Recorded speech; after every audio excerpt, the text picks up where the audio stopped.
bad idea. Ooh.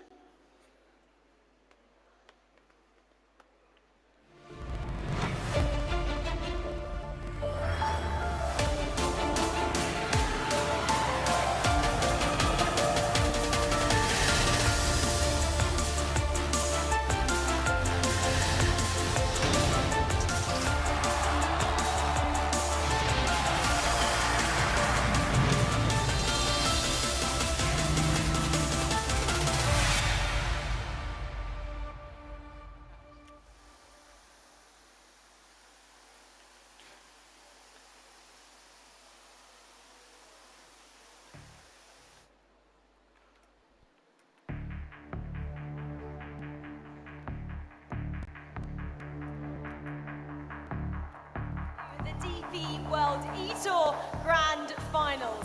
I mean, look at where we're bringing this from, live over the course of the next few hours from the DP World Flow Pavilion here at the Expo City in Dubai. What a stage we have ready for the 4 best virtual golfers on the planet. They're going to be right here in front of us, vying to play the best virtual golf of their careers in a bid to be crowned the 2022 DP eTour champion.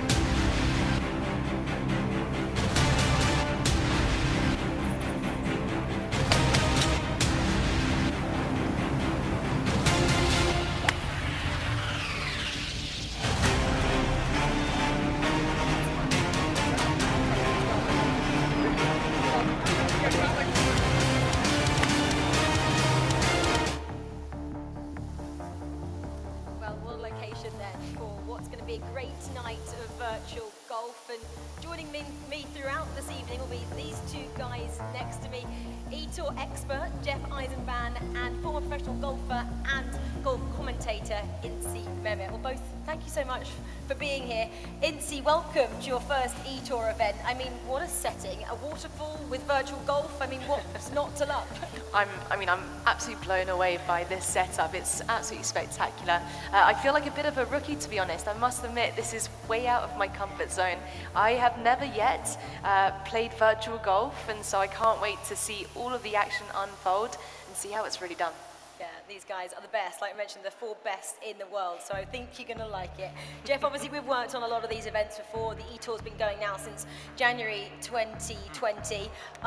What makes tonight so spectacular? Because it is pretty special. I mean, it's amazing, and we've worked together before. We haven't worked at an in-person event like this, and I think it just adds so many elements. You can practice as much as you can. You can play elite competition nowadays in your living room, but you can't do it face-to-face like these players will do. There will be trash talk tonight. Players will have to deal with that. It might get a little feisty. It'll be fun, and it'll be interesting. These players do have a big personality, let me tell you that. You'll get to meet them in a short while. But as well, if you guys at home have any questions, well, these 2 pros are here to answer them. I hope, fingers crossed. If you want to get in touch, go on Twitter, use the hashtag eTour. Well, we've teased our 4 players now. It is time to meet them. Please welcome to the stage your DP World eTour Grand Finalists. First up, we have Joshua Smithers from Chicago, Illinois. He's won twice on the eTour before, back in 2021. He is seeded number 4, and he goes by the name Jay Smithers. Next up, please welcome Pradwal Adigar from Portland, Oregon, originally from India. He's only played on the eTour once before. This is his 2nd event. He seeded number 3, and he goes by the name PJ Bai. Next up, please welcome to the stage Jason Young from Cincinnati, Ohio. He won the last 2 eTour events back in 2021. He seeded number 2 and goes by the name Young46. And finally, please welcome Donald Cox from Atlanta, Georgia.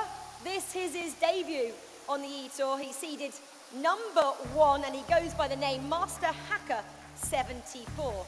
Well, welcome to the stage, all of you grand finalists here. What an honor it is to have you in person. I've seen you a lot virtually online, and this is the first for me as well to be here in person with you. PJ, welcome, your 2nd eTour event. I'll come to you with a question first. Am I right in thinking none of your family know you're playing here today? And if that's correct, why on earth do they not know? Well, I have 2 families. The one in India doesn't know about it, and the one in the US are up by now at 6 in the morning and watching this show. So, Because obviously you've been living in the US now for the last 6 Exactly. years, doing a PhD there. Congratulations on passing that. Josh, I'm going to ask you a question. Hello, I've met you before. We have. In Abu Dhabi, that was way back in 2020. It was. You're a train driver. I do. In real life, so how does that translate to virtual golf? It absolutely does not translate in any way. But I guess I sit for a long time on train, so it definitely helps here too. Well, we hope it helps here tonight. Don, I'm going to come to you next. So this is your debut, but you are ranked #1 coming into this. Do you feel that that's an advantage? Being ranked #1 or being my first time? Well, being ranked #1. No, not really. I mean, there's so much experience on this stage. I think that's really what I would consider to be the most important factor. Feeling nervous as it's your debut? I think excited. Excited is a good answer. And Jason, young 46, of course, we've seen you a lot. The community know you so well. You won our last event, the Grand Finals in 2021. I was there, not in person, and this was your reaction then. It was pretty special. There you are, with your family on the screen there. I mean, your family were probably more happy than you were. I mean, what is it like having your family supporting you so much? And the fact that you now win quite a lot, do they expect you to win every single time? You know, my wife just says do the best you can, but I'm a competitor. She knows I want to win. She's watching now, so love you. Hi, wife. Hi, Jason's wife. Anyway, guys, this is the time. It's a massive event for all of you. It's a massive occasion. So I'm going to ask you to take your seats. I would say I hope the waterfall's going to stop. There you go. Please take your seats. Good luck, all of you. Okay, there's a lot at stake tonight, of course, as well. There is a prize purse of $25,000 US, and the winner takes home $15,000 US. Second place gets 6. Third gets 3,000, and if you come in fourth, you get 1,000 US tonight. I think the boys have to do a little bit of a cleanup job down there. It is absolutely fine. So we started this event way back at the beginning of this year, and we had over 100,000 people trying to be one of these 4 players that we have here tonight. Of course, they can't all be here. It's just down to these guys. And Jeff, I know you had the really difficult job of actually deciding where you thought all these 4 were going to finish tonight in your power ranking. They can listen, so talk quietly. Who have you got for us? Yeah, Rachel, I thought they told me this was the desert, but here we are, and we are getting wet. An incredible spectacle right now that we've got in front of us. And yes, I did come with the power rankings out here, and I know I'm going to preface with this because, right, we've got 4 great players here. I could have ranked them all the same, right? They've all gotten here. They've all done what they needed to do to get here, but of course we have to figure out exactly what we're looking at. So in terms of my power rankings, let's start with number 4, all right? I'm going to PJ Bai, and the thing with PJ Bai is he's a player that started in 2020. Basically, that's when he started playing the game. He played a lot of IRL golf. Things were shut down in the world. He decided, hey, I'm going to pick up my mouse, my keyboard, and I'm going to see what I can do. And his rise has been incredible, as we've got the pool going in front of us. His rise has been incredible. And I think that you know, it's a testament to everything that he's done to be able to get here. He's seeded number 3, you see, but he's number 4 in my power rankings. He's a guy that has started to show up at these big events. You've started to see his name qualifying, and he's going to continue to rise. But right now, I think when it comes to experience and everything that everyone has done, I think I have to put him 4th. I mean, we were talking there to Josh about the fact that in his real life, he's a train driver. PJ, in real life, he's just got a PhD in chemical engineering. These are smart guys. How do you think that translates over to playing well on the virtual course, I'm going to say? Well, you know what they say, practice makes perfect, right? So I've actually watched these guys warm up, and there is definitely a lot of precision and practice that must take place behind the scenes. And there's a lot more to it than what meets the eye. You've got to take into account, you know, elevation, which we'll see later today as well. And of course, like playing on the golf course, there's plenty of contours that you need to take into consideration. Pick the right club and actually execute. So it's been really interesting to see them warm up. And yeah, like I said, can't wait to see them in action. Yeah, absolutely. Well, Jeff, who have you got next for us? I got Master Hacker 74 next, and this is someone that everyone's going to look at the rankings and is going to say, this is the #1 seed. This is the player that during qualification did the best, Why is he not number one? Why is he not number two? And I think, again, it comes down to experience in this game. It comes down to the elements that were in that qualification process. And it comes down to, why is he ahead of PJ Bai? Well, he's been a guy that's won big events before. He hasn't necessarily won an event of this caliber on the eTour, but he's gone out, he's been able to win. You see it right there, winner of the virtual US Open in 2021. So he's not far into competing at the highest level. It's again what it comes down to is there's a lot of pressure today. And it's not just the in-person pressure, it's that so many of these guys, you know, the community is so large. They're definitely thinking about the people watching, they're thinking about their families, they're thinking about everything, and for him, the experience. Look, he could step up tonight. And he could end up being in that top tier of players that we talk about when it comes to the next two guys that we're going to mention, when it comes to F Magnets, you know, when it comes to Golf X3. Master Hacker 74 tonight, if he wins, that is a testament to him. That is a big four that becomes a big five, but he's got to do it to prove it to me tonight. Strong statement there. We'll have to see exactly what happens before we can start putting them with those kind of names. Number two, who have you got? So, and this is, I knew whoever I go, one or two between these two guys, whoever I put two, I'm just adding fuel to the fire. And I'm putting, he's looking up right now, he's shaking his head. I'm putting Jay Smithers in here. He qualified as the fourth player in here. He almost didn't even make it, being able to get in here at qualifying at 4. He's had, I would really say, and he's laughing at me right now, but someone's got to be second here. 2021, he had an outstanding season, just outstanding the first half of the year. Has definitely had big points, big events this year in 2022, but because he's not in the best form as we get to the next guy, I'm going to go with him and put him second. Well, we know who you've got a number one then. Young 46, why? It leaves one of the true OGs of the game and one of the true OGs of Wolf Creek, and I think that's why I'm putting Young 46 here. Qualified number 2 has been, you see, it started playing this game in 2014, the reigning eTour champion, and a guy who has done so much in Wolf Creek before. You search on YouTube, Wolf Creek, just try to find a tutorial. He's the first video that comes up. He's done so much in this game. And it's going to be really interesting because they're two very different players, and we'll see them in the third in the rubber match. Could be for it all. Young 46 and Jay Smithers. Jay Smithers is such a field player out there. His sheet of paper, players are allowed to come with a sheet of paper. He's got something he pulled out of his hotel room and wrote a few handwritten notes on. Well, Young 46 is out here looking like he's got a diner menu. So it's a totally different game between the two of them. Jeff. It probably actually does, it's inreadable now. Well, it's laminated. It's laminated. So I don't know. You know, Jay Smithers is paper sheet of paper as he's holding it out. It looks like it's still legible so far. So we're going to see them, and I know that Jay Smithers is going to try to prove me wrong tonight, and Young 46 is going to try to prove me right. Inch, I'm going to ask you quickly, do you agree with Jeff's strong statements for each player that he's just said there? Well, I mean, he's the expert, so absolutely. Allegedly. Allegedly, absolutely, yeah.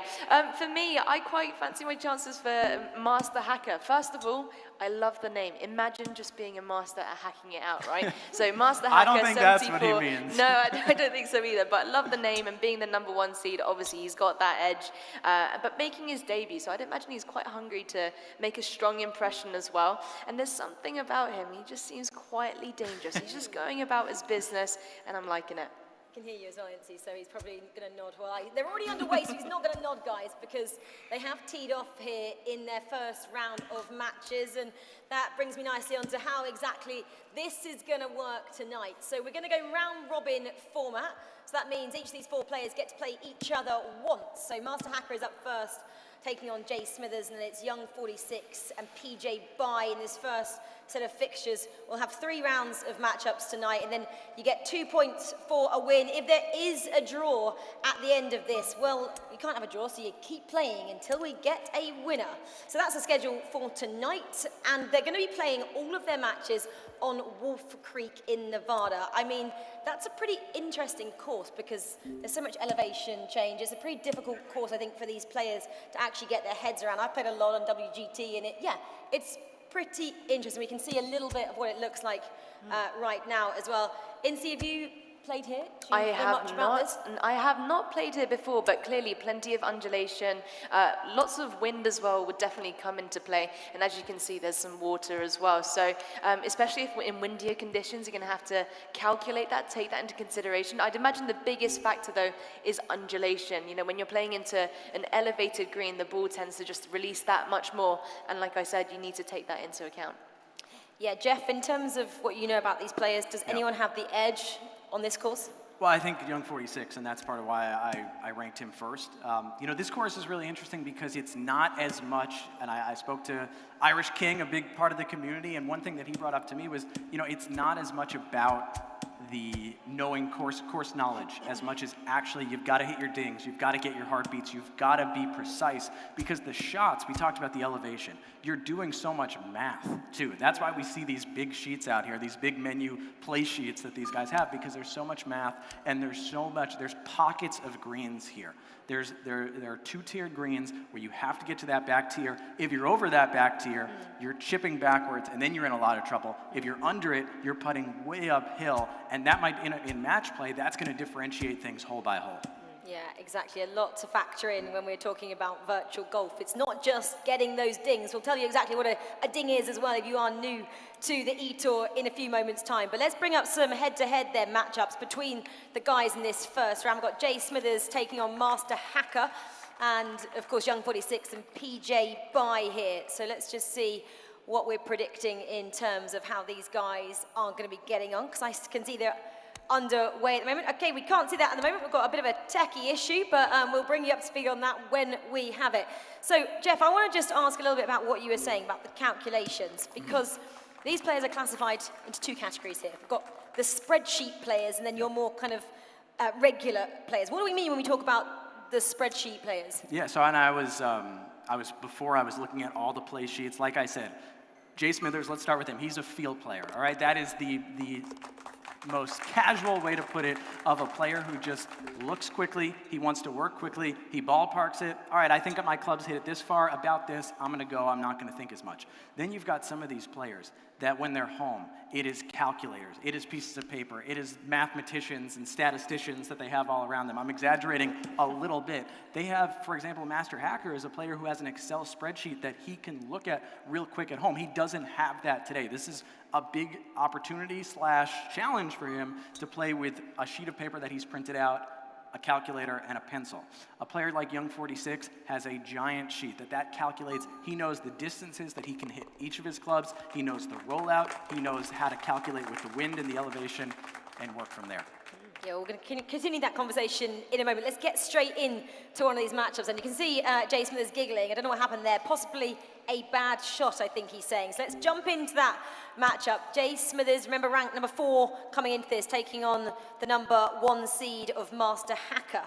Incy, I was going to ask you as well, in terms of what we were saying about being a spreadsheet player versus a field player, for you, would that be like you not taking a caddy? Like not having your calculations on site? How would that, I guess, transpire in real golf? Yes and no. I would say there's two types of players, right? You definitely do have a field player, which I would say is much more reactive. So they'll kind of look at the lie and see how the ball's sitting, and kind of mentally just calculate and feel for the type of shot they need to hit. On the flip side, you have much more calculated players. I mean, you probably wouldn't do aim point express on a virtual game, but that is a way of kind of calculating physics and putting science into action.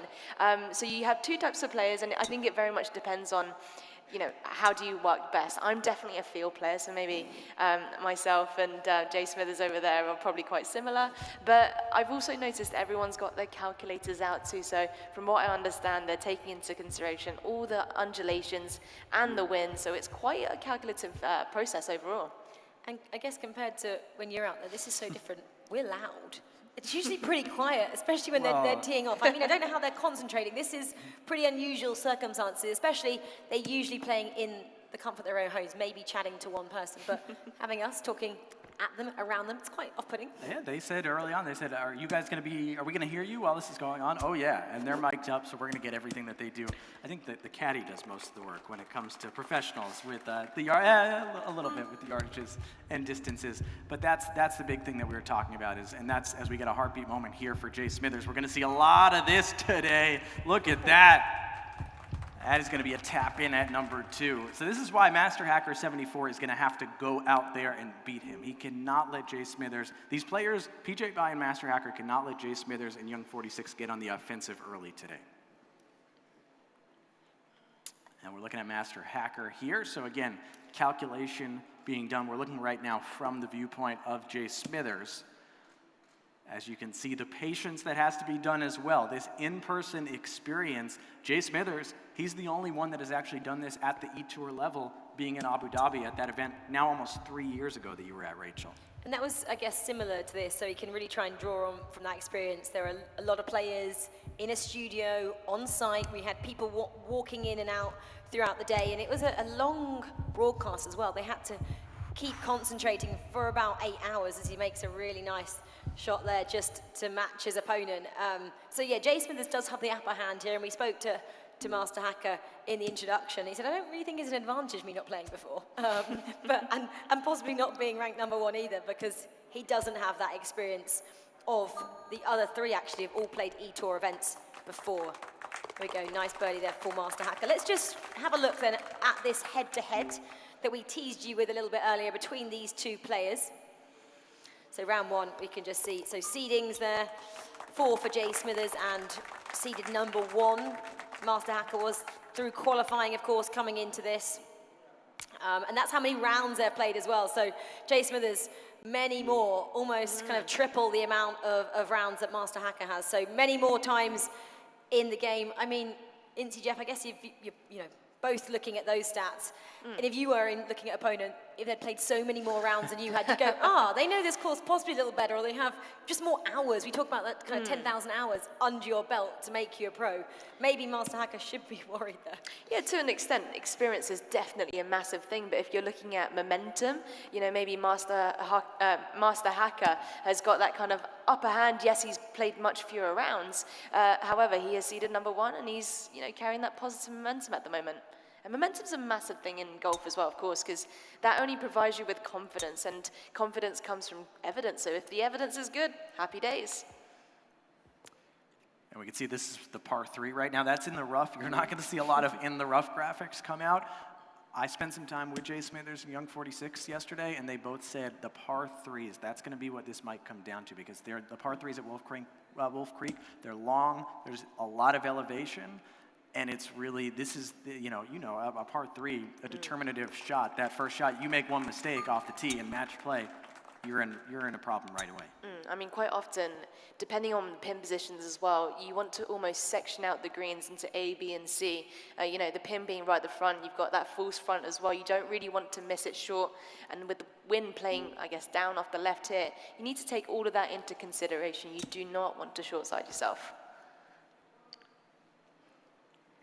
And we have to look as well, we had that 45-second shot counter, which is we think that's quite a lot of time, but having, I guess, a time restraint on your shot does put a little bit more pressure on, and we have seen some players before kind of really wind down that clock and be put under pressure during the latter stages of the competition. Yeah, we all were in school once. If you had a math test that you had to finish in a certain amount of time, or a quiz, and that's what happens with a lot of these. There's cramming math, they're cramming wind and elevation and everything into 45 seconds, and that's less than a lot of competition, a lot of competitive times. So this is gonna move, first of all, it's gonna move the competition around, but on top of that, it's gonna force an extra element that these guys might not be as used to, especially when they're just playing a casual practice round. The thing is, golf is also a game of fine margins, right? So, I mean, at the moment, it's very early stages. There's a lot of golf still to be played and matches. But towards the end, when things are getting quite tight, the palms might get a little bit sweaty. And when you need to be spot on, it might be, it might just slip out your fingers. So it's important to take that into account. Yeah, we've seen this a lot, that you kind of get to the latter end of these matches and the nerves do come into play. So they have to learn how to control them. And on this stage, obviously, it's new, it's unusual for a lot of these players. Did you, Incy, ever used to have like any methods that you used to say, were you a nervous player firstly? I would say so, and I think nerves are good, right? Because if you're nervous, it shows that you care, it matters. I definitely would get nervous on the very first tee shots every single time. I actually remember last time I competed in Dubai was at the Emirates Golf Club, and I had to birdie 4 of the last 6 holes to keep my cards. So I was pretty nervous then, but it's amazing when you have to make fake it. You almost go in that fight or flight mode, and you almost play your best when you have to. So it'll be interesting, you know, under pressure, do you become the best version of yourselves, or do you end up crumbling? Did you have any methods you used to implement as well, as we're just watching these guys? Excellent there from Master Hacker. Yeah, that's going to be a bogey to open the door a little bit here. Jay Smithers with our first opportunity to win a hole for par. Just realized that I didn't actually answer your question there. So in terms of a method, I would actually just slow everything right down. So just really control your breathing. And it's so easy to say, but the most important shot in golf is the next one. So having some sort of technique, and it might be different for everyone, just really focusing in the present moment. And Something just went down, but we're fine. They're still in the game, it looks like, so we're going to continue with that one. Again, you know, there are problems in real golf as there are on virtual. You never know what's going to happen. You have to just be able to adapt at short notice and just get on with it. Let it pass over you. I think that's about life and sport in general as well. Yeah, everything's very translatable, I think, whether, you know, you're a genius in education, or you're a businessman or woman, or you're an athlete, or you're a virtual gamer. At the end of the day, with all these things, we're all striving towards some sort of excellence. So I would say, you know, just staying present is probably one of the most difficult things to do, but equally the most important thing to do. Well, we can hear a bit. They're talking about other game, which is still going ahead, guys. Okay, let's go to Young 46 and PJ Bye and see what's happening down over there. We can hear a little bit of their We're getting a look in conversation. here. PJ Bye 1 down on the tee, so kind of what we expected. Young 46 1 up early, Jay Smithers 1 up early, and now's really the time that you know we have to see a little fight out of these guys. You know, you're probably trying to put up checkpoints. You're trying to say at the turn after 9 holes, I want to be all square. I want to be 1 up. I want to be, you know, people are going to pick and choose here their strongest holes and know which holes they're trying to win and which holes they're just trying to make sure they're able to split. Yeah, I mean, it's too early at the moment to really decide anything between any of these matchups. Even if you just 1 down, it's not much on the 5th here. But we can have a little look at the head-to-head then between these two players as well, and just see their stats coming into this round 1. So again, seeding's pretty close. Young 46 is seeded 2nd, and PJ Bye is 3rd. Again, I'm going to look at the rounds. Quite a lot of difference there. Over nearly 11,500 to just over 7,000 for PJ Bye. And Young 46, anyone who knows a little bit about this eTour community has heard of Young 46. He's this guy as well who's on YouTube, which everybody has watched at some point to learn something about the game. You kind of go on it and go, oh yeah, he's got a new virtual lesson or something. And so a lot of people have been inspired to take up the game because of him. So for PJ Bye to sit opposite him, which again he's spoken about, oh, I've looked at a couple of his videos and learned a few things from him. To go up against one of your heroes in the virtual world, it's pretty tough.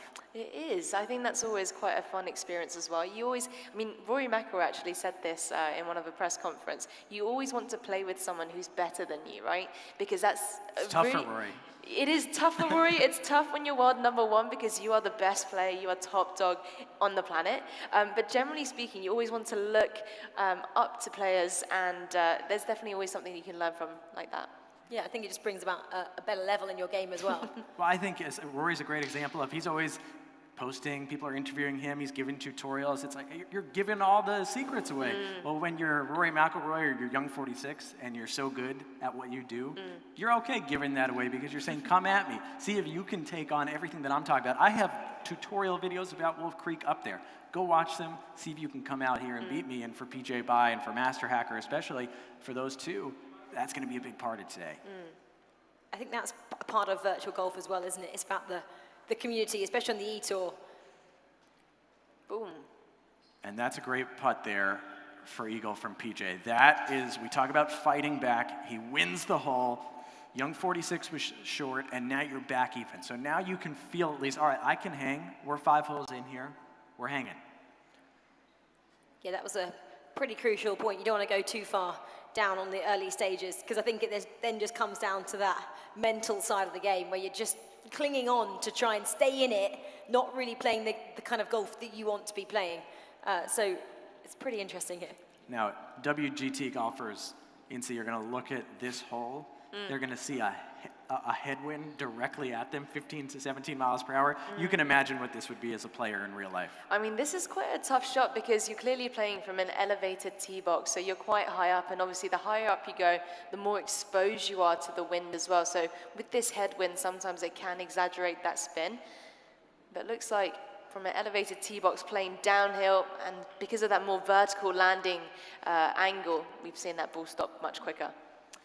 And it actually brings the creek out of play that's in front of them, because if they had a tailwind, these players might consider trying to clear that creek. Instead, they're forced to lay up. So now this totally changes the entire complexion of the hole. Now you're hitting an 148 shot into the wind to an elevated green, as opposed to if this was a tailwind, you know, players are pulling wedge and maybe just trying to keep the ball from flying the green. There could be a bit of spin being put on that one as well. In terms of, I guess, any of the golfers, you know, Incy, do they play virtual golf in their free time? Is it something that you feel would help their game? Do you know what? I mean, not that I know of at the moment, but never say never. Things could definitely change. What I do find really interesting, I mean, it's not impossible to play any course you want, I'd imagine, eventually, right? So maybe if these players are going to play a course in the future, it's an important tournament. You know, I can only compare this to Formula One drivers, where they actually almost rehearse the route and they practice the kind of drives blindfolded. So I just wonder if the golfers were to play the golf courses that they're preparing for, you know, understand and know all the carries, understand and know all the angles and undulation on the green. I think that would be a really fascinating way to learn the course. So I just don't really understand why not.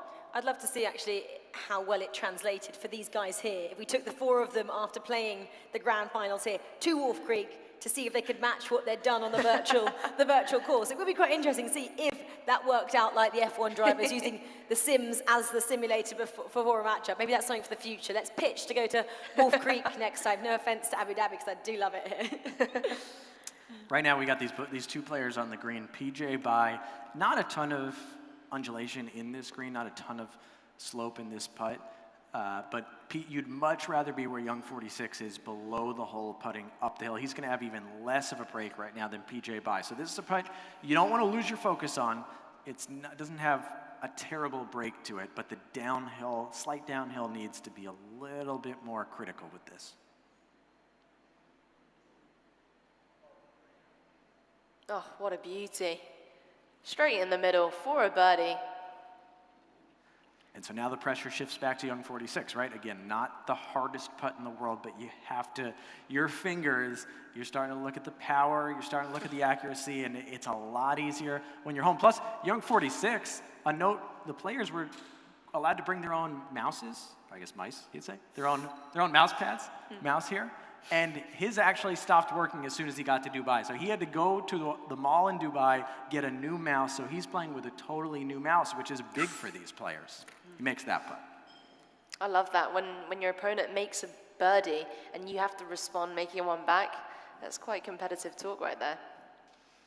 And I guess that's a similarity there, isn't it, to when you play golf, that you're up close and personal to your partner, which is great, I feel, about the fact that we've got it in person, because they've been playing virtually for so long now, never getting to be in the same vicinity as their teammate or as their opponent, and now they're getting to feel the same kind of pressures that you would do on the course. I'd imagine so, yeah. I think I can totally envision how different it would be playing in your room, and yes, you can still communicate because technology is an amazing thing, but to be actually face to face, you know, taking each other down, it's quite an incredible thing. But with match play anyway, yes, you're playing one hole at a time, but really you can actually narrow that down to one shot at a time. Even if you're slightly better off the tee, I would almost psychologically anyway feel as though I'm half a shot up, and then by the end of the hole, obviously it's my goal to win it and go one up, but you can almost try and get that edge with every single shot, one at a time. I like that insight. I think they're exchanging tactics. He's learning something down there. Well, I think what they're talking about too is, you know, with the wind, again, it becomes, this seventh hole is an absolute beast. This second shot into this green, depending on where the pin is, The pin is a little bit more forgiving where it is on the left. If it was on the right, it'd be even more difficult. But this is one of those holes that the players circled that if someone makes a mistake on the approach shot, that's where the door is open for the other player. You'll see that he does not want to, PJ does not want to send this over the hole, over the green, or he's going to be in a ton of trouble. Can't do this in real golf. What an intimidating second shot, though. Look at that. An elevated green. It's incredibly shallow as well. Like you said, distance control is everything, and we've just seen a perfect demonstration right there. And that's good. He got the beautiful shot that didn't get a heartbeat. It's good, not great. You're going to see Young 46 now with a great opportunity in that match to try to put something a little bit closer. And then those putts that start to get to 12 to 14 feet, that's when your knees don't necessarily knock like they might on the course, but your fingers start to, and your palms start to sweat a little bit. That's one thing that these players haven't got, which a lot of esports players do have, the towels. A lot of them do because they do get the sweaty hands, they get nervous. So Jay Smith is holding up some tissue paper. I think that was more to sort out the waterfall we had that was something that the players didn't factor in. They didn't think about that. It was spectacular, though. They don't have waterfall entries at home. They do not. So you can see the slope in this. PJ didn't get it, and Young 46 is close enough. Neither of them went too far here, but you could see just how much. This is just 7 feet, but a foot, an inch and a half downhill, hard right to left break. This is one of the more difficult putts that I'd say we'll see today. Generally speaking, with a downhill putt, it's so easy to miss it low. So let's see what happens. Again, the timer, if you look at that, almost running out as well. Beauty. Just on to the time here. So I love how they just talk to each other as well across the tables here. It's friendly, but of course everyone is here for that top prize of $15,000 with the winner will take home.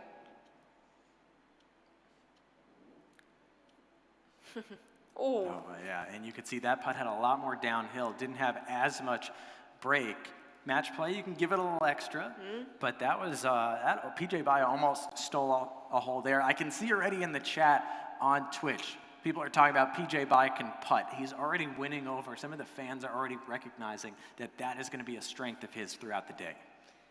Well, let's jump back in then to this first matchup we saw earlier on. We've got Master Hacker and Jay Smithers. And I don't know if people caught that, Young 46 saying on the mic, I cannot control that mouse. I brought it up. He bought it in Dubai today. And it's something, maybe maybe he's just throwing out there, sorry, in Dubai yesterday. Maybe he just threw that out there. He's trying to play some mind games. Oh, I'm being told Master Hacker said that. We're catching all sorts of audio. There you go, mouse problems, all over the place. That mouse looked pretty good on that shot from Master Hacker. You can actually see his desk. He has two mice there as well. So possibly, I think one wasn't particularly working. So he switched that as well. So this is Jake Smithers now still, well, 2 up on the 6th. A subtle downhill up. These are crucial to make. There we go. So this is really starting to put Master Hacker under a bit of a pressure situation now. As we're only on the 6th and he's found himself 2 down. Nervous already? No, I think there's still enough golf to be played, but we're only 6 holes in. However, you don't want to stretch that kind of gap, let's say, any further. So you definitely need to try and catch up a little bit. I guess the whole kind of not having your own mouse to play with would be similar if you lost your clubs in transit. Yeah. Has that ever happened? Yes, it has actually. Yeah, I was playing in a Ladies European Tour event, and as it happens quite often these days, my clubs actually didn't arrive. So I actually had to use a rental set, and they didn't have anything in my specs. They were far too flexy, and I think I shot about 5 under, and I was really pleased with that. So it was a good day. But it's almost, they always say beware of the injured golfer, right? It's almost when you don't expect it, it actually turns out to be a good result sometimes. So it took me by surprise nicely. But you can feel his pain all the same, that you'd be slightly frustrated. You've just got to just get on with it? I mean, generally it's muscle memory, right? It's something that you're not comfortable with. You know, I'd imagine the way you hold the mouse, the way it sits in your mouse, the way you react, and also maybe like the sensitivity. I just would have thought, you know, that's got to be very detailed. So yeah, you definitely want your own mouse. I just want to shout out, we've got ABHI Fiji watching from Fiji right now. So we've got, it's probably later in Fiji than it is back in my native United States. We also got a comment from IAG about Josh looks like the only one who's in his living room right now. And I see Jay Smithers was the only one that showed up in sweatpants today. So I will say that we got a lot of jeans, we got a lot of khaki shorts. He was the only one that showed up in Chinos, I believe he's actually saying. There's some sort of stretchy comfortable pant you've got there. Well, Jeff, of course, is all over Twitch, so get involved and ask some questions to us on there. And we're also on Twitter. He doesn't like the sweatpant comment. We're also on Twitter as well, so just use that hashtag eTour if you have any questions for us, and we'll try and answer them or just give you a shout out all the same. And another interesting element here, Incy, we talked about this before, different pins, different wind on the same holes. So now we're looking at Jay Smithers, a master hacker, and they've got this back right pin. This is what I talked about. You got to get up on that back tier.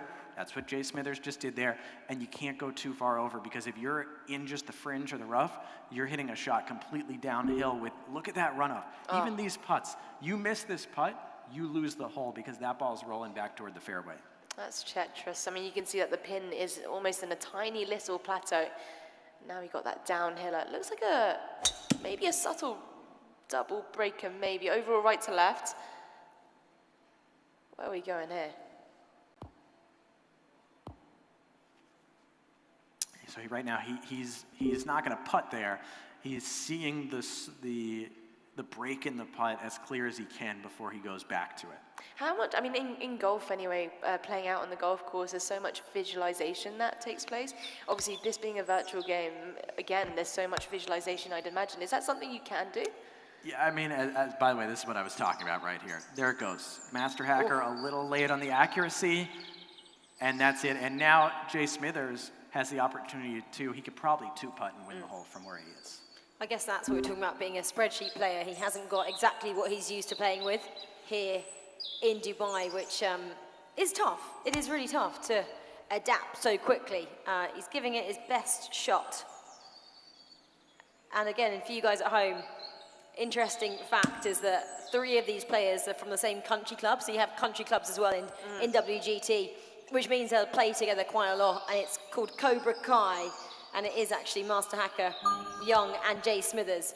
It's just PJ who decided to go out on his own, and his country club is called the Penalty Box. Yeah, and he was telling me before, a big shout out to ECC, a player who's highly competitive on the scene, that PJ even said that was who he thought was going to be the player from his club that was able to get here, but it turned out PJ is the one representing, and like you said, Rachel, kind of up against the whole field with Cobra Kai and, you know, obviously the martial arts background with that. You're really up for a fight. So going 3 up now for Jay Smithers as we approach the 8th. He's telling me it's beautiful He's there. talking about the pants. He's also, I said, whoever I ranked second between him and Young 46 in these power rankings, I was giving fuel to. And that's what exactly, you know, I'll take credit if he wins, of course. I'll take credit if Young 46 wins the whole thing, because that's what I said. How about this for par 3 though? 232 yards. Gone from a wood to an iron switch. He's got a 3-iron in hand at the moment. Wind pretty strong off the right, so just aiming on the right edge of the green. Should move right to left in the air. Sounds nice, doesn't it? It sounds nice, but even you have to judge everything correctly. That's a little shorter than Jay Smithers would have liked. A little further right. Quite an accessible pin as well right at the front. It's pretty much the fat part of the green, whereas, you know, if it was a back pin, it's much narrower. So big target. And you can also play the wind a bit. So if you do come up short, you have a landing area right now with the way the wind's playing. Master Hacker aiming slightly further right than Jay Smithers.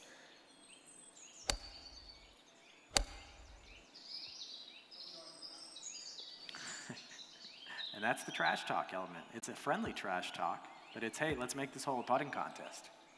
Is it fair to say putting's maybe the most difficult part of the game? In your opinion? It's for these guys it is. Okay.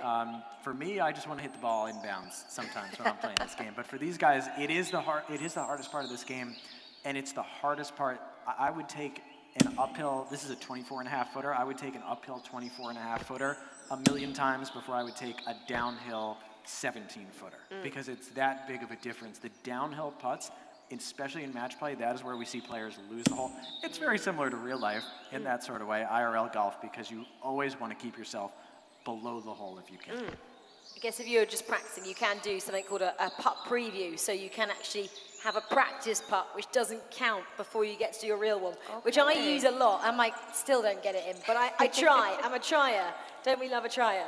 But obviously, when we go to the professional level, that's not the case. But they possibly use that as well when practicing. Just again, they can follow the line and to see exactly what works for them. Do you know what? It's actually phenomenal. Technology. I mean, how much technology has really evolved. I mean, there's this thing called a Zen green, which is a artificial putting surface, and it's basically set on hydraulics. So you can actually set percentage of break on it. I mean, this might be a little bit too technical, but then they also have a projector above, and it can draw the exact line of the putts, which is, how I can compare to, a game format there. This man is in the zone right now. I mean, you just saw that. He's already 3 up, just buries a 24.5 footer, throws all of the pressure back on Master Hacker, and now has an opponent scrambling right now, like we said, playing in conditions that he's not used to.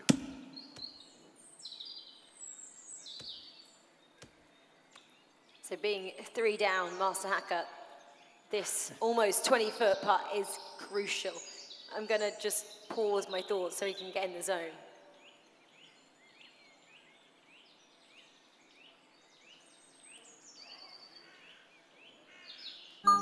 Excellent stroke.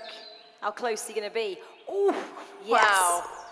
Under pressure. What's the putt? That is raising your game to the level that it had to go to. I mean, Master Hacker, I'm sure envisioned everything last night, every outcome that had him winning, and now is 3 down early, head scrambling. That's your back to the wall moment on the 8th hole, and he capitalizes. Yeah, going 4 down there would be That'd pretty be massive. disappointing. Yeah. Yeah. So for him to stay as it was, only 3 down, as we're approaching the 9th now, is crucial for Master Hacker. Straight downwind. Quite gusty as well. Again, an elevated tee box. You know what they say, tee it high, let it fly.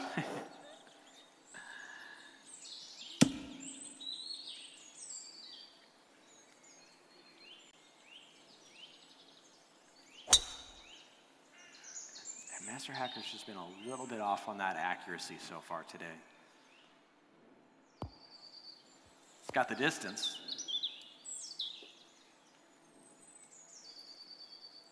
It's just a case of matching, I guess, their opponent as well, just staying in touch for as long as possible. He's getting his spreadsheet out again, these laminated bits of paper. You can hear that kind of clicking from time to time. They look like NFL coaches with their entire playbooks out in front of them. I mean, these guys have put in hours and hours of work to dial in these distances, even for shots as short as this. Of course, Jay Smithers, all feel and getting a heartbeat here at 9. Ooh. Beauty, very nice. Yeah, those heartbeat moments as well are what everyone wants. When the screen does the actual heartbeat, you've done a pretty good shot. Quite an interesting combination with 73 yards, so you've only got a wedge in hand really, but playing to an elevated green but straight downwind. So with a lofted club and the wind blowing a hoolie, it's definitely going to have a bit more of an effect. It's right at the back too. You've got no bailouts here. You've got bunker left, water right.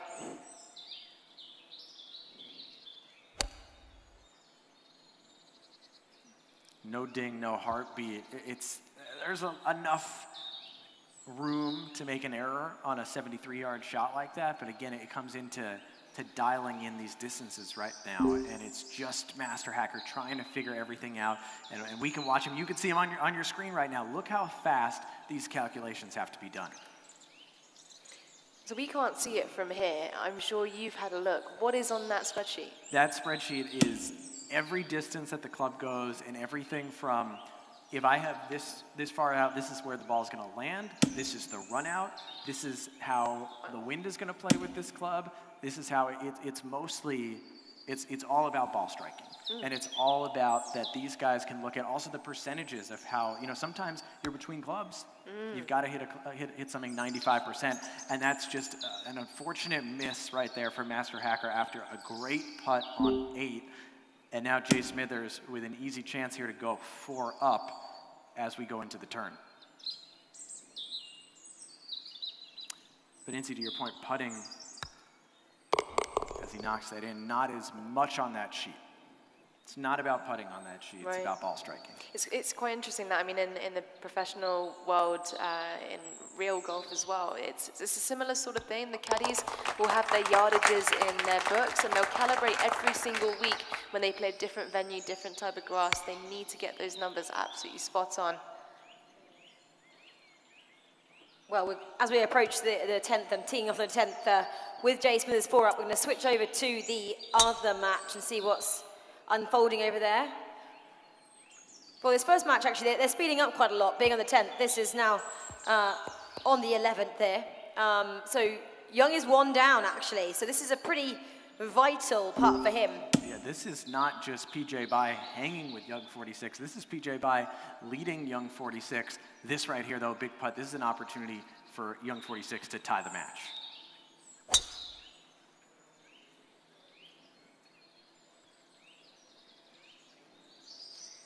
And that's why you had him as number 1 in your power ranking, right? He delivers shots like that when it matters to keep himself very much in this tie. Yeah, and that's gonna change this match. Actually, it looks like that was to tie the hole there. That was for par. Or excuse me, that was to match birdie. So they're tied. It's still PJ Bai 1 up, and now we've got a par 5 ahead of us. Water all the way down the left, wind also off the right.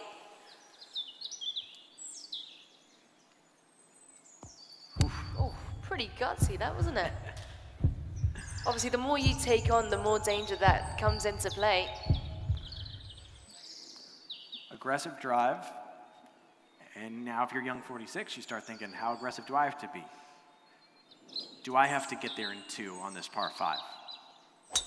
Well, this goes back to trying to be half a shot ahead in this match play situation. And look how, this is also the benefit of PJ Bai. He hit first, right? 45 seconds in the timer. He's already probably done 2/3 of his calculations before his clock even starts. And Young 46 is still away. PJ Bai is going to have the math down by the time he has to hit. He's definitely listening to you here. He's now looking up, smiling, giving us a thumbs up, which shows how cool he is about the situation which is unfolding. There's no nerves over there. I couldn't do math with people talking about me. And at speed as well. Oh, Jason is not happy with his performance at the moment. He said he wanted a ding. That's going to work out. It's going to come back down the slope a bit. You see how tucked that pin is. It's a par 5 that he's there in 2. But he feels the way PJ Bai is playing, this isn't good enough right now.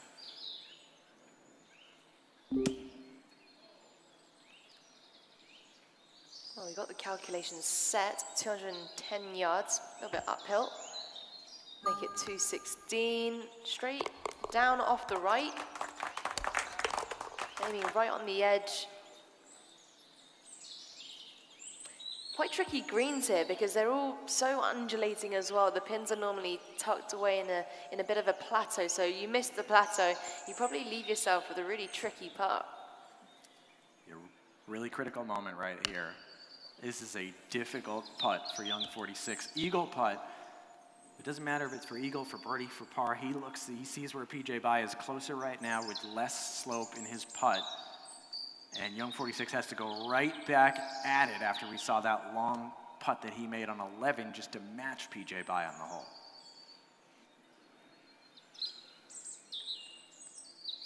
Is it sometimes, Incy, you just think it's not your day? as well. Sometimes things just, Yeah.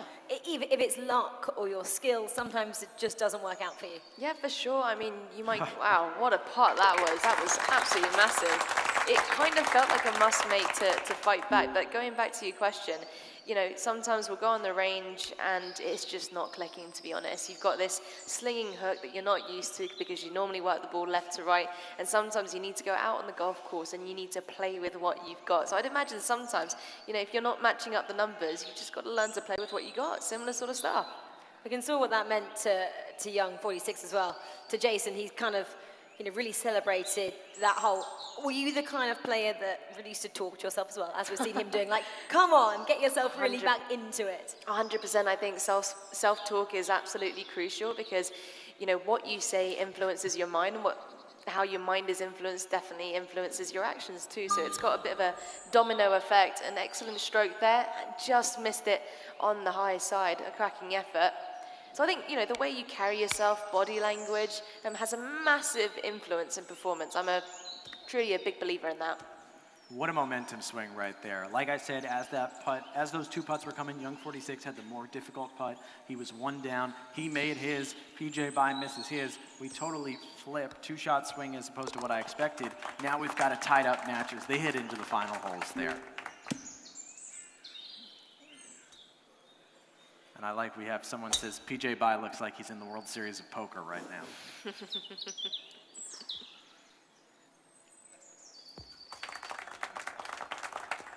Okay, a little bit short, work to do.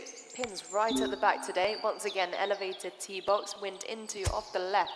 A bit of a blind tee shot as well. It's a drivable par 4, but like you said, it's blind, it's over a cliff, and because of the angle that you're hitting this shot at, if you do miss your spot, you could be thoroughly out of position.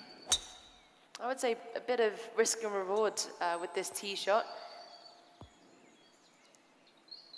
And these guys are just too good. How about that? Using the contours right at the front. Maybe a little bit more wind and that gets over that bank that it hit off of. I mean, again, we saw the stats, didn't we? Something like 11,000 times this guy has played. So I wonder how many have been on Wolf Creek. I'm sure they knew they were going to play this course quite a few weeks back. So I'm sure they've just been practicing on that course. And that's something that you wouldn't possibly be able to do. If you were going into a competition, you obviously know where you're going to go and play, but how long before would you be out there kind of practicing? I mean, typically a tournament's Thursday to Sunday, so Monday would be a travel day, and then you've got Tuesday, Wednesday to really prepare, do your homework, go out on the golf course, you know, mark out those contours, a bit like what you can see out here, and really get to know it. But also, you've got a caddy, so you've got a teammate to help you out, but you need to have a strategy, and you can tell with these guys, even though it was a par 4, they well and truly knew the strategy. You had to play aggressive and go for the par 4, take the corner on. Now, a lengthy putt to go, 53 feet uphill, 34 inches. Yeah, this is a beast of a putt, and I think that young 46 probably would have said he would have rather been where PJ Bye was and been able to chip, because you saw how delicate PJ Bye was with that chip up the hill.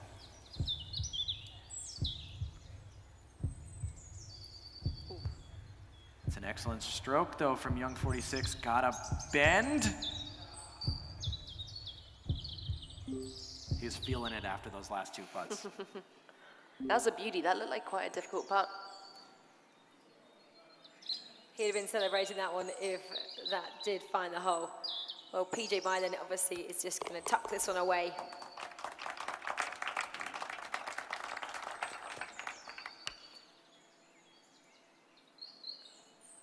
You can see where it was from a 53 to a 0.7 in the end, just to finish it off for young 46 as well, as we move on to the 14th then. Being all squared at this stage gives a lot of hope to both of them. What do you do then to try and push forward and make a break for it? Well, I think you've got to remind yourself, if you were down, you know, what did I do to get back? And you almost... Thing is, you want to play your own game, but equally in match play, you've got that opponent. So you just need to take advantages when they've maybe dropped a shot or so, and yeah, try and convert that way. There's a handful of drives like this in Wolf Creek. This doesn't have the same cliff that we've seen, but a lot of these right to left drives where you don't necessarily, if you cut a corner, in this case, you're bringing bunker into play. So you need to figure out how much you want to cut that corner. And that's why we talk about it's not so much course knowledge on a drive like that. Everyone knows what way the slope is going to go if you hit it right. But it's how aggressive do you want to get and how can you actually, I mean, as a player, you understand, you don't necessarily hit the ball pure every shot. You'd like to, but if you don't, and you don't hit it the distance that you need to, in this particular case, you're leaving that bunker in play. Do you know what, that's kind of my motto, because, you know, you cannot expect to play around a golf and expect however many shots you're going to hit with perfection, right? But everyone does. You are almost guaranteed to hit a bad shot in a round of golf, so it's how you react, how you bounce back that actually makes a difference. And I feel like this game is very hard to be aggressive in. Again, it's a game of fine margins, and it's just kind of, I guess, keeping everything under wraps, because if you get too stressed out, you're going to make some mistakes. You can't get too aggressive, you're going to make some mistakes. So it is about the player who can stay very calm and just keep ticking away those holes nicely, as we're seeing PJ Bai and Young do, whereas we left the other game when Master Hacker was 4 down, so he possibly is feeling that pressure in the first matchup. You can see on your top left, Young 46 flipping his sheet, going all around with it. He's doing his math. PJ Bai, 12 on the shot clock. Looking for a bit more spin by the looks of it.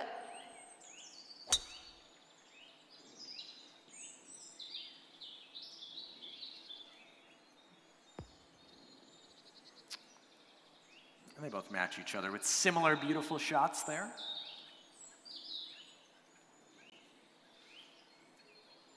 I mean, I always found downhillers in real life pretty tough. I'd much rather have an uphill putt than a downhiller. Generally speaking, when it's downhill, it tends to break a little bit more too. So I always had it in my head, if I'm going to miss it on the high side, and that made me hole it. Not much movement there. You can see going in with a bit of speed.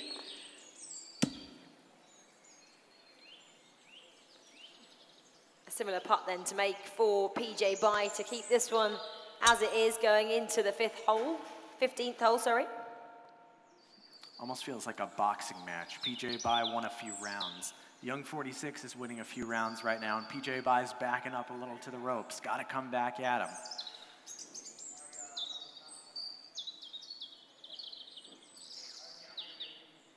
We can hear a lot of chatting in the other matchup as well after this excellent shot there. We're going to move over to see how things are unfolding in the other match. We left it 4 down for Master Hacker. Let's find out if anything has changed in that matchup. They're playing obviously next to each other. No, it's as we left it on the 13th. Jay Smith is still very much in control.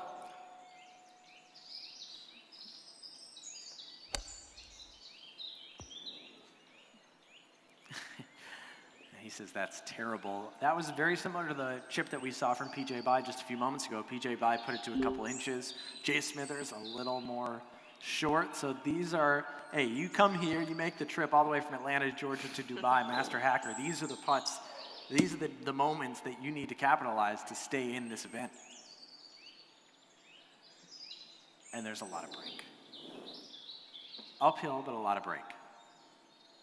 Well, you both said you prefer uphill, so if this was you, you would I've mind this said it. one. I've said uphill at least is going to give you much more of a shot. You're not going to run this putt away, but you can see how delicate Master Hacker is hitting this with the 100-foot putter. Wow. I think that's the putt with the most amount of breaks so far. I've not seen anyone aim that far out yet. And that was a great effort. I mean, he left himself an uphill putt and almost got it. Jay Smithers, still not necessarily in a position of comfort, but you see how that uphill opportunity here just makes things a little bit easier. I'd say a disappointing chip shot. It was relatively basic. You could hear from the reaction, wasn't pleased with the outcome. Oh, just hung on that with the amount of speed that they had.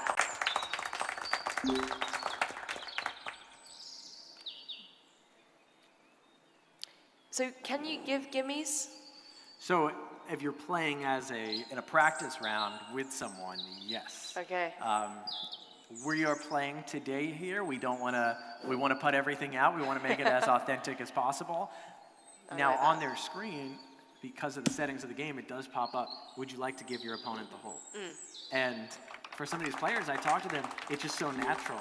And when they practice that they almost have to take a beat, it's almost adding to the elements. It's like throwing off your scent a little bit, just because that's what you're used to. All right, I'll give this guy the putt.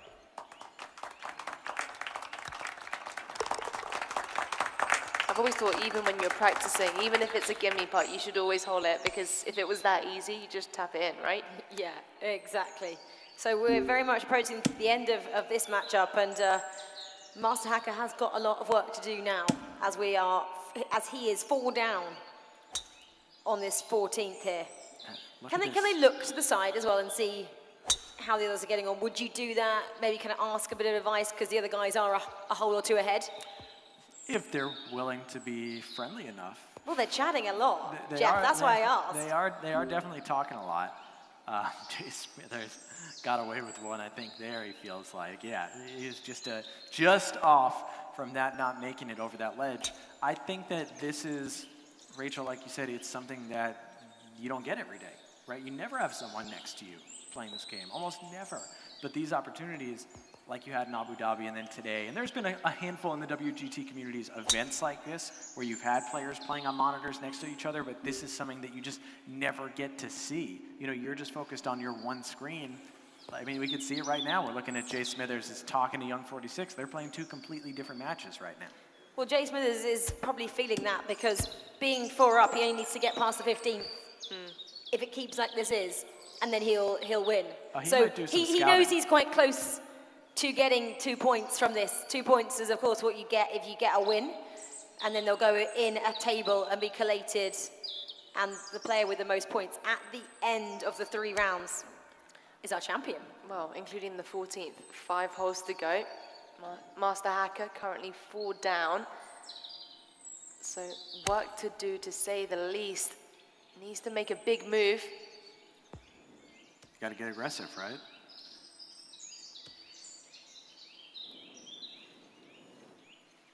I think that little shrug, facial expression says it all there from Master Hacker. It's interesting. I'm just trying to study the body language there. I think Jay Smithers is looking very relaxed, and Master Hacker is a bit more quiet, but maybe just trying to get in the zone a bit more so.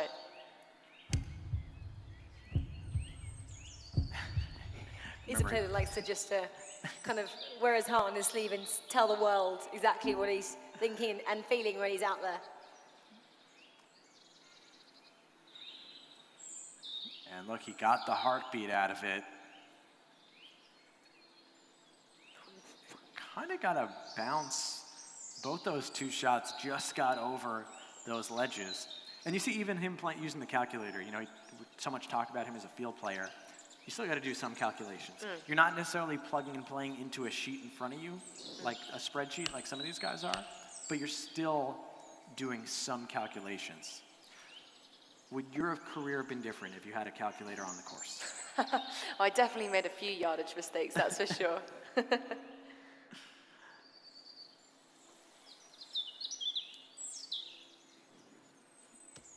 Looks like quite a heavy right to left swing. From 13 feet, 4 inches downhill.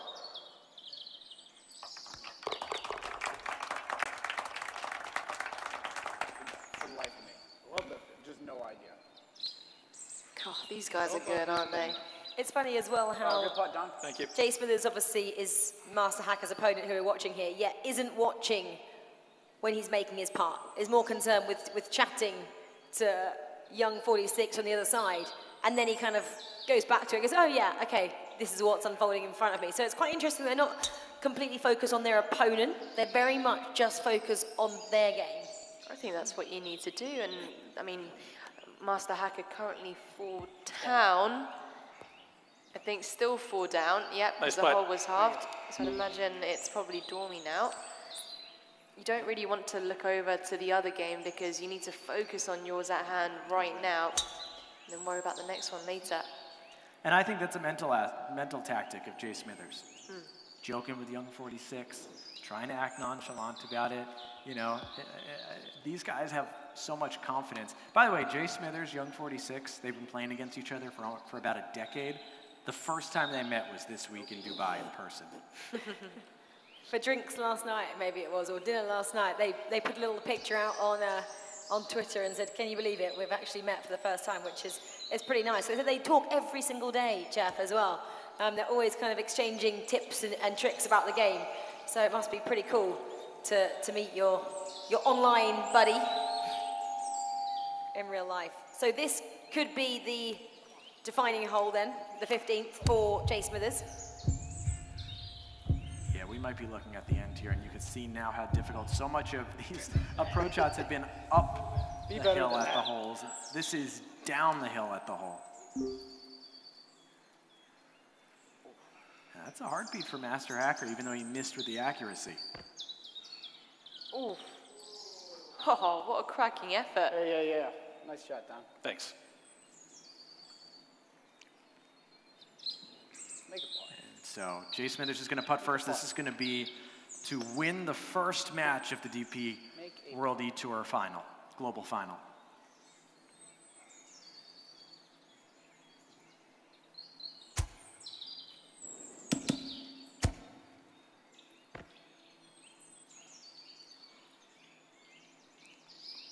Let's go. Truly not wasting time with that. And Jay Smithers, Sorry. Nice round, bud. Thank you. he gets the first win. Thank you. Thanks, guys. I think, Incy, we were looking for someone to make a statement early. You know, Jay Smithers, I put him number 2 in my power rankings, and he comes out here. He's going to win this officially 4-3. This first match just comes out, and it felt like he was in control just from the first few holes. I mean, that was just a strong performance altogether. I think winning by 1 or 2 up versus 4 or 5 up is a massive break, and it's only going to give him more confidence for the next one. And the putting, I think. We've learned early on here at Wolf Creek, putting is going to matter, and Jay Smithers had the hot hand putting there today. And Rachel's going to be with our first winner and loser of the day. Yeah, guys, I mean, I'll say congratulations first to Josh, Jay Smithers. Commiserations, Don, we'll get to you in a sec. Josh, you looked so calm and chilled out, like you were genuinely playing at home. Is that how you felt? Yeah, I just try to keep that mindset, you know, and that's the way I'm comfortable. I'm comfortable in chaos. I have 5 kids, you know, so 3 dogs, 5 kids, the wife. I mean, it's chaos. Is this chaos? Are you saying this is chaos? No, I need more chaos. That's why I'm talking. I gotta kind of, you know, create my own chaos. But I got off to a strong start and really put the foot down and kept, you know, moving forward and making a lot of good putts. Your mics, there we hold go. that up. We can hear you if you hold that up a little bit. All right. Don't worry, while you sort that out, I'm going to go over here to Master Hacker. Tough first match. Obviously, this is your first time on the eTour as well, so, you know, there was always going to be that element of feeling a little bit nervous, possibly.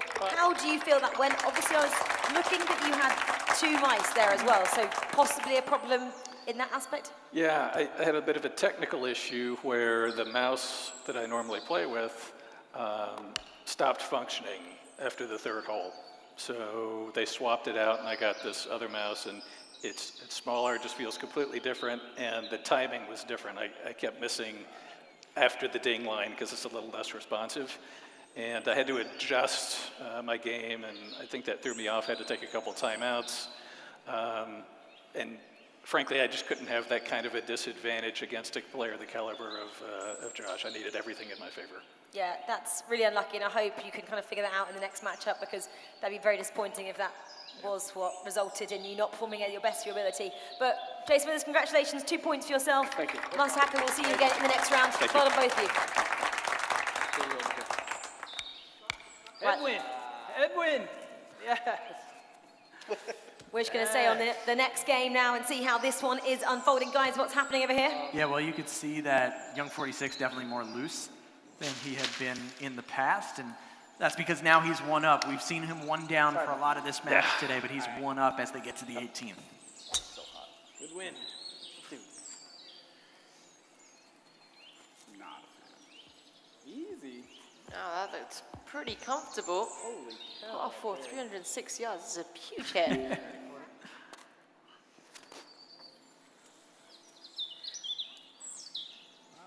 PJ.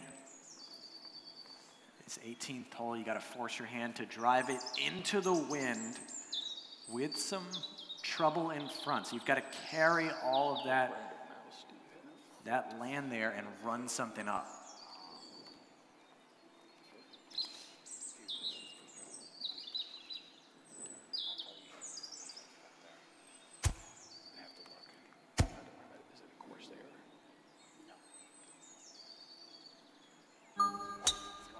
No real bail out left or right either.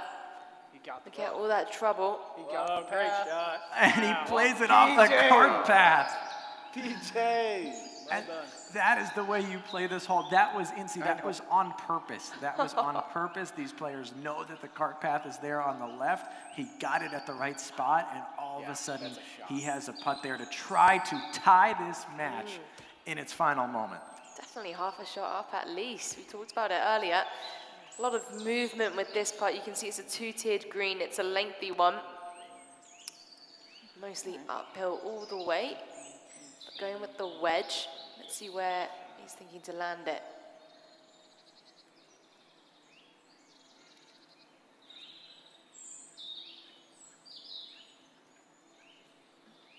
Settle. Oh my God. Well, I said young 46 was feeling pretty good, and PJ Bai has gone out and put the pressure on and put himself in a position here with this putt to continue the match. Not a ton of break, but that 3.1 inches downhill, he's going to feel that. This feels important, Jeff. It is very important. It is an 18th hole putt to extend this match.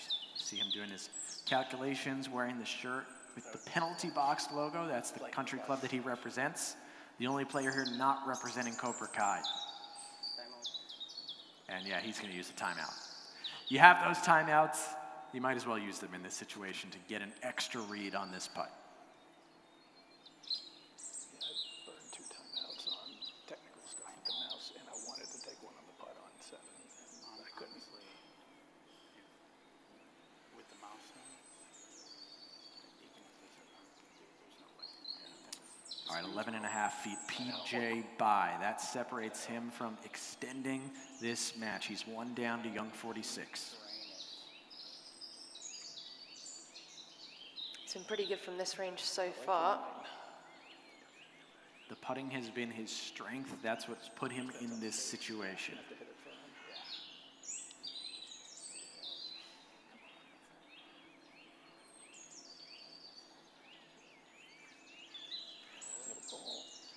Gonna hang on. And it does not hang on that right side of the hole. So young 46, it's not over yet. He's got to make this putt to match PJ Bai on the hole.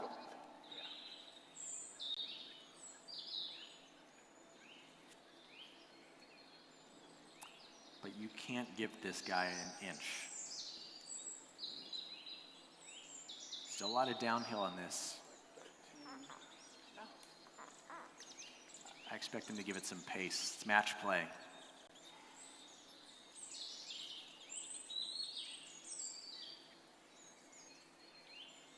It feels like a must-make once again. I mean, body language has changed dramatically.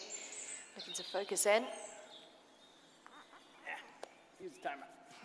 And I don't think he was, I'd assume he wasn't even looking at that clock there as he ends up having to take a timeout. Hasn't taken a timeout yet. That's the moment right now.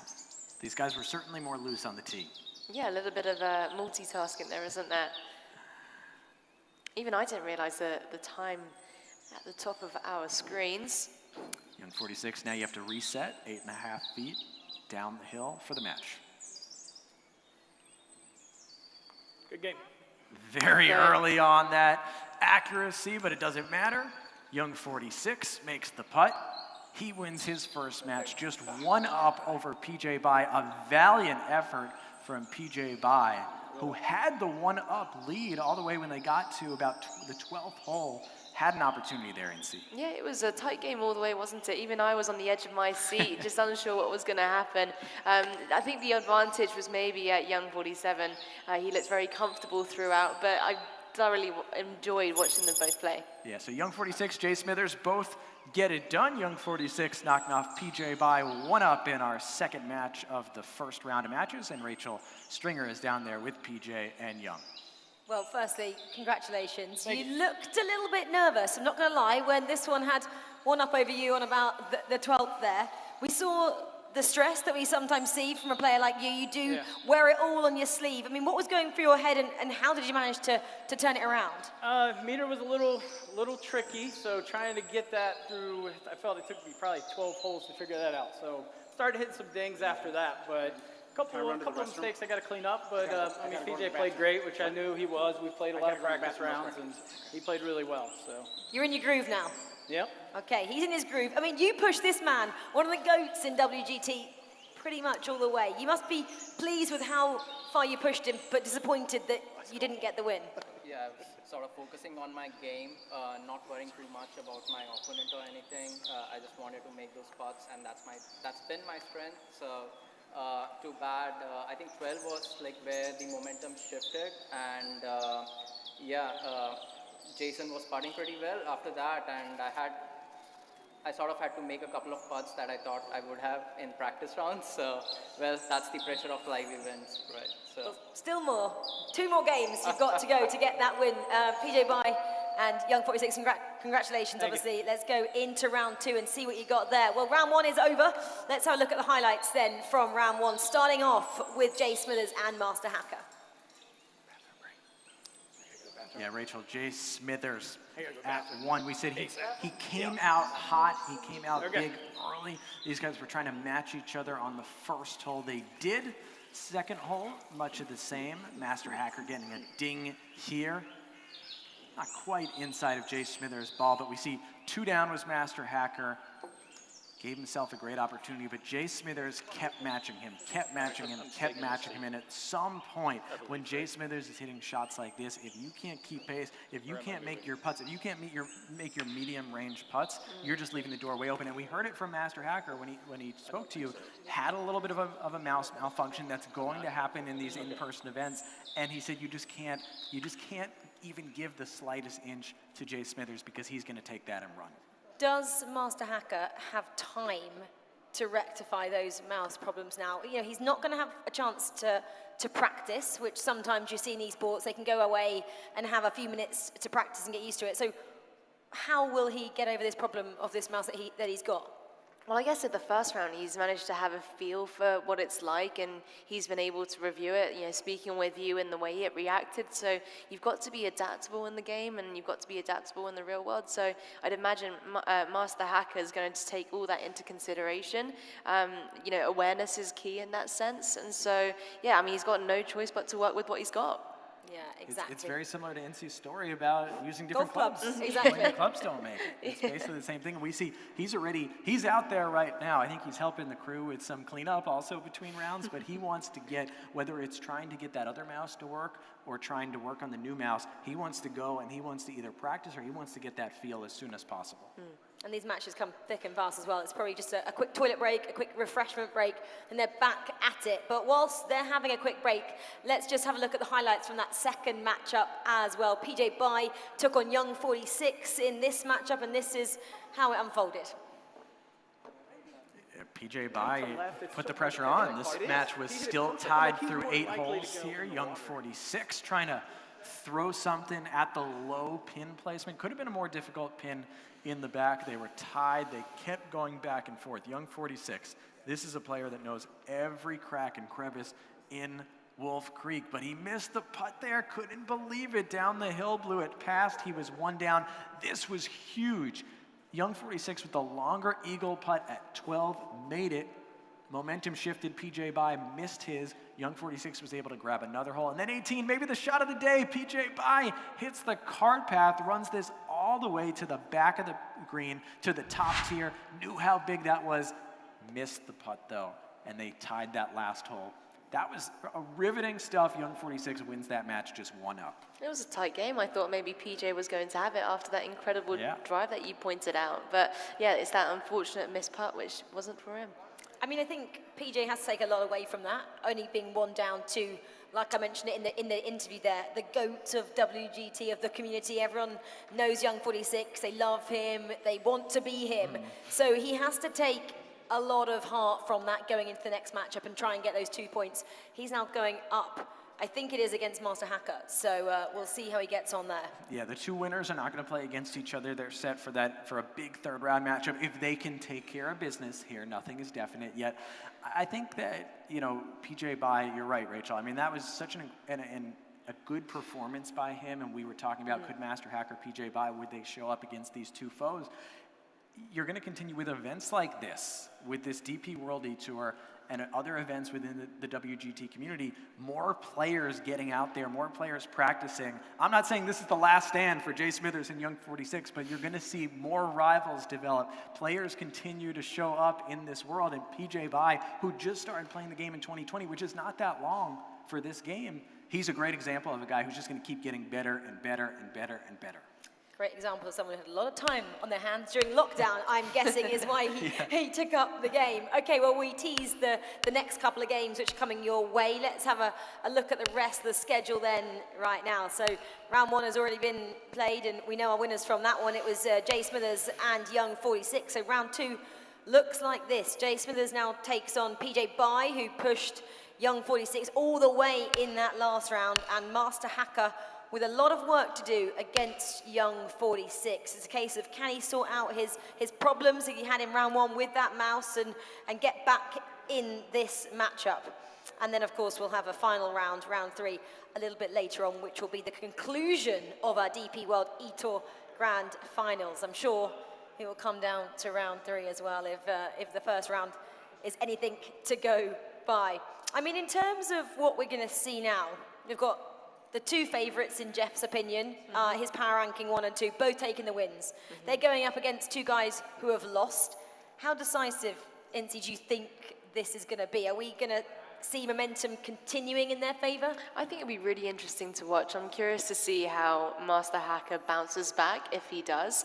You know, Young 47 is clearly, Young 46, excuse me, very important to get that right. I'm sorry if I've offended you. Is clearly going to be playing with a lot of confidence. I think that was a brilliant and tight performance too. So lots of clutch moments, and I just want to see Master Hack over there bouncing back, obviously having plenty of mouse trouble, but can you adapt into the next round and start to feel comfortable with it? Because you're going to have to, my friend. He's going to have to. I think he heard you. I hope he heard you.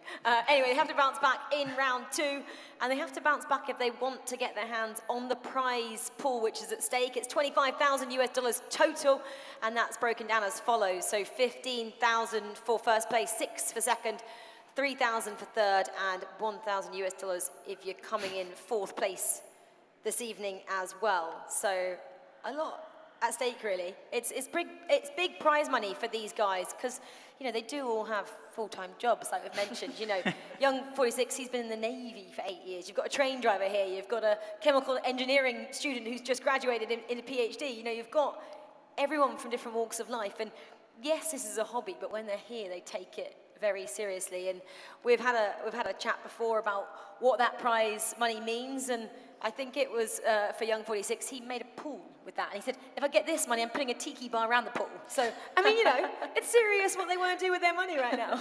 He's also wearing a shirt, or Jay Smithers is wearing a shirt from the Country Club from the US Open, I believe, this past year. So obviously something I believe that he probably got with WGT, winning his shirt there from the US Open. I want to get the camera, I'm going to tell the production team to get the camera on PJ Bai at some point, because the chat asked for it. They said, take the hat off, let the hair flow. Gone.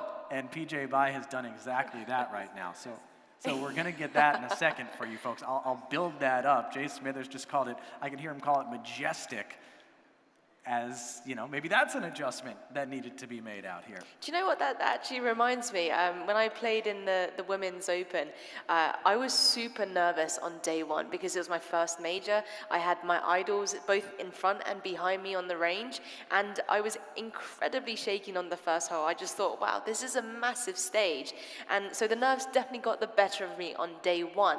On day two, I knew I had to bounce back. I actually did my hair differently. I wore a totally different outfit because I wanted to feel like a different person to day two. So with PJ maybe losing his first day, I want to feel like a different person and I want to become a winner now. So maybe, you know, those physical changes could make a behavioral difference and maybe a performance outcome. Who knows? I love that little insight. That's great. Well, we're back in the games. They have teed off already. You can hear them ferociously tapping away on their calculators because we are underway with the PJ by the majestic hair that we have now been able to see against Jay Smithers on this first hole. And it's going to be interesting because they were obviously not playing against each other in the first matchup, but we're chatting quite a lot. Are we going to see the same kind of conversations happening now they are going head to head? I doubt it. Well, I think Jay Smithers is going to continue to talk as much as he's not losing. You know, I think that's what he came in with. That is his mentality out here, is I'm going to brew confidence at you and make you think about that as PJ Bai just misses that big bender on number one. Jay Smithers wins the first hole, and now I'm telling you, he is putting his foot on the gas pedal of the trash talk right now. Yeah, he didn't like that one. Maybe he's going, maybe the hat's going back on already. Well, it's not great, is it, to go one down so quickly, but that does mean you can bounce back straight away and got a lot of time to turn it around. Yeah, dog leg right to left, yeah. Perfect line, perfect execution. Of course, the more you take on, the more trouble that could come into play. So let's see how aggressive Jay Smithers gets. PJ.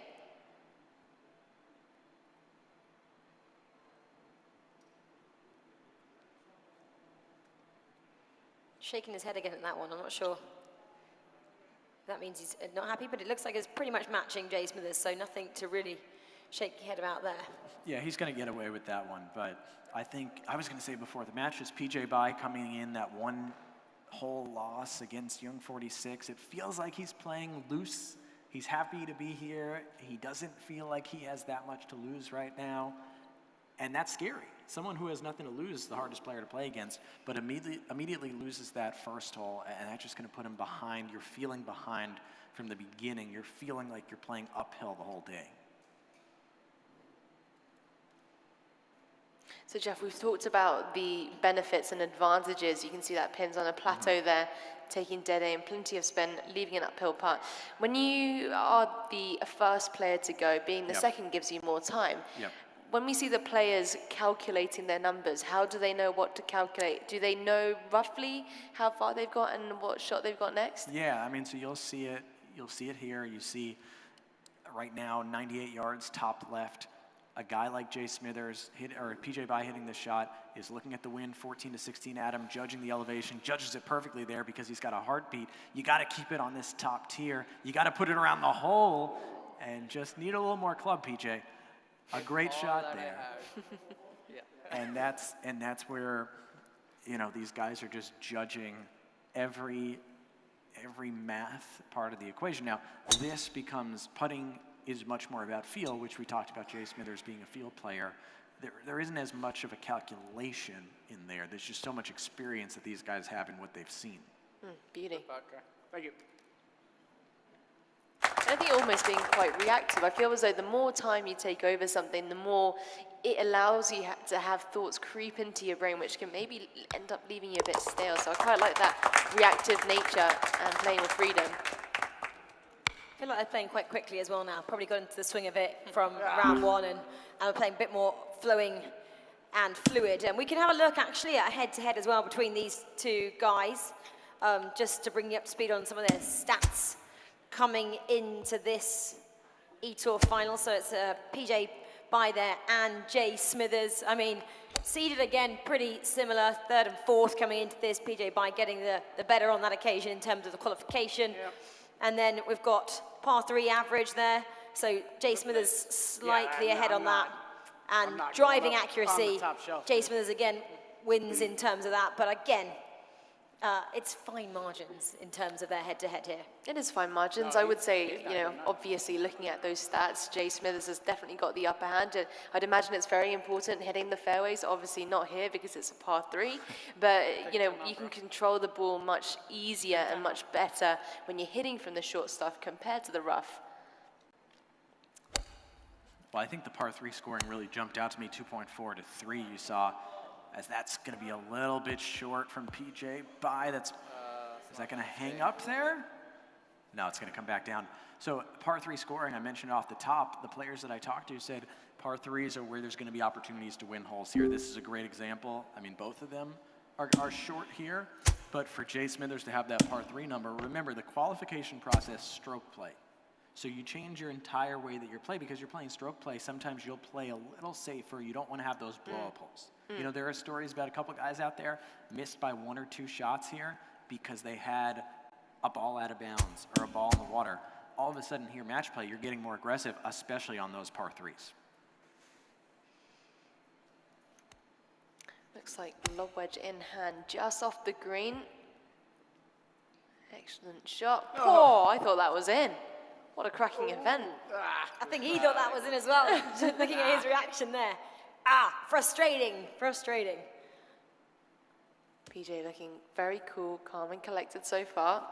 Hair's looking majestic. To the point of the chat, I would not want to play poker against this man. I'm so with you. So he saw the chip and how it moved. These are makeable. You can learn a lot from your playing partners, can't you? I mean, same thing in the real world. You can definitely take a lot from the break. We saw how this one released. It should move right to left. Going aggressive. Come on, baby. Go in. Oh. PJ. Moments like that are pretty tough and frustrating to take, aren't they? You have to laugh at it, otherwise you'd probably cry. And that's what he's doing here. And I really hope, we were mentioning it, weren't we, in the beginning, that I asked PJ, I was like, are any of your family watching? Does anyone know? He was like, well, I've got 2 families, one in America and one in India. I hope the Americans are now up now watching, because they are, I believe, the people who got him into playing golf as well, and then that led to virtual golf during the pandemic. And I believe, PJ, if I'm correct, nod that you're going to split any prize money that you get with your 2 families. He didn't nod, he's in the zone. He's in the zone. But I'm pretty sure we got told that he'd said that, because he said, I'm not really driven by money, I want to be here for the experience, and anything I get, I'd love to just distribute between my 2 families, which That's I think awesome, is yeah. great. Yeah. Well, he got his doctorate at Oregon State University. So he lived out there in Corvallis with a host family. That's Corvallis, Oregon. Now he's working, so he's in Portland. So on top of that, he told me he was in Seattle recently. That's where he came from. He was talking about he was wearing a Chambers Bay hat earlier. I think he might be the most interesting man in WGT when you add that he has a PhD in chemical engineering. I don't know if that helps when judging. I would have thought slope so. of a par 3, maybe. There's clearly a process that takes place here, so I would have thought so, Jeff. You can see the contours there, a little bit right to left, playing into a bit of elevation. It's 83 yards, wind mostly off the right. And this is bold. Flagstick removed from Jay Smithers in the fairway. So why would you remove the flagstick? Because you think you can make it. Ah, I love that. He hit an excellent stroke. He didn't even get the ding, didn't get it up there. But that is, when you have the confidence that you are going to roll something and you don't want it to knock out of the cup, you'll take the pin out. I mean, quite severe slope there. You can see going for the punch shot. This green does slope back to front. So just looking to drive this when it lands on the green a bit more. This is a lot of skill. This punch shot, I don't want to say don't try this at home, but watch this before you try it at home.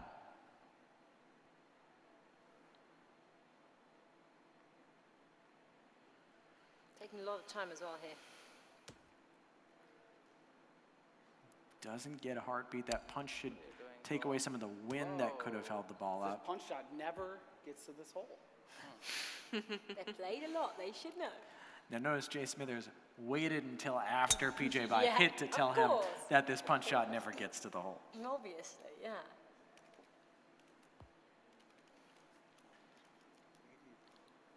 So PJ Bai under a little bit of pressure. Absolutely makeable. I mean, just 10 feet, a little bit uphill, clearly right to left as well. I mean, in the real world, this is probably like a 45 or 50% make mark, but for these guys here with the virtual golf, it's almost like a guarantee.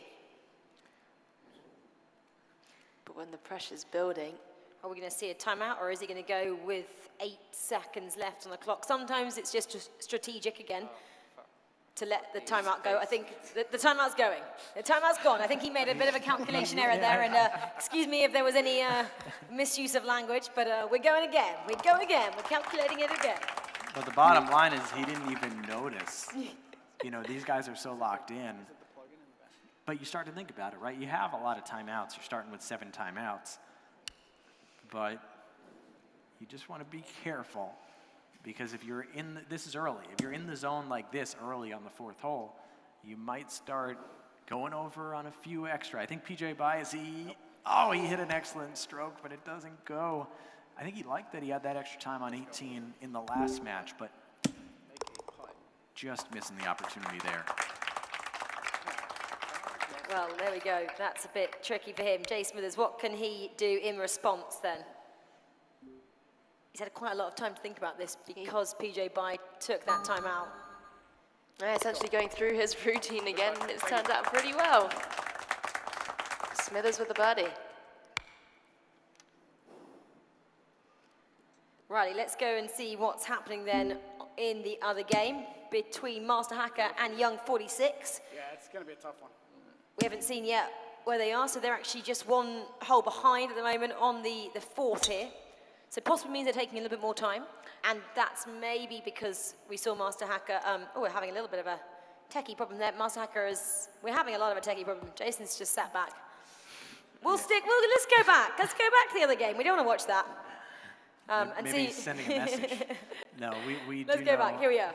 There's been a little bit with the mouse that Master Hacker was using. And it looks like something's going on in maybe the Young 46 side as well. I'll sort that out. PJ Bai 2 down here on 5. Critical moments early. And par 5 at least leaves the door open for more mistakes. I mean, that's going to test your patience, isn't it? I mean, you got to plan for plan B too sometimes. Things don't always go the way you want it to. It's all part of it. Now, pin right at the back. I think this green slopes back to front as well, a par 5. Everything's uphill, look at that, 49 feet. So that 173 yards has got to play at least about 182 maybe. You got some time. It's calculating the combination of playing uphill, but it's a little bit down, mostly off your right. That's well done. That's a good shot, PJ. Thanks, best that I could do. That's a bad wind.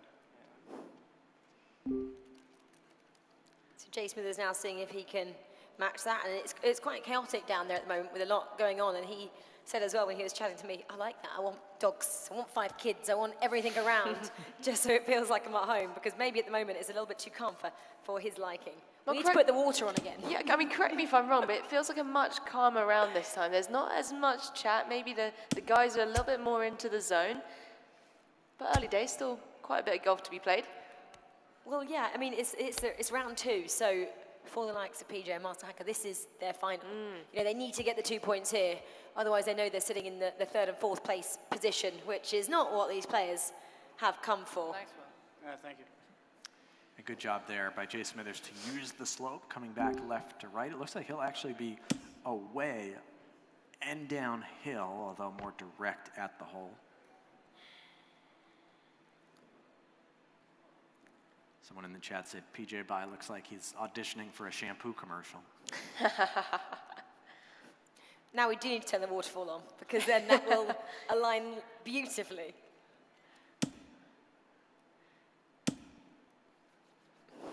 Definitely a lot of PJ Bye fans being created in the chat right now. Just a pair of left to right with this putt. Giving it about a foot though. See that delicate roll. Hangs on to its line. And it's just deflating on the other side because PJ Bye, this is not an easy putt. You can see how severe that slope is. And Jay Smithers just automatic on a very difficult putt. Don't let it.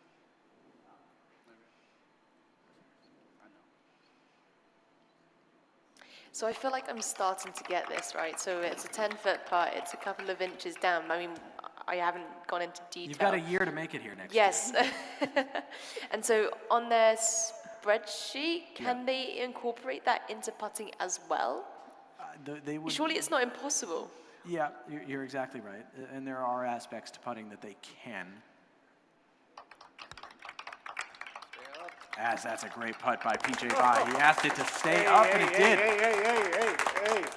Oh, fist pumps there for these guys as that hole was halved. That was and big. Jay Smithers keeps his lead of 2 up as we're going into the 6th here. All right, PJ, that was definitely a pressure situation for PJ, and he absolutely delivered. As you can hear them probably saying they're game on now. I love it when you have respect for each other, when it's a good result like that. Yes, you want to win, but still, this game is of, integrity and also supporting good play too, which we've just seen. That's the beauty of a drive. Look at that, par 4. It's all downhill though. Makes the hole much shorter, taking that creek out to play, taking on the bunker just short. Hello? That's an excellent stroke.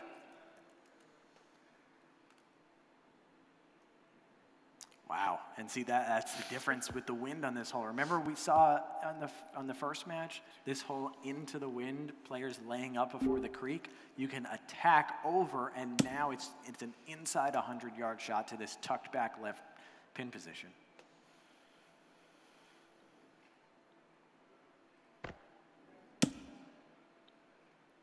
Flag stick removed as well, just being under 100 yards is confidence. He's just sending a message. Yeah.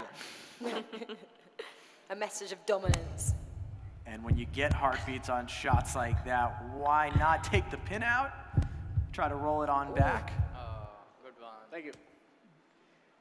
A little right there, Josh.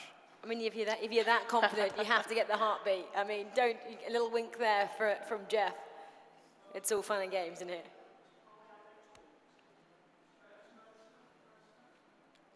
Just 89 yards. You can see, like you said, the wind just straight off the right. The contours are sloping the green right to left as well. So taking all of that into play, you need to aim way right. Everything should move towards the hole. Let gravity do the rest. And a heartbeat from PJ Bye. Another great shot, trying to get inside of Jay Smithers' ball. And yeah. Anything you can do, I can do better. That's right. In the other match then as well now. They took these players took these mice, just trying to make sure it's plugged in and everything is working. As we sort that out, we go to the other match, Master Hacker 74, Young 46. This is on the 5th, all tied, and Master Hacker hitting his second shot. Good to see him settling in after that rough first match. And he's got a heartbeat. 162 out. Oh, I like I have that. a black screen. Always quite difficult to stop the ball there. Playing into an elevated green with a relatively lengthy club in hand. Yeah. This is a massive statement then, like you just said, Jeff, for Master Hacker to have kept it all squared, kind of approaching the 6th hole there. It must mean, like you said, he's had a bit of a chance to get used to that mouse now, figure out how it works. He said it just didn't feel like the old mouse, and I think, yeah, that obviously showed in that last matchup, especially as he's #1 seed coming into this. So we'll have to see how that match progresses. But obviously we have a couple of technical problems, so we'll try and get back up to speed as quickly as possible. But just a reminder then of how everything's being played out today. It's round robin, so if you are just joining in, we have 4 grand finalists here today in Dubai, and they all play each other once. So they've got 3 matches to complete, as we have a birdie there from Jay Smithers. Yeah, we see. I think. But let's stick on the other game, though, between Master Hacker and Young, as we're just looking at results there from PJ Bai and Jay Smithers. We left that on a short while ago, but it looks like we're staying with this one. I'll just read the screen. It's probably better than just pretending I know we're going to go. So obviously 2 very crucial matches going on.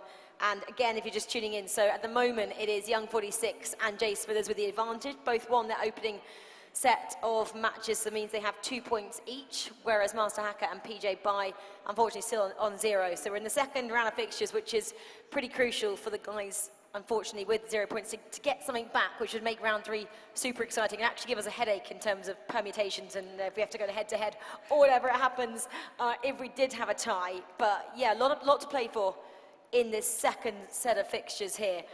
From what you've seen from both of them, again, I think obviously we didn't expect Master Hacker to be playing as well as he had done here, but for Young not to capitalize on his momentum, which we saw in the opening match, would you be surprised by that? I think I'm really impressed with Master Hacker's performance so far. I mean, he lost 4 down in the first round. I think it would have been really easy to get shaken up by that. And I think Young 46 had a really good game. It was a tight game and won on the 18th.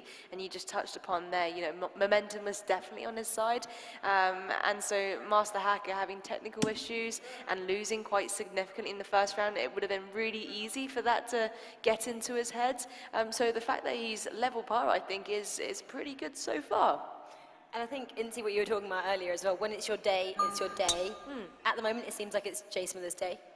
So far, so good. I mean, I like his energy. He's looking really comfortable out there.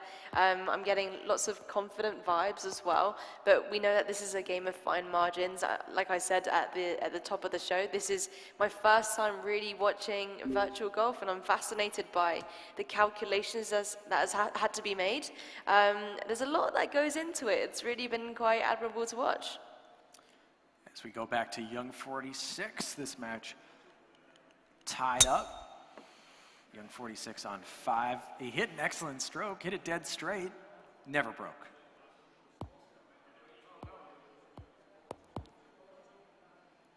And that leaves the door open for Master Hacker. You're looking at things from Young 46's point of view. We can see Master Hacker. You can see on your screen, you can't see his hands moving right now as he does some calculations, goes back to the putt. Again, we talk about the timing. Now you're about halfway through the time allotted that you have. This is an opportunity to win the hole here on 5.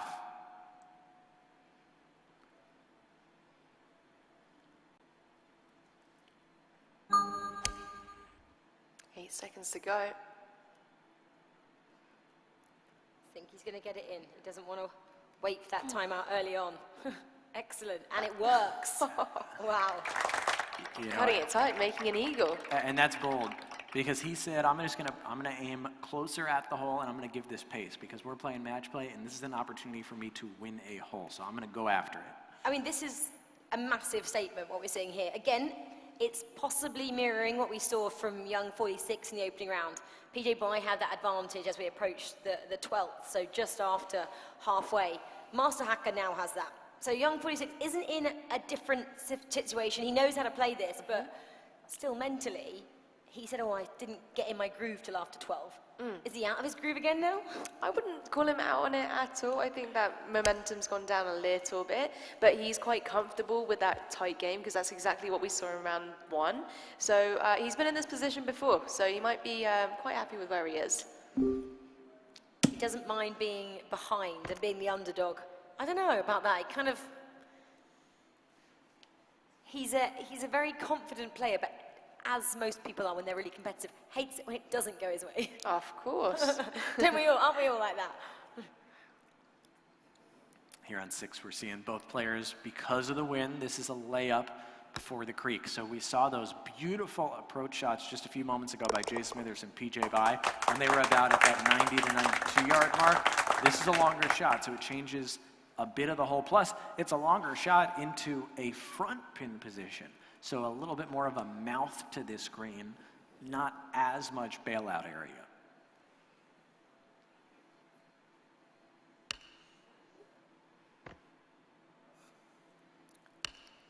Well, nicely done then from Young 46 for that heartbeat moment. Let's just see where it ends up. Pretty close. That he'll be pretty happy with that, I'm sure. Beautiful shot.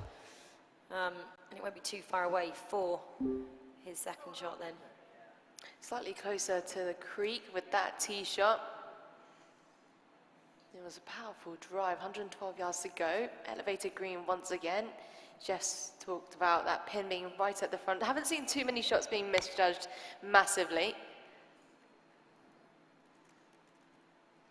No, I'd say if we're going to talk about missed shots, possibly in the third round when fatigue is still a thing, you know, more like mental fatigue. You would have that, I'm sure, playing as well, both mental and physical fatigue, but these guys, possibly just the mental side of things. There's not much physicality going on over there. Yeah, definitely. I'd imagine, you know, like I said, I've never been in their position, but similarly, it's so important to make sure you're well hydrated. I can see plenty of bottles of water under the desks to make sure, you know, your cognitive health is clicking nicely. Yeah, these guys, remember as well, they actually competed against each other only a couple of weeks ago, and Young 46 came out on top that time, and it was Master Hacker who said, I've got a lot of work to do. I've got to go away and really practice and figure out a way to beat him. Is today going to be the day? They've faced up 4 times before, and it's always gone Young 46's favour. So the odds aren't particularly in his favour, but it's possibly going to change sometime. 1 in 10? Oh, 1 in 5.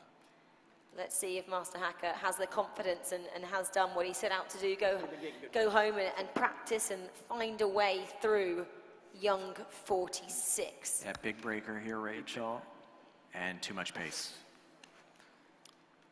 Well, you touched upon it moments ago, just going for less break and maybe more pace, just needed the other way around with that one.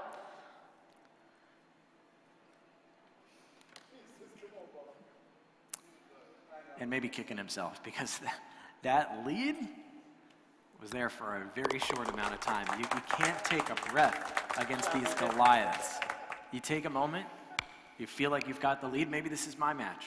And immediately, within what, 90 seconds, 120 seconds, goes the other way. Yeah, it's tough. And remember as well, these guys are in the same country club, Jeff, Cobra Kai. So again, they know each other so well, which is sometimes more difficult than if you're in a different country club like Jay Smithers and PJ Bayer. You don't have to play each other all the time. You don't really know everyone's secrets. Yeah, I mean, these players talk all the time. They are in message groups with each other all the time. They're helping each other out for various competitions. Some of them are going in, not to give it away, but they're going on an IRL golf trip at some point. So there's all these things going on. People might. I think I threw Jay Smithers off. People are going to ask him to join the golf trip. They're so close, and I think that's why you're seeing mostly a friendliness among all the players here. But I think it'll be interesting, especially if we get that Jay Smithers Young 46 final, because of how close they are and how comfortable they are trash talking each other, because they do it by phone almost every day. Well, you can see Young 46 there, just again watching his opponent. It's on the big screen in this arena, so you can see exactly what's going on. Obviously, they can't particularly see it because they're opposite each other when they're playing, which is a pretty good move from the guys here, so they can't see exactly the calculations that their opponents are doing. But it's pretty tough, isn't it? Just like it is when you're playing, to wait and watch what your opponent's doing, and you have that time to think, which is a good thing, but probably also a bad thing. If you're constantly just playing on your own, you just kind of build that momentum all the time. Yeah, I think you can go one way or another. When you have too much time, you can definitely overthink things. You almost force yourself to think about something, right? Whereas you get other players who just get on with it. They're very much more reactive and, like Jeff said, field players. Field players, exactly. So personally, I'm a field player. I like to look and react. I do think golf is a reactive sport, because I don't think people really actually agree with that often, because I think you have to read the lie and you have to react to the shot and get on with it. I think the more you think, the more you calculate, the harder the game is, personally. Don't overthink it. Don't overthink it. Keep things simple. Less is more. By the way, we are about to see 2 insanely different putts on this treacherous 7th-hole pin placement. This back right pin placement, you could argue it's the hardest pin placement in the entire game, WGT. Young 46 didn't get up to that tier, so he has to putt all the way up the hill. Master Hacker is all the way in the back on that top tier, so he's got to worry about putting by the hole and then rolling exactly back to where young 46 is right now. Nope. You gotta hit a ding, buddy. Oh, did I get it? Oh! Young 46 said he thought he needed a ding. He didn't. He had the line right and just gets it there. And like I mentioned, now the pressure shifts back to Master Hacker. At least he doesn't have to worry about putting this by the hole. If he misses the putt, he loses the hole. Just got to focus on making it. Talked about momentum. I feel like that was a massive swing. This is important. Huge amount of break. So this is what you guys both said you hated, the fact that it's slightly down in terms of elevation. A couple of inches there, so really have to read this one, and especially for Master Hacker, because this is crucial. And see, this is the type of pin placement that professionals just walk off the course. Yeah, If the committee sets up this pin placement. Tactical timeout there. I think that he recognizes the magnitude of this putt. You have to go in knowing you have the timeouts, Give you a match. but you really need to You ain't use them cruising, in buddy. particular times. And you really need to designate them for the putts you really need them for. As young 46 doing a little Jay Smithers right now, while Master Hacker's taking some time talking to other people, just kind of staying loose, being intimidating. You got that right. Oh, what a beauty. Just about the perfect pace, wasn't it? A little bit more speed there. Might have missed it on the high side. We got to check Master Hacker's blood pressure. It feels like the heartbeats are real. Every time we check in with him, it's a putt to try to keep things going. Well, that was nice. And I believe in the other matchup, the boys actually were just talking about that young 46 and Jay Smithers. He was going, you're in a pretty good day, and that's because if we do jump over to the other matchup, Jay Smithers is 4 up. We left it at 2. He's doubled his lead in only a couple of holes now, so he's completely dominating as he did in that first round of fixtures. I don't know what happened, but it went black again. Best time to jump over then, Jace. We'll jump over to see what Josh and PJ are up to. Killing me. Young 46 throws that. Well, we'll get that in a second. We're looking at Jay Smithers. Now, like you mentioned, Rachel, 4 Please. up as he gets to the 10th hole here. Cruising comes to mind. But you gotta like PJ Bye's smile still. But look how Jay Smithers' body language again, into like you were saying, he just sits back, crosses his arms, he's just waiting Keeps blacking out. for everybody else. He just kind of zones out of the game when he's not playing. Yeah, I quite like that. I mean, in a typical round of golf, generally speaking, it takes 4 hours. It takes a long time. So you need to learn to switch on and off in between those shots. So I'd imagine, for the gamers anyway, if it's not your turn, sit back, relax, and have a little break. Were you good at switching on and off? I was pretty good. I think you need to have a good friend on the bag, and so it definitely helps to have some good banter, have some chats, but also just switch off, Love a bit of food as well. Refuel the body. Oh, great shot, PJ. It's a good one. It's a beautiful shot by PJ. Well done, sir. Opportunity here to pick one up. Jay Smithers has to come way down the hill, 9.2 inches. PJ Bye, not a gimme, but he's putting uphill. So a rare miscue here by Jay Smithers, giving himself a downhill read.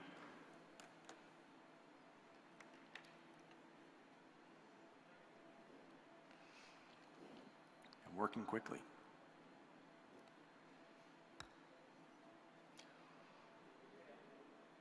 Yeah, it was quick. You could see that just sped up right towards the end. A bit of work to do, maybe 5 feet or so. Barely hit it. And that's just a great view of a guy who's been having a lot of fun so far today. PJ Bye trying to take some of that fun back. This is a chance, isn't it, for him to respond here. He doesn't want it to go further away from him and go 5 down. That would be pretty disastrous as we're approaching the 11th. So what can he do with this? Excellent and nicely finish off as well. So claws one back, which is pretty nice to see for PJ Bai.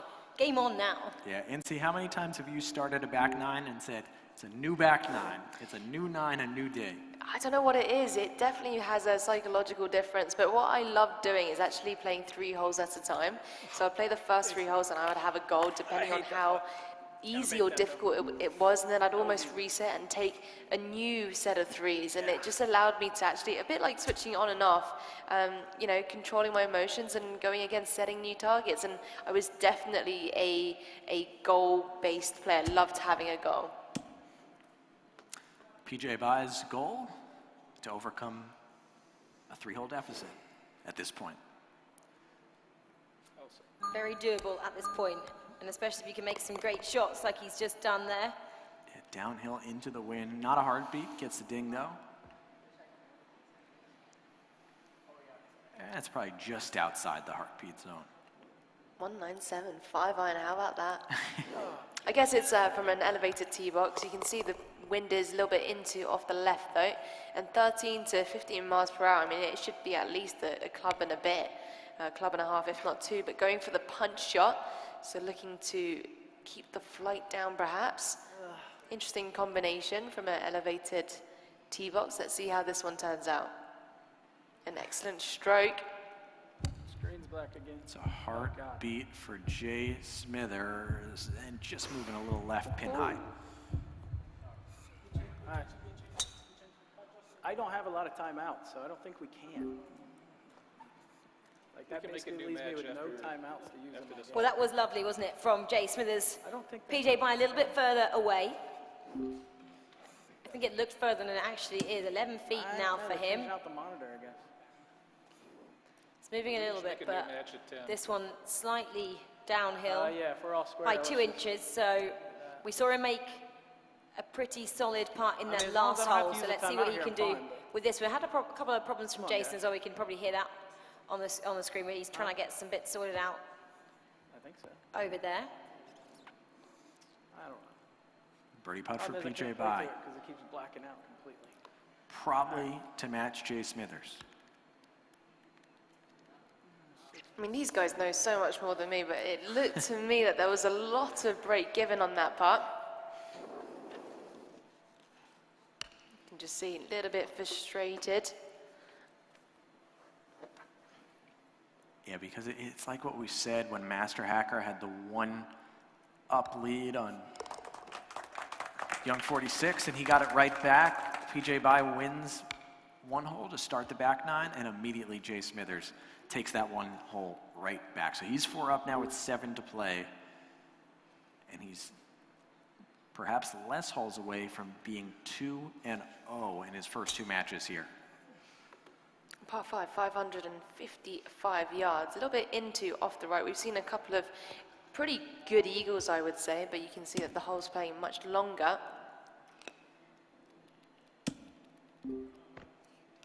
Yeah, this is one of the longest holes, I think, at Wolf Creek here that we get to see. A par 5. So it's pretty much a green of 2 halves here, isn't it? You've got to play the front and then the back of it and just see how close you can get each time. Yeah, PJ Bai almost hit Jay Smithers' ball. All right, par 5. You've got the wind coming slightly at you. You can see right to left wind is okay on this hole because there's enough bailout on the right. You don't want to go long though, do you? You almost never want to go long here at Wolf Creek.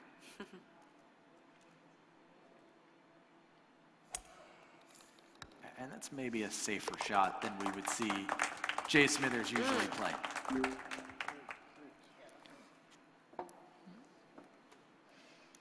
He knows he can 2-putt from there easily, throws it on the high tier, the right tier, middle tier. And now if you're PJ Bai, there's no time to play safe. You're forced to go for it, for sure. I mean, you need to play aggressive right now. Especially when you're down. We saw a little bit of emotion earlier, playing for more spin perhaps. know, short left or long right is a no-go. He's trying to really fine-tune this spin.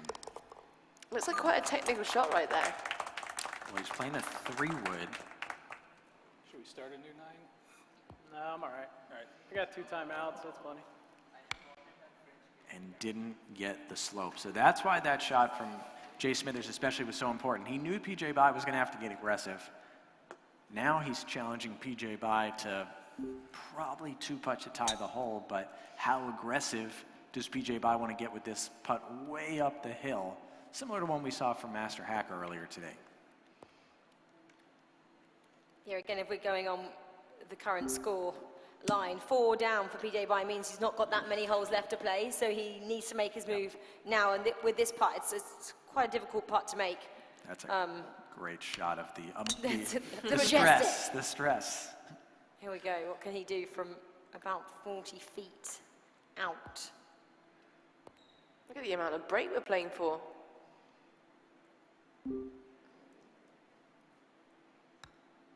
Expecting a huge swing. Oh, that was pretty hard to calculate. Didn't quite work out in the end there. How much does wind come into play on the putting green? Not really at all. There are certain elements that you don't have to worry about as much in this game. And look, we see the flag, but it's not so much about the wind as much as the slope, the distance.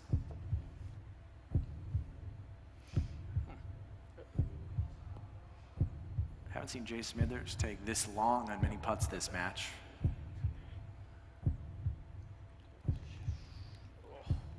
Almost taking the entire time. Oh, it's held his line beautifully, read that perfectly. That's a skill in itself, isn't it? Reading the putt perfectly and then executing. It feels like that putter is a third arm right now for him. I mean, it's just incredible. Now he's 5 up with 6 to play there. After winning his first match, 4 up with 3 to play, 4 and 3. So he has come here to play. We see the other match all square, tied up, Young 46, Master Hacker. This is Young 46 into 10. Pretty good. I was really fascinated to see how this match would turn out, actually. I mean, we touched upon it earlier. Master Hacker losing 4 down in the first. It hasn't seemed to bother him too much. You know, maybe adapting to that new mouse as well. Obviously, his original one, unfortunately, has broken down. So, change of equipment last minute. Maybe it's a bit of a tactic, though, for Young 46. He wants to go all the way to the 18th, because if he wins on the 18th, at least he's played it, whereas Jay Smithers hasn't quite got to the 18th, doesn't possibly look like he will here, so won't have the experience on this. Guys are making something up here and trying to go with it. It might be a tactical advantage. It's an interesting fan theory. I think you want to try and get the win, you know, as soon as possible. Less time then, out there on the greens. So you're mentally a little bit fresher, possibly. But it looks at the moment like it could go like Young 46's first match all the way. Well, check this out. I mean, Young 46 had the longer putt, made it, not a lot of break, and look at this back-breaking 4-footer for Master Hacker.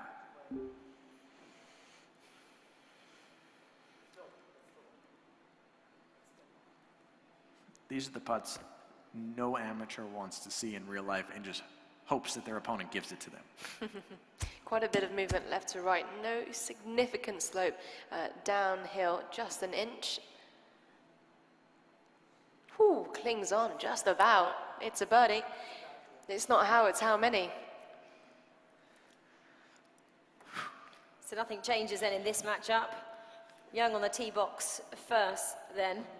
On the 11th, it's par 3, so just over 200 yards out. Again, there's always a bit of a wind here at Wolf Creek because you are so exposed when you're a little bit higher up like this. A lot of elevation as usual, like we'd expect. Downhill, right to left, wind right to left. You see that slope off the right. Pins in the back. He's playing a 175 club. And he finds the heartbeat, Young 46. Oh, go in. Could it go? Could it go? Yes, it does! Our first hole in one of the night for Young 46. Great shot. I wonder how many hole-in-ones he's had. Oh, he's got a lot. But how many has he had on the stage in Dubai? 0. Until now. That was a dig. If that doesn't give him the confidence to turn this match around and have the advantage, I don't know what's going to. It looks like he, unless Master Hacker can do Hey, listen. impossible here and match that, This is why you that play would the be game. something, wouldn't it? Let's see if he can.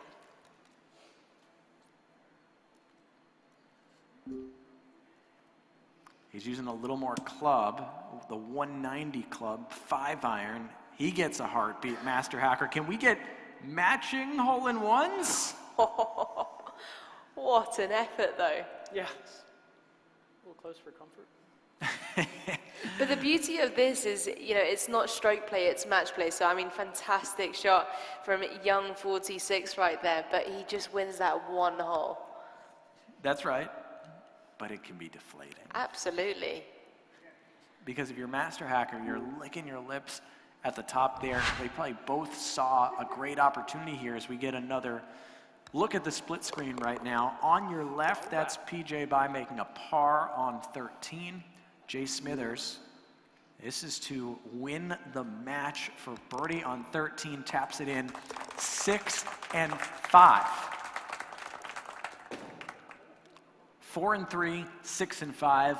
Message sent, message received from the rest of the field, NC. I mean, if you're looking at the play so far, Jay Smithers definitely looking very comfortable and incredibly confident as well. I mean, a perfect display since round 1 and round 2. It's been a beautiful performance so far. Playing with confidence, both physically in the game, playing with confidence, and physically his demeanor, his body language. He knows he might have set up an opportunity with Young 46. This is going to be interesting right now, Young 46 and Master Hacker playing. If Master Hacker wins and plays a little bit of spoiler in this match, all of a sudden there are a ton of permutations that we have to go through. If Young 46 wins, he's going to go head-to-head against Jay Smithers for the title. Jay Smithers, PJ Bai, there with Rachel now. I mean, firstly, second match in a row that you've just been so dominant. Incy was saying kind of like it's very much sometimes a game just goes your way. Are you feeling like everything is just working for you today? I'm hitting the ding, I'm hitting every shot that I want, I'm making putts that sometimes, you know, they don't go in a lot, but I'm making them today and it's turned into good results. It has turned to good results. 6 up there, that win, that's PJ. I mean, firstly, go talk about the hair. Majestic. That's Yes, what everyone's it been is. saying online. It's absolutely beautiful. So we love to see that, but how well is he playing? He just said he feels like it's kind of going in his favour. Did you feel that playing against him? Yeah, so Josh is a big tournament player. So we were practicing at 4:30 in the morning today, and I thought like I was like right there with him in like both the rounds. But yeah, in real matches, like he's done this to me like the second time in a row now. So I'm just counting. Like, we'll stop at 2. We're still friends, is all that matters. Yeah. They were just fist pumping as well off camera. They are friends. They're loving the experience here. I mean, Josh, why do you think you just up your game on these big stages? I just don't feel nerves. Honestly, I just try to treat it like everyday life. You know, I'm at my home in my living room with one dog jumping on me and another kid yelling he wants something to eat, and that's just how it is. Are you feeling nervous? I did not. I mean, I'm feeling calm. I think, yeah, pretty much exhausted. I usually don't play like 2 rounds back-to-back high-pressure situation. So this has been tolling, but then, yeah, I'll just go and like sip some water and like regroup for my 3rd match. Well, I'll stop talking to you because you do have one more round left, both of you to play as well. These guys have a few more holes to play, I believe. So go and sit down, have that sip of water, regroup, and get ready for your final matchup. Well done, Rachel. Both of you. Thanks. Well, we'll see what's on the line for Jay Smithers as there's been a couple problems here technically with Young 46 and Master Hacker. You made the big one. Young 46 is 1 up. They're still on the 12th hole. Put on 5. Move over here. Okay.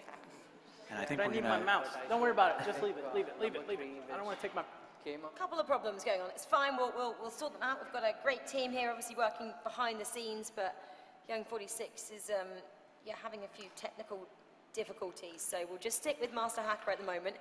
This is quite tough for him as well, because he's got to keep his head in the game and not get distracted by everything else which is going on. And he does just that. Head in the game for the Eagle there. Which I'd imagine is actually very difficult to do. And I said at the very beginning that Master Hacker looks like a type of player that will just quietly go about his business. So very much just staying quite cool, calm and collected. That's all he can do so far, but definitely much easier said than done. So a few technical issues there. Young has just switched to a different computer just to see if that changes some things for him. So it's just a little bit of a timeout here, just to kind of focus on what the game at hand is. So whilst we're just waiting to jump back into the game, welcome if anyone's just joining.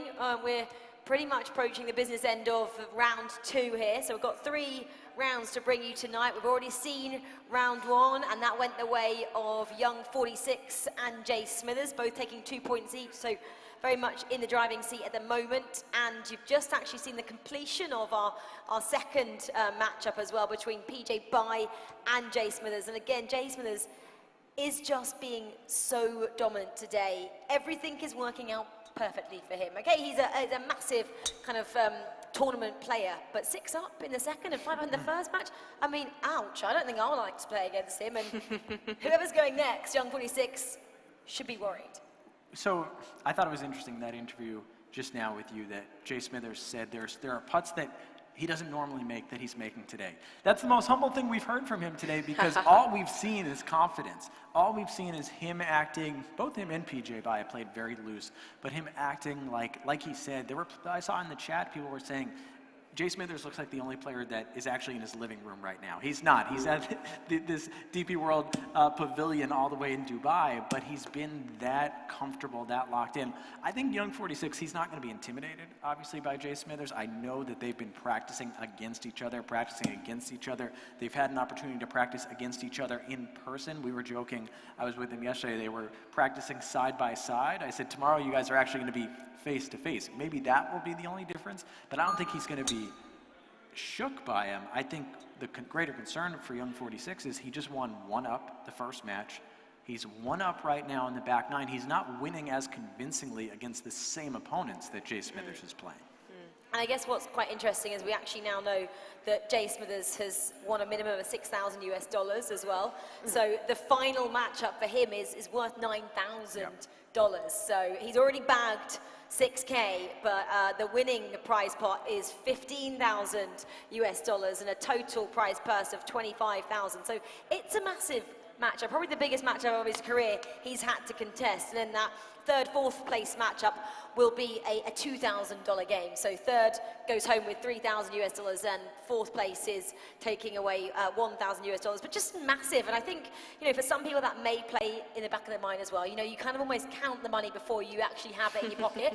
Okay, not PJ Bai, because he said it doesn't really impact his ability out there on the course, but there's a lot of pressure. If you've got a family, you've got 5 kids, that money's massive for you. I guess it's not over until it's over. However, I feel as though once you've bagged, some sort of security, it maybe allows you to play with a little bit more freedom. I can just compare that to a few of my friends who may have been rookies on the DP World Tour, and it's this brand new stage which they're not very familiar with. However, I'm just thinking about you and Ferguson now. He's a friend of mine who's just won on the DP World Tour twice so far, and what he said to me is, after I had my first win, it allowed me to play with so much more freedom. So I can only compare it to that, and we'll see how he gets on. Yeah, absolutely. Well, I mentioned that our first matchup in round 2 has been completed. So let's bring you the highlights of that now between PJ Bai and Jay Smithers. Yeah, we pick it up here. PJ Bai was 1 down on number 2. Hit a good shot there, but Jay Smithers was matching him the entire front 9. It was one of those where PJ Bai almost chipped in there on number 3, and every time he was trying to get momentum, even with putts like this, he was still playing well, and Jay Smithers beat him by so much. I think that's why you saw him just laughing, because when Jay Smithers is making putts like this, the putts that he talked about, that he might not normally make, but when he's making them, he's already putting himself in so many great situations that you just feel like you're climbing a mountain just to stay with him. And that's why it was 6 and 5. And we're not sitting here saying, look at all the mistakes PJ Bai made. There weren't that many. No. He's a big match player, like we were just talking about. Round 3, there was a massive match. Can he keep that same form? Is he going to have a little bit of a wobble? And see, from what you've seen, what would you say? I would like to say so, yeah. He looks incredibly comfortable and he looks very confident as well, which I think is key. We talked about that difference between, you know, that on and off the golf course, in between shots. And he's just sitting back, lounging, and he's looking pretty comfortable, I would say. And by the way, we picked this up, Young 46, 1 up. We know he's dealing with the mouse issue right now. But they're on 14. He just hit the first ball that we've seen today in a bunker. And he expressed a little bit of frustration right now. I know he's trying to calibrate some stuff, but this is a long par 4 to 476 yards. So Master Hacker with a prime opportunity to knot this match up with 4 to play. And he's going to go first here. Yeah, 135 yards, playing into a bit of elevation once again. We talked about how much undulation there is. The calculator is out, doing a little bit of maths. Wind straight into between 10 to 12 miles per hour, and the flag stick is out, I believe. Pin in that back left corner. This will be interesting. I think it's quite difficult to control. Tightly cut pin. And the result of this will completely change how Young 46 plays his shot. This is going to be good for Master Hacker.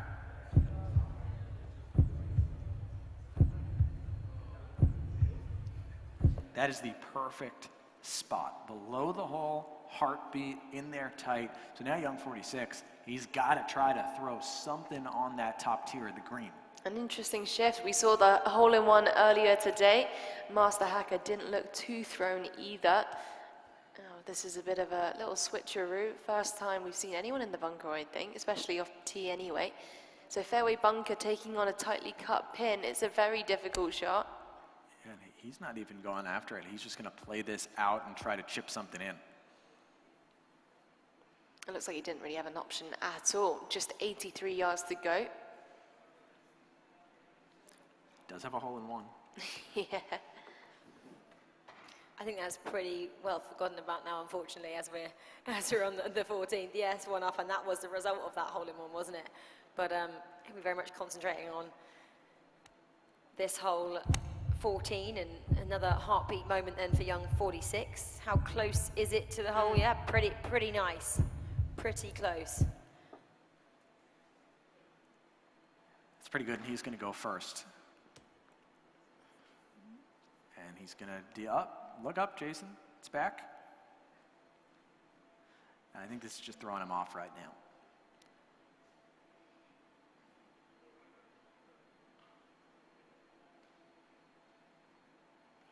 Just a hint of left to right, gets it done. Makes a par, nevertheless, even though he found the bunker off the tee. Now Master Hacker.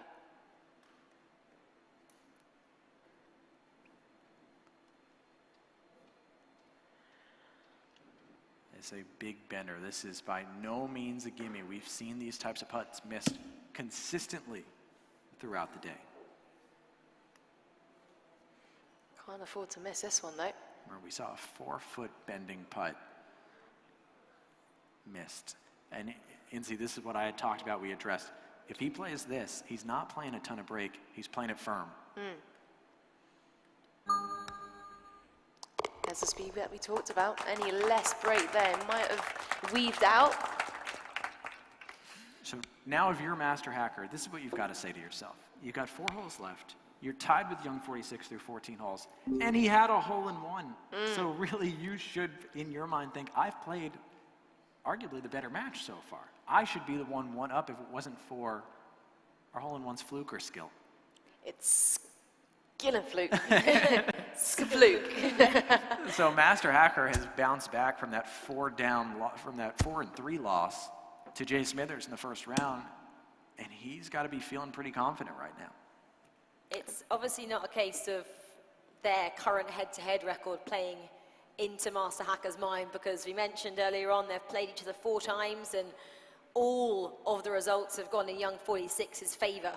And the most recent one was just a couple of weeks ago, and Master Hacker then said he needed to go home and do a lot of work, and seems he's done just that. Yeah, beautiful shot. Had to aim way left. Yeah, I like that a lot.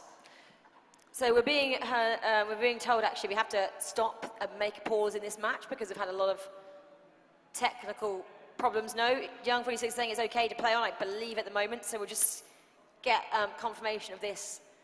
When it happened, he said he wants to just finish it. We're on 15, so there's only 4 holes left to go. He said, let's just keep it as it is and get to the end of this one. So we're play on, he says, play on. He shakes off the ops, and he throws one right next to the hole. Broadcast ops, trying to see what's going on. What does that tell you about Young 46, that he's having such a tough time out there, yet he's saying, no, I don't need any help, we're playing on? Well, he's one of the most experienced guys, right? So I just think that he wants to get this done. He's definitely not out of it. The match is all square. He can still walk away with the win, and that's exactly what he's going to try and do. Yeah, true kind of sign of his dogged character, that he just wants to get this job done. Well, the concern is that he doesn't want to use any more timeouts, because that's been, with some of the technical difficulties, he's used a few timeouts. And I think for him, ideally, he never wants to use timeouts. So he's saying, let's keep on going with this. If anything, it's probably good work for him to work with the shot clock, even more pressure, understanding how much you have as he tries to build on this to get into the next match. Putt like this shouldn't take him long. No, but Master Hacker is continuing to pile on this pressure, though, not give him an inch, which means it's probably going to come down to the 17th or 18th hole as we go all squared then into the 16th. Yep. That's the fastest putt we've seen all day.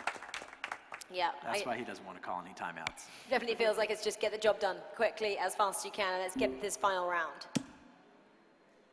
Great par 4. You can see 400 yards, the wind is down off the right. Going for quite aggressive play here, I'd imagine leaving himself with a relatively short shot with the second.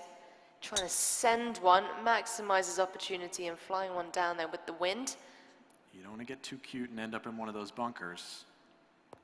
That's perfect. 343. It's going to be a great angle in for Master Hacker.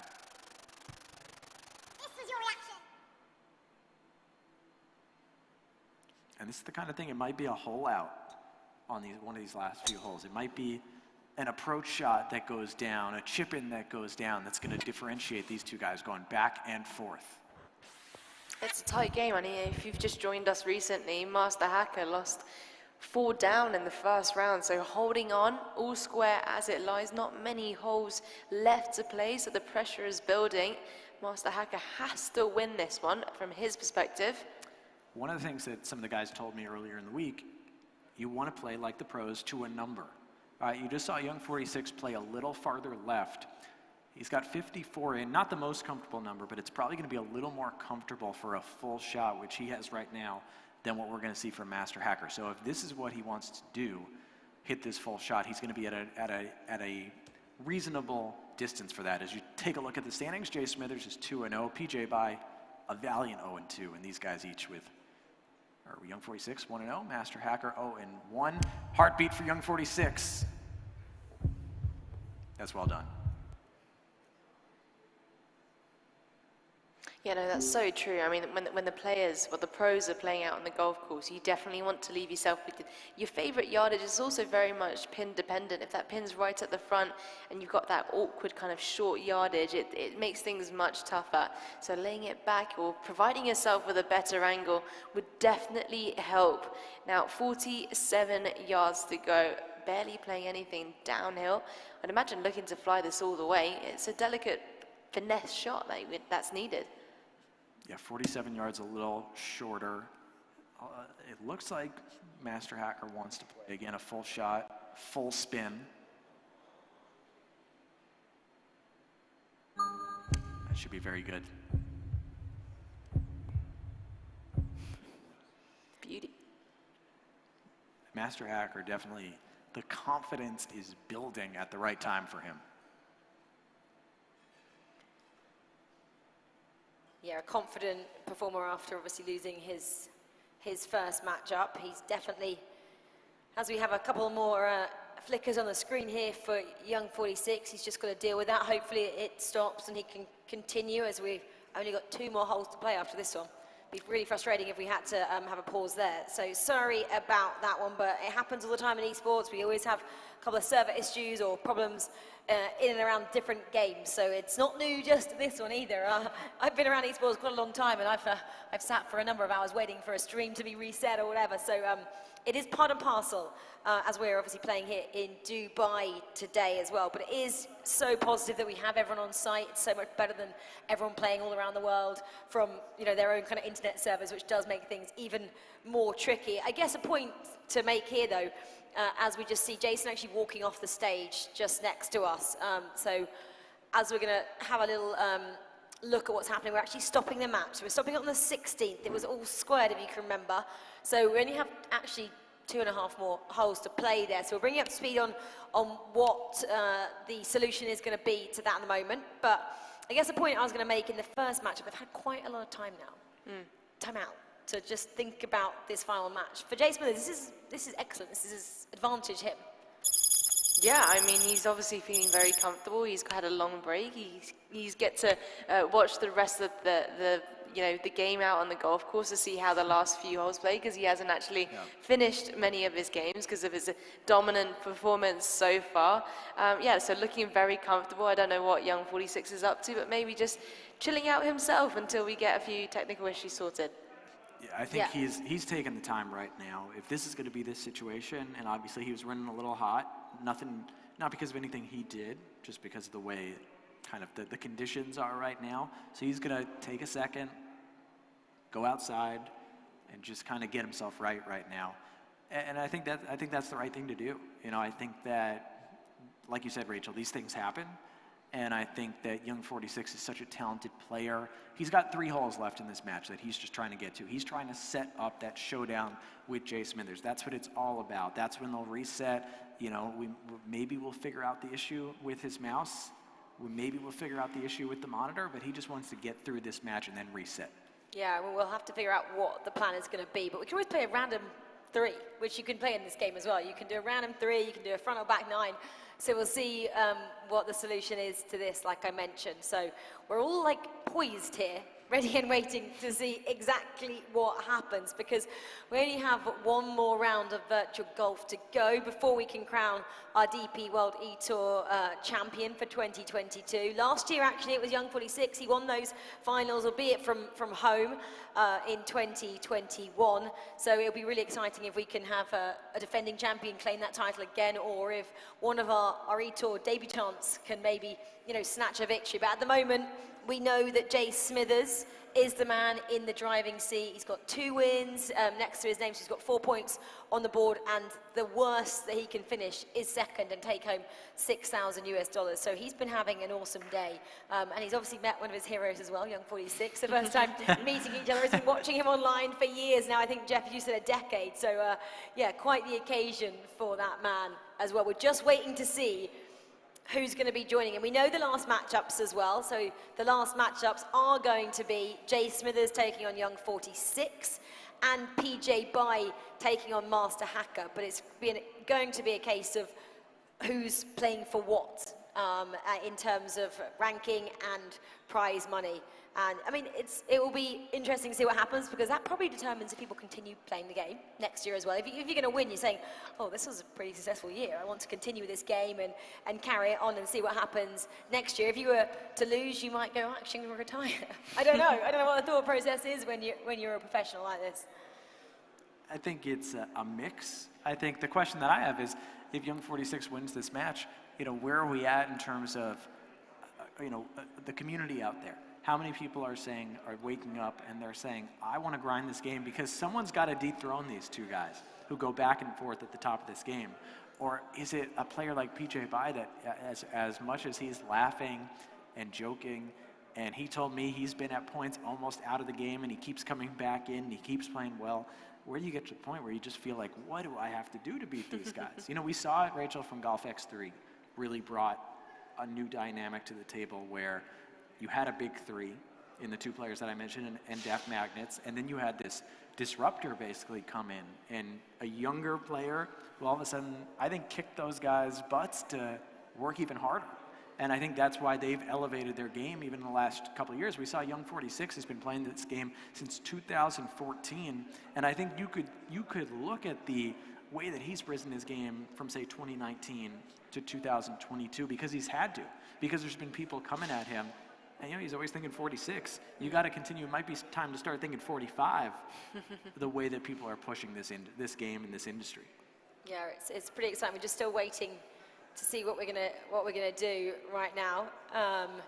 We're still working on it. We've got a lot of behind-the-scenes stuff here coming out, frantically trying to get the game back underway. Very frustrating for everyone. I might try and grab Jay Smith or PJ By. They can come over here and give us a little bit of an insight exactly what it's like as well to be a pro. But Inti, I guess it'd be nice to get your insight as well. Obviously, you've transitioned now from being a professional more to the commentary side of things. Do you still miss playing? Or do you still get to do it quite a lot when you're kind of doing your broadcaster role? I do miss it a lot. What I don't miss is having that 3-foot putt and that, you know, to try and secure my rent or whatever it is. But, you know, the transition in itself has been really enjoyable, learning a new skill set, and this is a totally new experience for me. I must be honest, I've never heard of eTour before until this week, and I'm absolutely blown away by the stage that we've got, the caliber of players that we've got, the attention to detail that it requires to actually take part and be so good. And at the end of the day, you know, these guys are trying to win something. You can transition that to anything you do when you're trying to strive towards excellence. So, yeah, no, it's been really, really fun. This week's a special one. And just to be here at this stage, it was an incredible spectacle. And yeah, no, it's been really fun to be part of so far. Obviously, we've got no women on the stage competing, and we haven't actually in any of the eTour events I've been a part of. I know you're all about kind of getting more young girls and women into the sport. I've seen quite a lot of interviews that you've done, especially actually here in Dubai. This seems like it's a complete level playing field. Obviously, they could play together, whereas you still have the ladies' tour separate at the moment. Do you think you might see more women taking up the virtual game because there isn't that separation in terms of gender? Maybe, hopefully, one day, you know, why not? A bit like short game, I think. Power isn't a thing.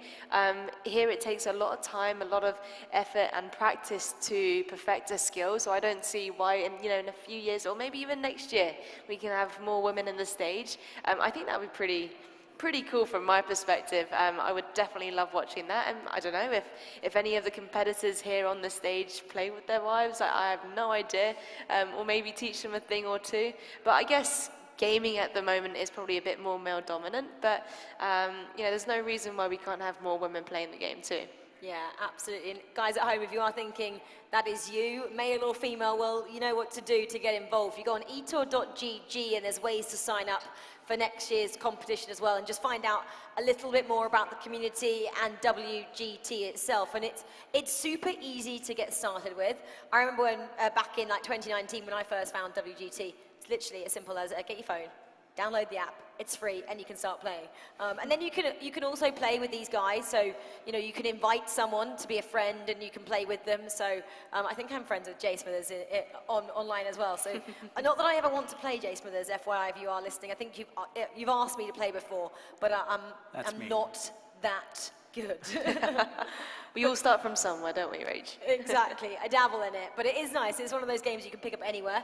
Like, I'm more of obviously a mobile player, and that's what's great about this game as well. You can be mobile or obviously play it on the computers, get my words out there. So it's pretty much for anyone, and anyone can have a go. And we do see that come to some of these big finals a lot as well. We see mobile players, and we see obviously guys that have been playing on the consoles come together. And I never know which one is more favorable.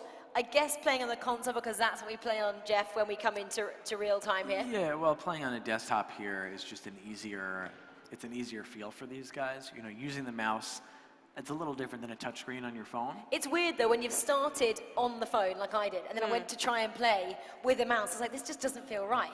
I much prefer kind of doing the shot kind of duration, shot length, I'm going to say, and the ding with your hands is so much easier once you've kind of got a feel for how you like to play. It's so difficult, to switch over there. But what would be your favorite method? Mobile? So I'm sure you're someone that's on the go, traveling all the time. Yeah, I think from a convenience perspective, I would probably want to and need to use my phone or maybe even the iPad because it's a bigger screen. But we've got some of the best players, well, we've got the best players in the world taking center stage right now, and they're all using PCs. So maybe if I want to be a dominant player, I might have to get myself one of those.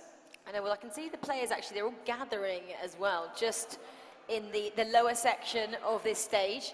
I might see if someone can chat to us. I'm not sure if I'm allowed to walk, because that's pretty much breaking this boundary here, but I might try and grab someone. Jay Smithers. Jay Smithers, do you want to come and join us up here? Come to the party. Here we go. Let's see how confident he is. We're going to get him in. Obviously, at the moment, Jay Smithers, who we're about to welcome up here, as I've said, is in the driving seat of this championship. This side. Come in. Come right stand here. in We'll between. stand together. We'll stand together. Hello, welcome. Obviously, we're having a few. Are you coming round? Where are you? Standing Come on, behind we me? don't Right mind. here. Where am I going? In This here? side. Man, this Sorry, is I- like 15 years since I've been that skinny. Hi, welcome Hi. to the party. It's like How's you've it already going? won. You haven't. You've got one more round to play. Yes. Obviously, I've spoken to you quite a lot, so I might let these guys ask you a question. But you've been so dominant. I've never actually seen you play this well before in my 2 years of watching you. Well, that's disappointing. But you haven't, though. I think it's pretty safe to Maybe say. once. Maybe once. Maybe once. Maybe it's BMW. Yes. Yeah. Yeah, no, playing really well right now.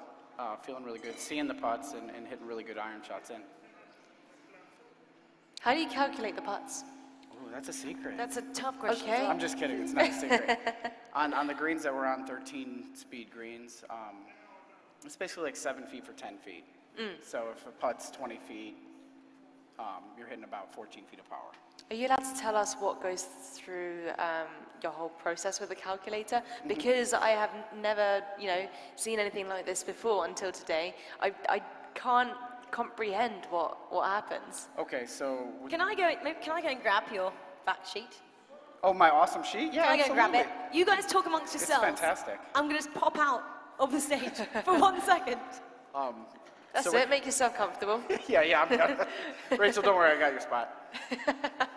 So with the calculator, all you're doing is basically like, you're adding your uphill and your wind into that's not mine. Well, you can talk about this one. 'Cause I don't have no idea what that Where's means. yours? Wait, no, Rachel, let me hold that for a sec. This I believe, is this Jason's? hackers, This is master Jason's? Master I- hackers. I just want to show people. The detail. Don't take Mine's don't this take everything, but just hotel understand I how wrote it much this goes morning. into this. All of the notes that have been made that some of the players are doing, and then Blown away. Josh, your sheet Hang on. It's We're coming. bringing it back. to put into reference. That's your sheet. This is mine. Wow, should we compare sheets? Yep. That's extraordinary. handwritten on a note from the hotel. Can we maybe zoom in on what you wrote in the bottom there? Oh yeah, it says do not lose. I don't know if the camera The can capture key to that. victory is not to lose. So there's 2 ways to do all this. Yes. Let me ask you this question. How did me ranking you second motivate you today? Jeff. We talked about this yesterday. It was hogwash, and you know it. No. I mean, Young 46 got the pedigree. He's done it. Honestly, any one of us could have been ranked 1, 2, 3, or 4. So I'm fine with whatever. And Good, humble answer. hey, I mean, I don't think you were when actually we announced it. You were looking at Jeff with kind of these evil-looking eyes there. knew. Yeah, he knew. knew. He has hit about 7 shots today that he winked at me. I did. after I the have. shots. A couple times I was like, hey, buddy, yeah. He needs a sheet. We're playing. We need a sheet. We're playing. He's You got to can- take that sheet. Again, we're crossing all these boundaries here. Good luck, Jason. Jason is back in the game. It looks like we might be starting. He needs a sheet, which is a good sign, guys. Before we get back in, you can see him just sitting down there. How many hours do you put into this game, like daily? It depends on the day, really. I mean, with my job, I can't play every single day, but when I do get a chance, I'd like to play at least a couple rounds a day, just to kind of stay sharp, especially leading up to this event.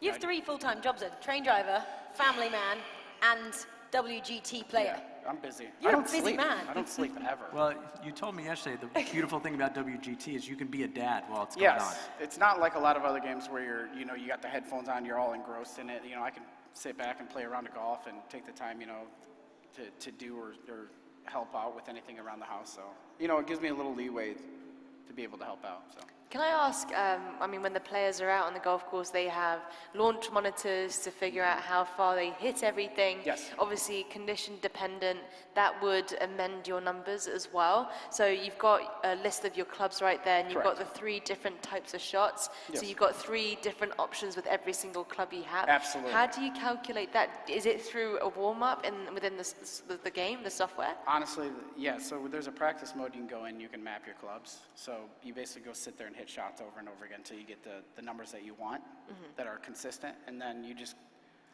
input them in during the game. And something like this, you're gonna calculate that tailwind. That's about 60% tailwind coming into the hole, and that'll subtract obviously from the yardage you got to hit in. And who taught you? Because generally speaking, you need someone to look up to, someone to learn from. How do you learn all of this? I just hit a lot of balls.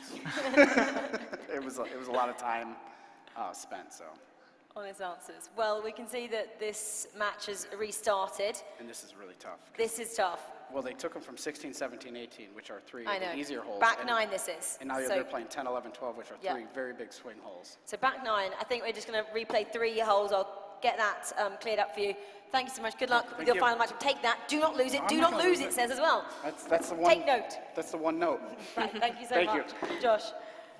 There we go. Right, so we're back in action. Apologies about that. It does happen. It's more so for these guys that I get concerned for, because it's a serious business, this game, and there's a lot at stake tonight. So let's just check. So this is the back 9. So we're playing 10, 11, 12, we believe now. And it was all squared, so it's all squared as we left it. Yeah, we'll get exactly, because they were on the 16th hole. Didn't finish the 16th hole. So we're trying to get official word here on. Correct. They're playing 3 Yes. holes at all square. So again, everyone's gotta refocus here. Everyone's gotta consider the situation, and kind of what Josh was saying, 7 to 13 are kind of their own holes on this course. Young 46, beautiful shot to the back. Interesting. Both players reacting quite differently. We had young 46 who walked out, probably to catch his breath and have a sip of water, go to the bathroom, who knows. Whereas Master Hacker stayed in his seat. So both 2 very different approaches.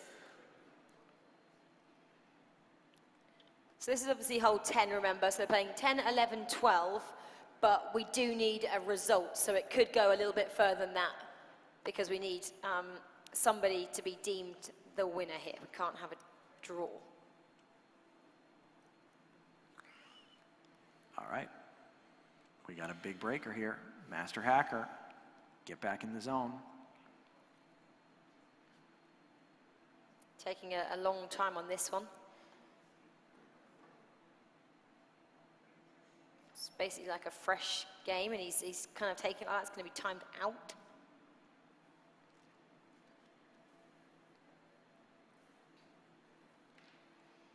So 6 timeouts remaining. I thought it was interesting. Master Hacker didn't want to get up during that break.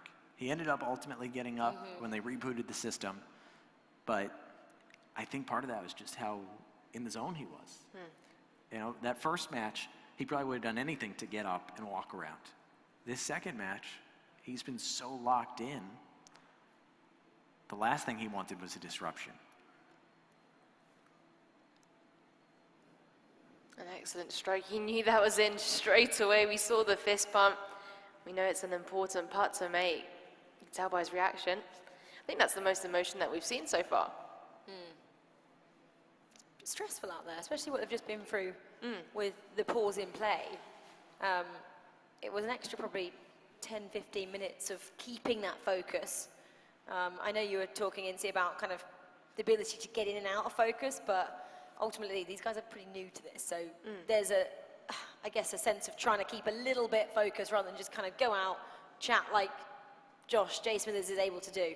That's quite the art, I'm sure. Well, I think the difference is that, you know, these guys are seated and you've got the screen, and it's very quick from one shot to the next, whereas in a round of golf, my physical trigger was actually having the golf club either in or out of the bag. So as soon as my hand is on that club, it's game mode. But as soon as it goes back in, that's when I get to switch off and move on from it. Young 46 using a timeout here. I mean, this is, we are going right into putts that are going to make or break this basically 3-hole match.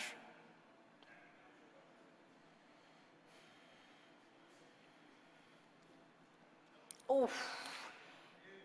Young not happy himself there, just leaning back in his chair, a little bit frustrated with that one. So this is crunch time. 2 more holes to play, and Master Hacker with that advantage, which we did not expect coming into this. No. Remember, guys, if you are just joining us, what happened in round 1? It was Jay Smithers against Master Hacker. Master Hacker was 4 down there. So for him to go up against Jeff, your #1 power ranking, the champion from last year, won 2 eTours on the bounce last year. This is big.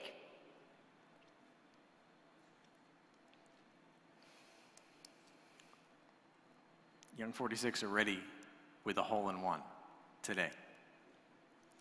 This is Master Hacker.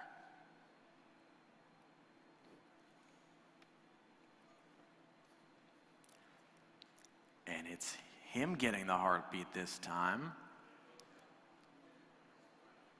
Woohoo!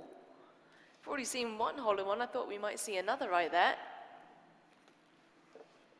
A little shift in energy.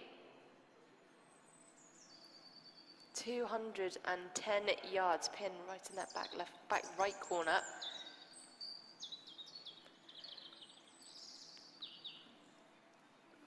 And like we've been saying, you have to play with what's in front of you. You have to play with the elements.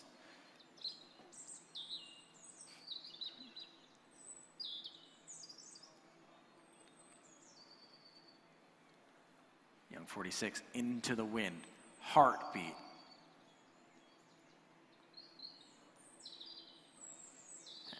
And it's going to come off the slope, not quite into the hole this time, but a good shot from Young 46.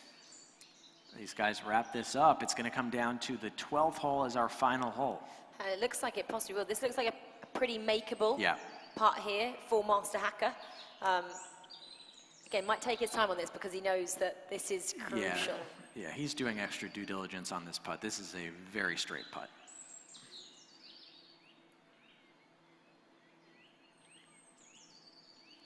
That looked like bread and butter, to be honest. He had to make sure, didn't he? Just take a little bit more time than we'd have expected. Right. Young will probably hold this one as well, which then will take it to this last hole. A little bit more in this one, though. He feels confident. Got to hold the pace, and he missed it. Wow. So that means, obviously, that Master Hacker is... This just made everything topsy-turvy. This just changed the entire complexion of this competition because now Master Hacker and Young 46, they're each 1-1. They're not out yet. You've got Jay Smithers at 2-0. You've got PJ Bai at 0-2, who, by the way, he is out of it. He's not going to win, but he can play spoiler and he can get to 3rd. That match between PJ Bai and Master Hacker is going to mean so much. I mean, there's still a chance that we could end up with, I believe, a 3-way tie out of all this, or something, or a tie. I got to do a couple things in my head, Incy, but Rachel right now has what's in front of us. Young 46 with the loss, and it's Master Hacker with the victory. Well, firstly, guys, I'm going to apologize for that kind of technical difficulties we experienced there, because I know that was really tough, and, you know, it makes things so much more difficult than it already is, so apologies to both of you for that. I mean, I'll come to you first, actually, and just say, was that what you put it down to? Kind of the fact that you had to keep trying to concentrate and you were in and out of gameplay? It was a factor, but I appreciate how quickly, you know, the folks were attending to it. It was an issue, but got to play better at the end of the day, so ultimately it's on me. Yeah. Well, honest as ever. I mean, we'll come over to Master Hacker here and just talk about how you bounced back from that first matchup. 4 down to Jay Smithers. I'm going to ask you to pop the microphone up a little bit as well, just so we can hear you when you give this answer. 4 down to Jay Smithers in your first matchup. Bounced back there and took the game from a legend in WGT, this man next to you. Yeah, I think, honestly, I got my old mouse, the one I had been using till about 6 months ago, and so I think the equipment, I just felt more comfortable with it, and therefore I played more confidently. I felt like I should have played in the first game. Disappointing to have the technical difficulties. I thought Jason handled it really professionally and hung in there and played a great match, but at the end of the day, I'm super happy to come away with this victory. It was great to see you back to your best as well. Obviously, you came in here ranked #1, so it was great to see you back to your best. And I mean, we've got to talk about this next matchup. It's between you and your old pal, Jay Smithers there. Are you excited when you get to play Tim, especially because this is the first time you'll be playing in person in situ? Yeah, it should be. It'll be fun. I got to win, so hopefully win and force a sudden death here. You have got to win. So I'm going to let you guys go because time is of the essence here. We want you to go and have a little bit of a break before we get into this final 3rd round matchup. Congratulations, both of you. I'll send you off now. Well, 2 rounds played. 1 more still to go. Let's have a look at the highlights of round 2. I'm still in a little bit of shock as we see Young 46. That was a miss at the 8th. Right, kind of what computer am I on? Let Master Hacker hang around, and to Master Hacker's credit, this was a hole-in-one by Young 46. So you talk about hanging around. I'm back here. I'm over there. Yeah. That was a mistake there, and Master Hacker just hung around, didn't falter after that hole-in-one that Young 46 had, and just kept applying pressure, kept getting heartbeat shots, kept applying pressure, and ultimately, at the end of the day, it's Master Hacker who gets the win. Now, we've got to talk about some of the outcomes that can still come from this. Jay Smithers, Young 46, that's going to be an incredibly critical matchup coming up. If Young 46 wins, that guarantees that we will have a sudden death playoff at the end of this. If we have 2 players who are at 2-1, doesn't matter about the head-to-head. If Young 46 wins, if Jay Smithers wins, they're both 2-1, they would both go to sudden death. If Master Hacker wins against PJ Bai, he'd also be 2-1. So we would have a 3-way tie for first place. We've been playing head-to-head matches all day. We would send all 3 players to the tee in a 3-person sudden death playoff. I'm not saying I'm rooting for anyone as an objective voice here. Can you see that happening? Can you see Jay Smithers going down against Young 46? I can. Really? I can, because they've played, I think it was a great question that you asked there, is that they have played an infinite amount of times. There is literally no way to calculate. You can't even imagine how many times they've played against each other. They have never done it in competition, in something that matters, in person, face-to-face. They just met in person, face-to-face, after playing against each other for almost a decade. So I think that you have to throw out a little bit of the records in this case, because Young 46 is not going to be intimidated by Jay Smithers on the other side. Now, is Jay Smithers running with confidence right now? 100%. But I think that all of that comes in. I mean, we talk about Real Madrid versus Barcelona, right? We talk about Arnold Palmer versus Jack Nicklaus, Duke UNC, Michigan Ohio State, Yankees Red Sox, Jay Smithers, Young 46. That's the rivalry right there. Well, is that break going to be in Jay Smithers' favour? I think it would be. I'd like to have a little half an hour sit down there, have a little drink, have a little chat, get your head out of the game to get it back in the game. Well, Jeff just tried to bring you up to speed of exactly where everyone is in the standings. You may not have really understood it because there's quite a few permutations of what might happen. We'll bring you up to speed on exactly where the players are sitting right now after 2 rounds. So, they told me there'd be no math. Well, they told me there'd be a bracket, so let's see if we can see it in person. I'm not sure if we can. No, maybe not. So let's just go on then. So obviously it's $25,000 that's up for grabs here. That's the prize pool at the moment. Jay Smithers is the man with half a hand on the 15K for the winner. This is a $9,000 match because $15,000 goes to the winner, and then you've obviously got $6,000 going to second place there, 3 to third, and then $1,000 if you come in 4th place this evening. So it's pretty exciting. It's all to play for. Let's just remind you guys of who is facing who then in round 3. You can see them down here, but let's just bring it up on the screen. So it's Master Hacker and PJ Bai Master Hacker, remember, just won that final round against Young 46. PJ Bai, unfortunately, still without a win here. Can he turn things around in round 3? And then on the other side, we have Young 46 taking on Jay Smithers. Young 46 has 1 win to his name, and Jay Smithers has 2. So this fixture is pretty crucial. They look like they're ready. That is the graphic which Jeff was trying to describe to you. He did very well at it. I'm not putting him down, but there's a lot of things to remember there. So pretty much underway. The time is now. Round 3 signifies the start of us being able to identify our DP World eTour champion for 2022. There are pretty much 3 guys still in with a chance here. Jay Smithers, Master Hacker, and Young 46. Let's get into the game and see who's going to take victory in this one and go away with a very cool 15,000 US dollars. Right, we're underway then in the Master Hacker PJ Bai matchup. Yeah, and PJ Bai all of a sudden, right? I mean, this matters. If he didn't think he was going to have, obviously he's playing for potentially 3rd place. But I mean, this all matters not just for 3rd place, but it might matter for 1st place. So he can jump Master Hacker still with a win. There will only be, to my knowledge, a tiebreaker, an actual sudden death tiebreaker, if the top spot is tied.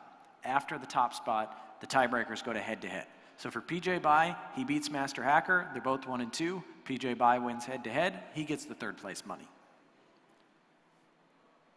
And like we've been saying all night, you have to put the past matches behind you. You have to just keep putting the past matches behind you and keep moving on. Because every match is new, and I think Master Hacker is just a perfect example of that. Loses 4 and 3, and then comes out and plays a great, splendid match against Young 46 that he stays with him the entire way, shot for shot, hole-in-one or no hole-in-one. I feel like from what I've seen of the players today, PJ Bai will be the player who'll be easily able to put his past matches behind him. And just from what I think he was saying in his pre-match interviews as well, the fact that yes is important, but he's really here for the experience, and you know, he's not driven by the kind of monetary aspect of it. So I think that's quite interesting. I mean, I guess when you were around the tour as well, Incy, did you see players that you felt wanted it as much but didn't show that they wanted it as much, and kind of were really casual in how they approach the matches, how I'd say PJ Bai is? I think if you want it, you'll show it, but I think there's also different ways of showing that. You know, that might be your commitment to the sport or the commitment to the way you practice even. So I think there's different ways of, you know, showing that. I think he does care. I do think that PJ, you know, he obviously loves the game. He dedicates a lot of time and effort into it. So I think deep down, yeah, I think he absolutely does care. But like he said, he's here for the experience, and what an experience it is as well. Yeah, absolutely. So as we are just getting into this, let's bring up the head-to-head then between these 2 players and just see how they face up against each other.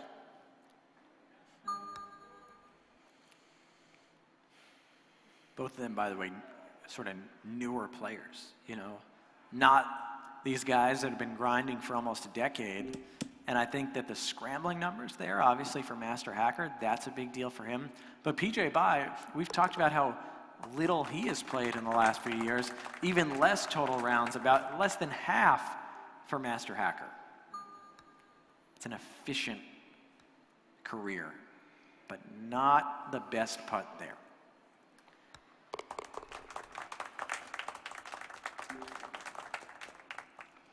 And he is still away. And it's interesting as well listening to PJ Bai when I was speaking to him. He's never played back-to-back-to-back matches. He kind of said, I'm pretty tired now. So unfortunately, if he was going to get anything out of this one, he needs to really put that behind him and take this as a completely fresh new game, because they've been playing now for, let's check the time, over 3 hours. So it's a long time to be out there under the lights, concentrating, calculating. It's not as simple as just playing a video game. You know what it's like when you're looking at a screen for a long time as well? It's pretty draining. So for these guys to keep the focus for this last kind of 40, 50 minutes is going to be vital. And it's probably going to come down to the amount of time these players have spent doing this behind the scenes to get prepared for this kind of event. And the guys like Jay Smithers and Young 46 are very experienced in this situation and playing back-to-back matches. Survival of the fittest, isn't it? It very much is. Mentally, Yes. not physically. It's a big breaker here for PJ. Didn't like it. Try it again. And that's a good putt. That's very similar to the putt we saw Young 46 miss to lose that last match 2-1 to Master Hacker. So PJ Bai potentially playing spoiler. Good job by him to tie the first hole. It'll be interesting to see how it affects PJ's tactics as well. He's technically got nothing to lose, and he's talked about he's not here for the monetary value, he's here for the experience. Maybe he can play with a bit more freedom, or does he play a bit more aggressively, take things on a bit more, or do you play extra conservatively, to try and secure your spot? It'll be interesting to see how that pans out. You don't let your hair flow like that and not play with some freedom. Well, he feels a bit more free possibly now. Let's see if he can make anything happen in this last round. I think it's even nice at this stage. I hate to say this because Master Hacker can hear me, but for PJ Bai just to get some points on the board, that's kind of a consolation prize to go home with one win. Just to say I kind of was in the match, especially how close the first one was. He was so unlucky not to get anything from that first match up against Young 46. So as it stands, this is the current table. Jay Smithers and 2 wins, Master Hacker and Young 46 all squared, and PJ Bai, unfortunately, no wins to his name as it stands. I guess we've got 4 competitors as well, so I'm sure PJ is still looking to get a point on the board. Everyone's still extremely competitive, and it's important to try and do as well as you can. Jay Smithers wins, we all go home. He loses, we've got free WGT to play. Not terrible. Well, very early days then. Yeah. At the moment, those guys chatting away. I love that I'm watching them in real life, in situ here. We've never seen, I'm talking about Jay Smithers and Young 46, the other matchup will bring you in a short while, but we've never seen them play in person together. So it's experience for us, let alone those guys. And on your screen, you just saw a poor shot from Master Hacker. Offline? What? Didn't get it to the back tier. It looks like a punch shot on the way from PJ Bai. This is a really tough pin placement to get it on, but now if you're PJ Bai, you're just trying to get it on that back surface. No heartbeat, but that's all right if it gets back there. Looks like the wind conditions are a little bit stronger. I don't remember ever seeing it between 15 to 17 miles per hour. A few more variables to take into consideration. Just kind of luck with the wind. So this is that uphill putt that I talked about from Master Hacker. This is no easy 2-putt, even for the best in the world. Oh, that, This looks very tricky. So let's see if they can No, don't worry, this is make anything stick on yeah, this I'm one. not too worried about you making it. There's a lot of chat going on with the other matchup. It's, Yeah. I'm that's surprised the other guys can focus, but actually they can hear us, so they definitely can. I was going to say, pace was probably going to be the most difficult factor in that. There was an enormous amount of break to take into consideration, but this is the one back. Saw how much it moved on the way through. Yeah, this is PJ Bai to take the lead, but look at that, 4 inches downhill. He's got to be careful. Oh, come on, ball. That is Jay Smithers there, just a bit frustrated with what's going on. Can't quite bring you a scoreline at the moment. I'll try to as quickly as possible. It possibly means he's... Unlucky, buddy. maybe it means he's gone down early doors in his matchup. That was like... But all squared still in this one. Between PJ Bai and Master Hacker here. It's getting loud in here on that stage. Getting PJ loud. Bai talking with Master Hacker.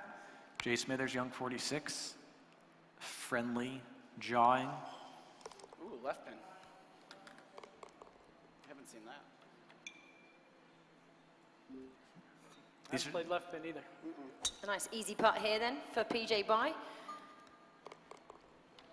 There we go, par as well. So they keep that as it is, all squared going into the third.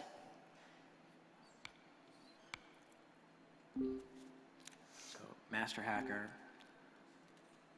taking a bit of time, I think, to get going here. We just transitioned sports there. We're skiing for a while. Well, I think he's also just transitioning from that first win that he just had against Young 46. Probably felt like a marathon. I think to be all square through the first 2 holes is a little bit lucky for him, because he opened the door for PJ by a couple times. And now he's got to lock back in, give himself a chance to win this whole thing. Like the sound of the heartbeat from 221 yards, par 3, pin at the heart of the green. That's an absolute stunning shot. That is beautiful. Oh, excuse me, beautiful shot. Thank you.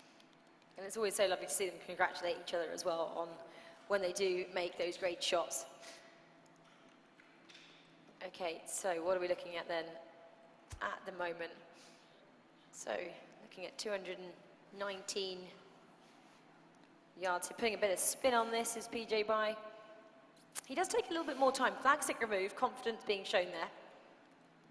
Guess you'll never guess where I missed, Josh. Is it long and right? Doesn't like it. It's right. Oh, It's you're not good, long. you're good, you're good. I thought that was long and right, though. Still green in regulation. I know I was disappointed with that result. This is a dodgy little 4-footer. You want me to concede it? Yeah, please. No. I don't want to hit it. But It is a long way, though, for PJ by, and a lot of, let's check out this slope here. It is uphill. It's going to move a little left to right. Not the most Little devil putt. movement in a putt. We see him, he's got to deal with the distraction of the match next to him and stay focused. This is, again, not something that you deal with when you're playing in these virtual tournaments. Rachel, we've been around them, where you might have 2 matches going on at once, but you don't hear anything about the other one. You're in your living room, you're focused on just yourself. Here, you're hearing the click of the calculator, you're hearing the mouse, you're hearing the talking, you're hearing the breathing, everything about it, and we're all mic'd up in here. And I guess what's quite unusual as well, in a lot of esports, the players wear headphones. So try and block out that external noise and very much try and keep in their own zone. As we just see it go a little bit wide there, we're missing that from these players. And that maybe shows the sign of the community even more. They want to have a little chat. And it's probably quite isolated if you wear headphones. You know, it's very much it's a solo sport anyway, so it's probably quite nice to be able to chat. There's not many sports that you can compete and chat. Golf's probably one of the only ones. I mean, you hear them heckling in sports like football and rugby, but not particularly chatting. Wow. I think that's why golf is my favorite sport. I think it's one of the most challenging sports, both physically and mentally. But I guess, unlike tennis and football, the ball doesn't move, but there are so many variables in this game where you need to take it into account. It just affects everything, and that just makes it so hard. It's the variables that makes this game tough. Did you ever trash talk on the golf course? With myself or with others? No, with others. It depends, you know, if we're friends, I'll trash talk them in a fun way. Take the mickey sometimes, but generally speaking, we're pretty civil, I would say. No. Does it go down? Yes. No way. It's gone. Are you a good trash How talker? did that not stay up? Define good. I That was, trash talk a lot, but it doesn't result in anything well. Yes. I feel good about That was it. like that. Doesn't mean I can back it up. Master Hacker knocking that in. He has not changed that expression throughout the night. If you were to play poker against one of these guys, who would you not want to play with? I think PJ Bai and Master Hacker both. I think the other two, we When's can tell Master? their emotions. I'd say Master Hacker, Yes. for sure. He's been pretty neutral and level-headed throughout this evening so far. Nickname, Iceman. Is that right? I don't know, I made it up. Let's go with it. He's smiling, I hope. Oh, there we go. It's 319 from Master Hacker. I think Master Hacker as well is pretty much getting used to being up, which is great for him, that confidence, that momentum. Let's switch over there. We can hear this one before we can see it. These guys have not stopped chatting away throughout this match so far. We've told you that they're great friends. They've known each other for about a decade and pretty much talk every day in some form or fashion. But the first time they met each other in person, was when they touched down in Dubai on Monday. So it was a pretty momentous occasion for these guys. And this is the first time they played in real life with each other. So it's so special that we can bring these communities from all around the world together. And that's what this game has allowed to happen. So it's pretty cool to see. Do we know what the reaction was when they met for the first time, given that they played They went 10 for years together? I think they went for a drink, apparently in the hotel, and took a selfie and put it on Twitter. So if you want to see what that was, find them on social media. So everything goes offline on this computer? There's some chirping. Right, let's see the head-to-head there between these guys. I'm sure it's going to be interesting, Jeff. It's a few thousand. Here's the head-to-head. Officially, it's 58-42 in Young 46's favor. Now, of course, that's factoring in so many times that they played against each other in ranked matches, not necessarily all the exhibition matches, all the practice that they've done together, all the sharing, the things that they've learned with each other. You know, there's been so much more that's gone into it. Yeah, I was going to back off. And for them to now Wanted to get be there. having this in person, I mean, they're going to crave wanting to do this after. You know, this is the best part.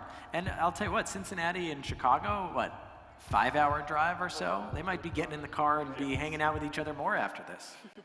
Can you look at head-to-heads when it's a completely different circumstance we find ourselves in terms of this is real life, they've never played each other before, it's all been online? Yeah, I think that they're so good. And this is the reason I had Young 46 higher in the rankings was you look at form and the way that players have been, Young 46 and some of the elite competition, the way that he's performed over the last couple months, that's why I had him. What we've seen today, I think now you have to shift to Jay Smithers because he's been the better player in these conditions with these DP World eTour clubs on Wolf Creek in this live setting. He has been the better player today. It was interesting just looking at the stats over there. Young 46 was definitely the better player. However, from what we've seen with the performance so far, Jay Smithers has been absolutely dominant. You know, so far it's a relatively tight game, all square as we like, but he has had the upper hand in the first 3 rounds. Yeah, check out this wind. Players getting it downwind, downhill hole. Young 46 taking it over everything. What an aggressive angle.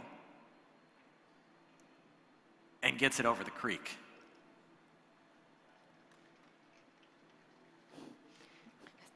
It's a massive difference. A bit of commentary as well. You can just sit and listen. He kind of, both of them kind of tell you their thoughts as well on each of their shots they make. I'm not sure I like that, was the reaction to that last shot from Jay Smithers there. Which, yeah, it's kind of interesting to hear them talk to themselves as well as we progress through this final round. Yeah, and Jay Smithers liked that shot. I heard him say better because now he has the angle from the left side into the back right pin position. Excuse me, front right. Not that Young 46 is in a bad spot. It's going to be a very comfortable distance for him. I mean, what will be quite interesting is if Jay Smithers goes towards the back half of the round, you know, he has... And that's in! Young 46 holds it out for eagle. I've got to clap that. That's pretty special. We saw a hole I didn't see that coming. And then he just chipped it in there as well, which was unexpected, I think. So very much now puts himself, I'm going to say up, because I don't think Jay Smithers is going to match this. I'll tell you what, the hole in one, the hole out eagle. The first time we haven't particularly seen a reaction from Jay Smithers either. Well, we might see Jay Smithers down one if he doesn't hold this. Let's see what happens. But he gets the heartbeat and hits it excellent. No way, no way, no way! No way. What I was going to say was Jay Almost. Smithers hasn't actually been down yet. You know, he's been up all the way, and especially towards the end, he's been up on a high number 2. So this is completely, you know, foreign territory, I would say. It'll be interesting to see how he bounces back. He's slacking, Jay Smithers. Oh. And another heartbeat here for Young 46. Or no, not a heartbeat. That's the opposite game. It's in the fairway. We've Nice seen shot, so many that, yeah, I would expect it to be one. Okay, Jay Smithers up now then. 340 yards to the pin. Little bit of spin on there, and he's going to go the full whack. Try and get a ding. Excellent from him.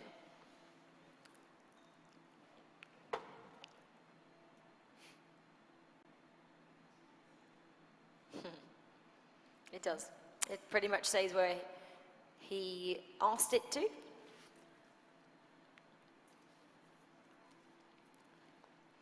And now Jay Smithers, you got to keep playing your game. Same thing that we talked about when Master Hacker was playing Young 46 and Young 46 made the hole-in-one.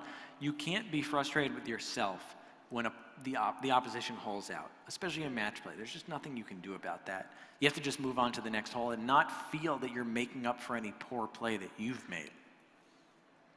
Well, this is definitely the much quieter game than I anticipated. I thought there'd be a lot of chat, back and forth, conversation, but so far I think Jay Smithers not yet have been down. I think he might be feeling it a little bit, maybe. He's feeling it on this shot. They are just playing the best virtual goals I've seen of both of them. I think being here in person has really made them all step up their game. Which is great to see. You want to see that at these grand finals. I know very early still in terms of we're only on the 7th, but it will make for a pretty exciting final. Long way to go, but if Young can take this one, then Jeff, to be honest with you, I don't know what happens. Yeah, I mean, I'll tell you, if Young 46 wins, to my knowledge, they would then go to a playoff. If they both finish 2-1, just the two of them. Because even though Young 46 would win the head-to-head, if two players have the same record, they go to a playoff. Now, Master Hacker, in the other match against PJ Bai, if he wins, he would be 2-1 as well. If three players are 2-1, those three players go back to the tee together and play a three-man sudden death playoff. If Jay Smithers wins, forget all of that. He's your champ. A bunch of tiebreakers are done by head-to-head, and Jay Smithers walks away with $15,000. So, that's what's on the line.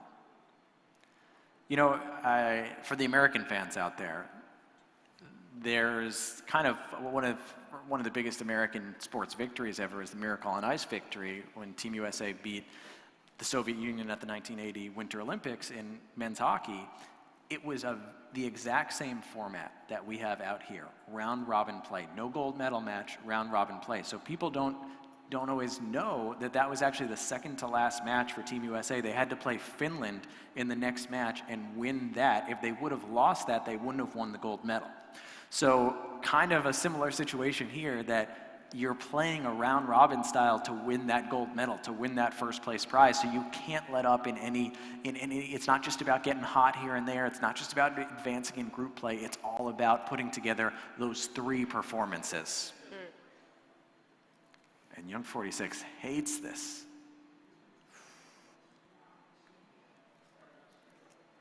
It's funny because I'd take that in real life, to be honest. I was going to say, so far offline, if it was me, I'd be in the water there at the side. So. Well, I'll tell you what, if you hear him react that way, it probably means he knows that Jay Smithers plays this hole well, and it probably means that Jay Smithers is going to put this tight. Not a ding and not a heartbeat. Come and join me over here, they say. Yeah. Have a party over at the side.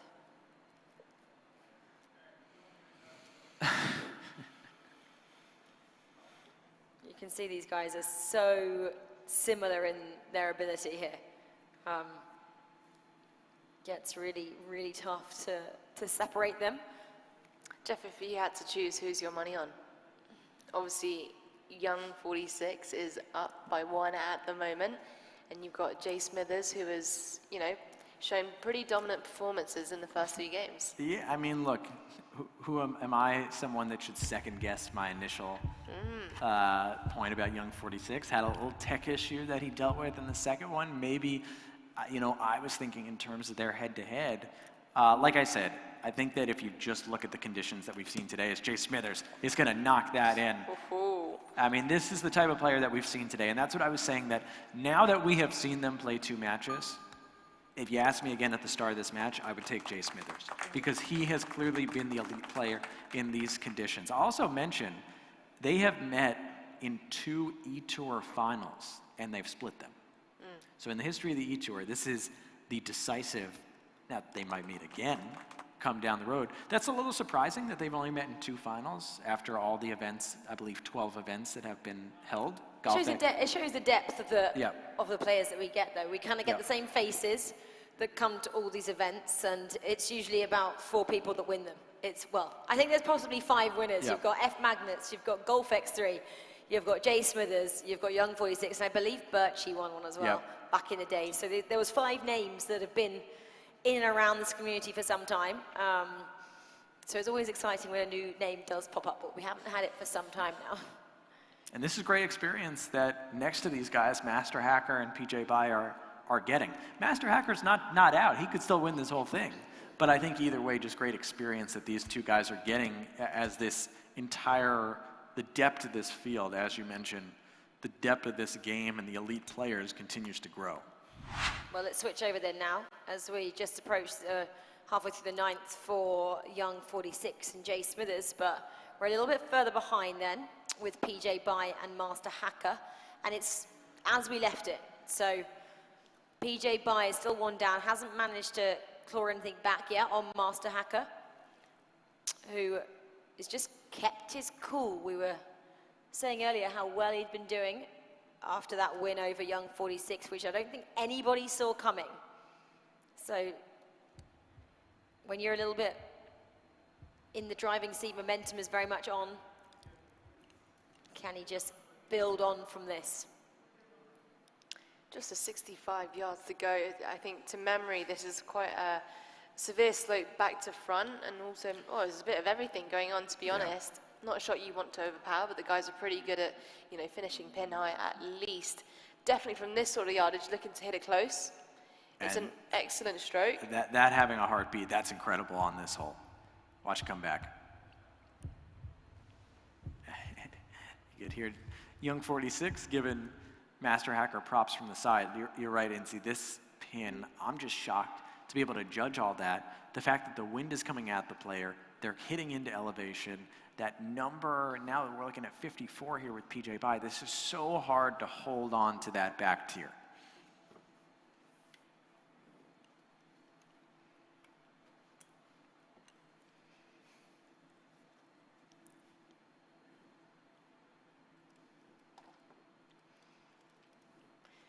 Right, let's see what's going to transpire then from here. So again, we've been saying this throughout, the elevation change is drastic.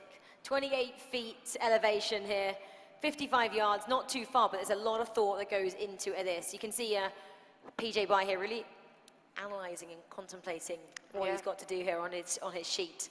We had a little bit of an insight into that when we had Jay Smithers over here just showing us his tiny piece of paper compared to some of the other guys who have these massive laminated sheets. Jay Smithers like, I just did mine this morning, it's no biggie. Do you reckon they knew there was waterfall here, hence laminating their sheets? Do you think they just came prepared for all the weathers? Or it's just a sign of how precise and organised Master Hacker is in terms of how he approaches everything. Oh, no. Yeah, that's not going to stay up for PJ Bai. Used the timeout, put everything into that, didn't judge it correctly.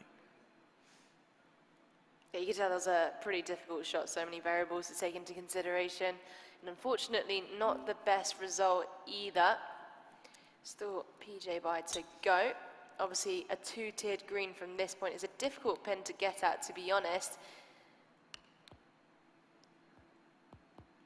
Putting up the tier, clearly seeing a bit of right to left. I imagine pace is quite difficult to control, and that's pretty much everything with these lengthy ones. We've obviously been playing on the same course throughout here, Incy. Was there ever a course that you used to love, that if you saw kind of on the calendar, you knew you were going to play well on a certain course and you couldn't wait to get started? Yeah, I think you associate places that you enjoy playing with fond memories, I would have thought. Yeah. Otherwise, places that just suit your game. So for me, I played in the English Women's, I finished runner-up. There's a golf course called St. Anna Dock in Cornwall. It's not a course that everyone knows, but I love links golf. I love how many variables come into play. I love the creativity. It forces you to pull out the bag, essentially. and just finishing second and probably playing one of the best matches of my life. Just gave me loads of fond memories. So yeah, I think you associate it with either great results, fond memories, or if it just suits your game. So you like being challenged a bit more in terms of where you like to play with its links? I Pretty guess much so. more challenging. There we go then, Master Hacker there with a birdie to win that hole.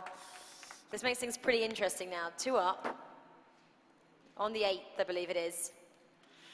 PJ Byer, a bit of work to do here. And he has to follow as well, which I never know if I would prefer to do or not. I think possibly I would, just so I can kind of watch what unfolds before me, but then it puts the extra stress on, of course. Yeah, just the opportunities were there early, and you have to take advantage, especially in this form of match play. You have to take advantage early, and Master Hacker, he needed a couple minutes, a couple holes to get back into things, and now we're seeing really elite play from Master Hacker going back to about halfway through that Young 46 match to this front 9. He has really played some stellar WGT. And I think that's what we expected. You know, Incy, you brought up at the beginning, this was the #1 qualifier, and this is what we expected more out of him, attacking pins like this. That's an absolute beauty. I was just thinking, oh my gosh, aiming right at the water, obviously left of this green, but that's a brilliant result. Using the wind to his advantage.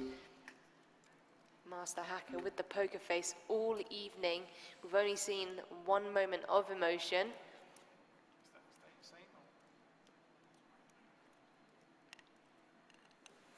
And PJ doing a few calculations himself.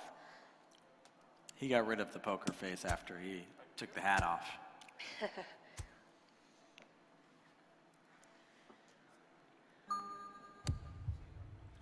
248 yards, par 3.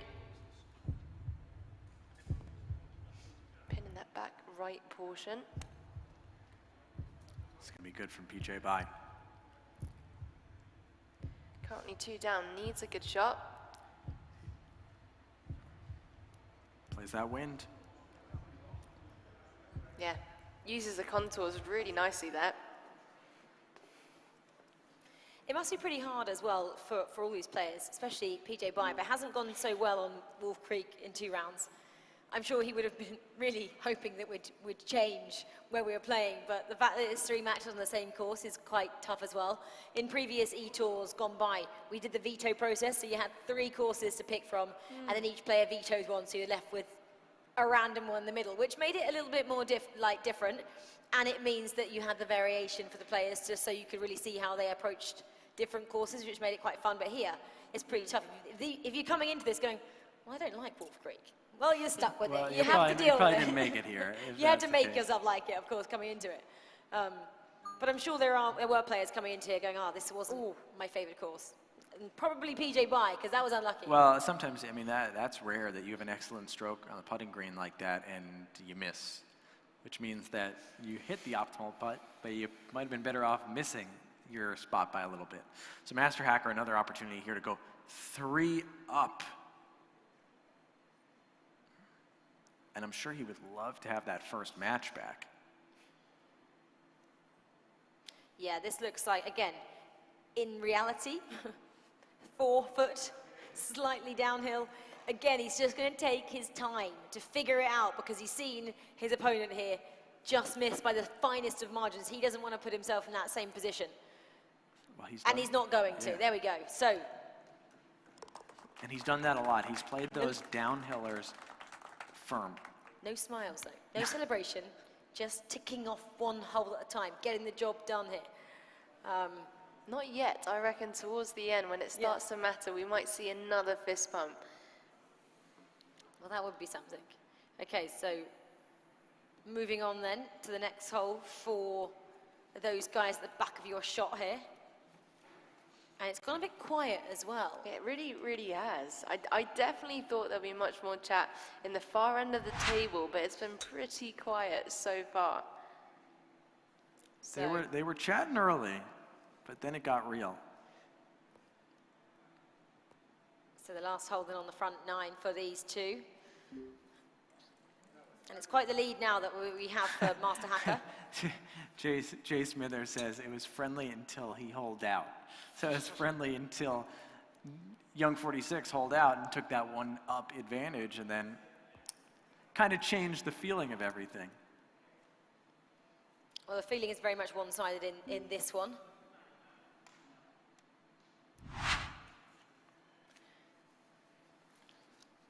And let's just switch games then and go back to where it's all gone really quiet and see what is happening in that one. So we're on the 12th, and I believe it's still as we left it. So after that, great, I think it was an eagle from young 46 over there when he just chipped it in. No one really expected it. The scores have stayed as they were. So Jay Smithers hasn't managed to find a moment of magic himself yet. He did find it. He's one up. Apologies. We've been here for quite a while now. My eyes are deceiving me. Jay Smithers had to correct me. I'm on camera as well being corrected. So he did find his own little moment of magic. Where does it come from, Josh? Can't tell me. He's literally calculating. Came from the heart. He said it came from the heart. Yes, it did. Passionate player here. So this is good, right? This is getting pretty interesting now. I'm looking over the other side as well and seeing if Young is sweating yet. Maybe he is. He's looking pretty calm so far. They're both looking pretty He won't chilled. look at you though, Inti. That's a sign of Eye shaking of the contact, head. eye contact. No, I wouldn't want to put him off. 43 yards to go. And we can see Jay Smithers holding the shot, doing calculations with the opposite hand well in his backswing, and almost sticks it. Love that bit of delayed spin. It's a pretty long green. Yeah, we've talked about this a few times, that you'd rather have Jay Smithers shot and be able to pitch that as opposed to putting this, although young 46 has been stronger than most players today with these long putts. It's basically the WGT form of trick shots.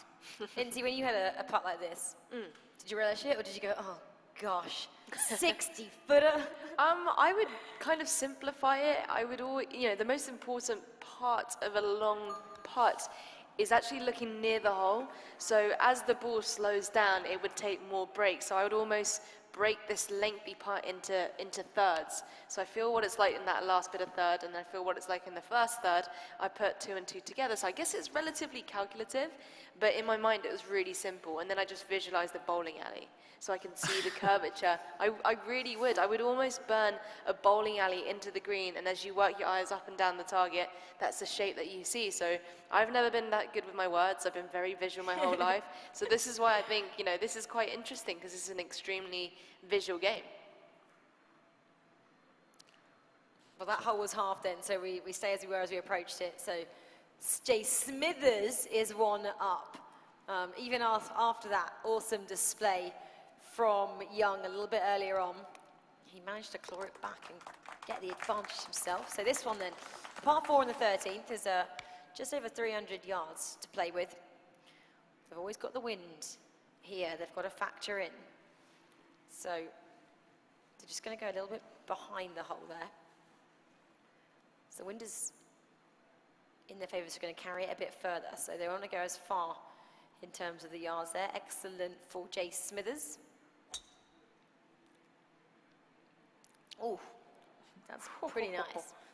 Taking on the par 4, is an absolute no-brainer. There is no way you are laying up with an iron left. You are 100% going for it, but obviously taking on a huge corner, and that's probably one of the best shots that we've seen on the par 4 when the green's been taken on. Yeah, it's going to roll down this slope. He wants to fast forward it. Roll down the slope a little bit, and young 46 also could judge a little bit of the power that Jay Smithers just used, because I'm sure if Jay Smithers had that shot back, he would have given it a little bit more power. Well, I guess when it's on screen, Jeff, like it is being projected on the big screen here, they can actually watch exactly what they're doing, right. but in its entirety, which sometimes they're just going to see it on their PC, but watching how far they power up that bar. If they have Twitch pulled up.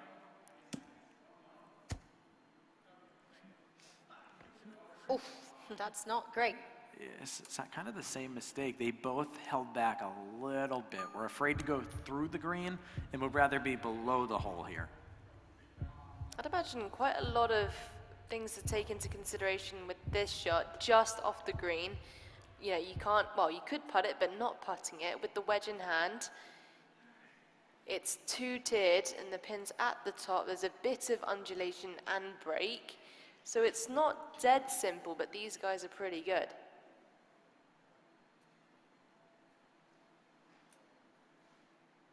Okay, let's see what he can do from here. He needs to find something. It's on the green, that's something. Yeah,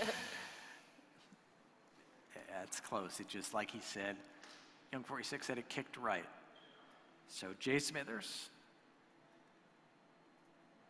not an easy putt. Not the most difficult putt you'll see. He's just got to get it there.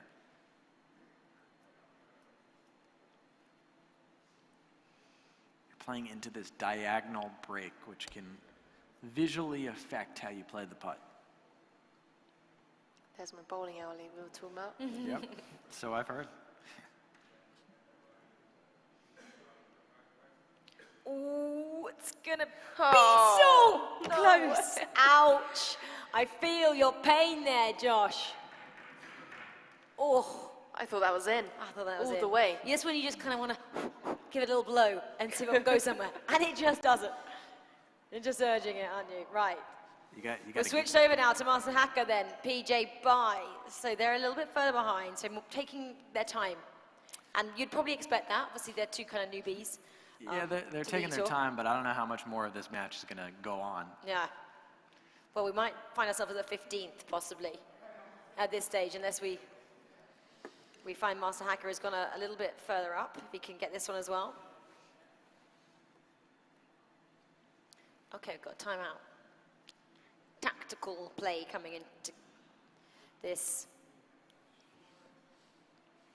And you can still hear Josh having a little bit of a conversation with himself, saying, what have you done there? Yeah, well, that would have put him 2 up, and that would have almost put the match out of reach. So he leaves some life for not just young 46, but leaves some life for Master Hacker here, who is trying to probably stay 4 up. That is beautiful. He has played some level of golf in these last 2 matches. He was ranked #1 coming in here for a reason, right? Yeah, it was so easy to write him off after that first match. And I think also, like you said, people come for different reasons. We are in Dubai. I mean, I don't know if people, maybe it's getting, what time is it in the U.S.? I'm all out of whack. East Coast, it's almost 1 p.m. Midday on a Wednesday, people have been getting up. I know we had someone from Fiji watching at the beginning. I don't know if they went to sleep now. There's been so many people all over the world, and if you're going to make this trip, if you're a Master Hacker, you reset after that first one. Okay, my mouse had a problem. I was the #1 qualifier here. I'm here for a reason. I'm coming at these guys, and he has proven in these last 2 matches that he deserved every bit of being the #1 seed. I feel like we've kind of seen it all, to be honest. You know, we've seen technical glitches, but we've also seen, you know, one's equipment not working and having to get a new one as well. Maybe a few mind games getting played too. A little bit of trash talk, which we've enjoyed. A hole-in-one. A hole-in-one, an eagle, a hole out. We've seen it all. Oh, and now we've got a confused-looking Master Hacker, which we haven't seen before. So this is something new as well. He's usually been without an expression. So something's getting him a little bit off kilter. Let's find out what that is. Yeah, he flew that ball way back. I don't know if that was a missed club, but PJ Bai trying to survive that match. As you see on 14, young 46. This is for birdie. And this should be young 46 and Jay Smithers matching tap-in birdies. It's a tight game. I mean, we mentioned it a bunch of times. Jay Smithers' first 2 rounds are very dominant. Did you expect a dominant performance once again, or are you surprised, you know, it's a tight match so far? I said, no, I expected this to be tight. I mean, remember, young 46 obviously had the hole out, so this could have been 2 up. We've seen Jay Smithers have chances, but these guys are too good, and there is a psychology to playing. You know, it's not a sport where you're playing defense against your opposition, so it's not like, oh, this is a good matchup for me because of XYZ. But I think that just these guys have played so much. They know each other's games. They know mentally. They also they probably read each other better than they'd read a course, for example. They could say, okay, I see where he went in the fairway. I know this is the next shot he's trying to hit, which with the other players, they might not be able to do as much.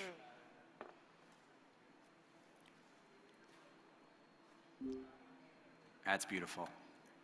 Well, there's still sportsmanship going there, even though we're coming really towards the end of this third round now, the decisive round. They're still congratulating each other every time they do a good shot, which, yeah, is what it's all about ultimately, isn't it?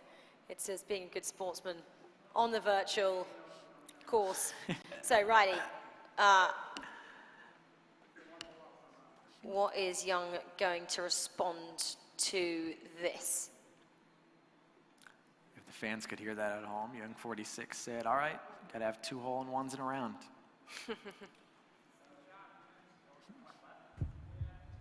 Heartbeat.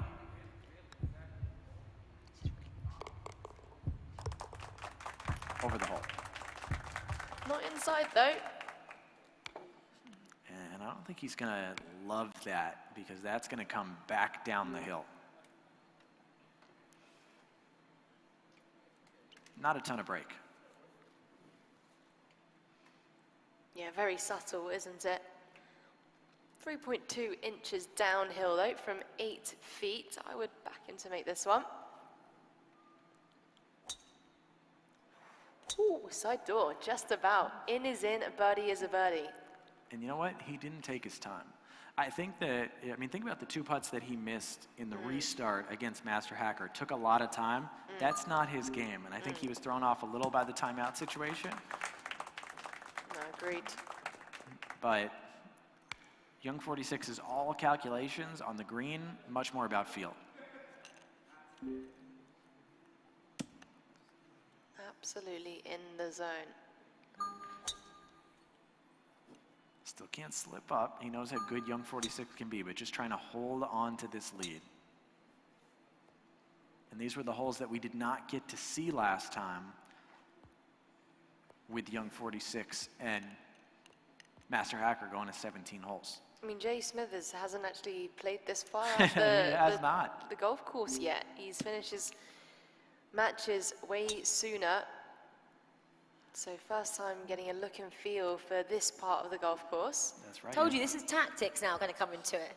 The fact that we've seen Young 46 go this far, this is new territory for Jay Smithers. Is he going to be affected by it? He's played 35 holes. I'm going to try to do some quick math Oh here. gosh, well, we'll carry on chatting then. 26 holes for Jay Smithers so far today. You could borrow one of their calculators if you wanted. I think those are their prized possessions. They're not giving them up. Young 46 sees ahead of him what Jay Smithers has. Front pin, I like the yardage.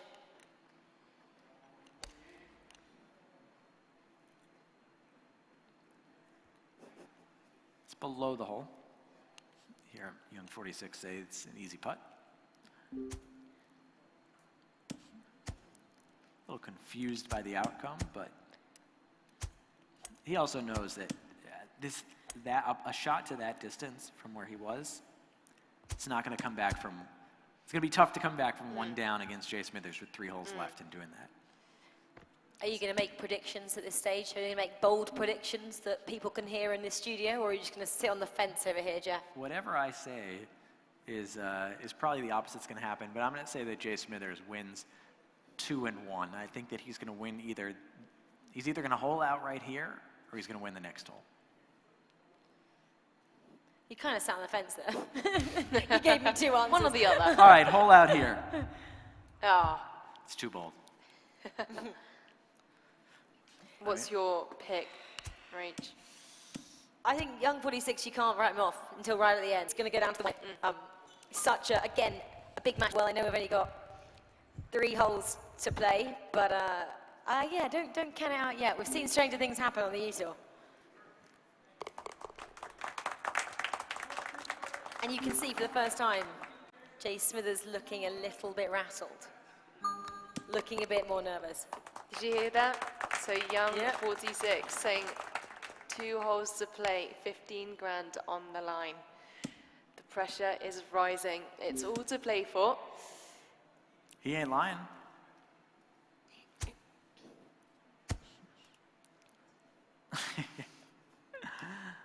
He wants the drama. He wants...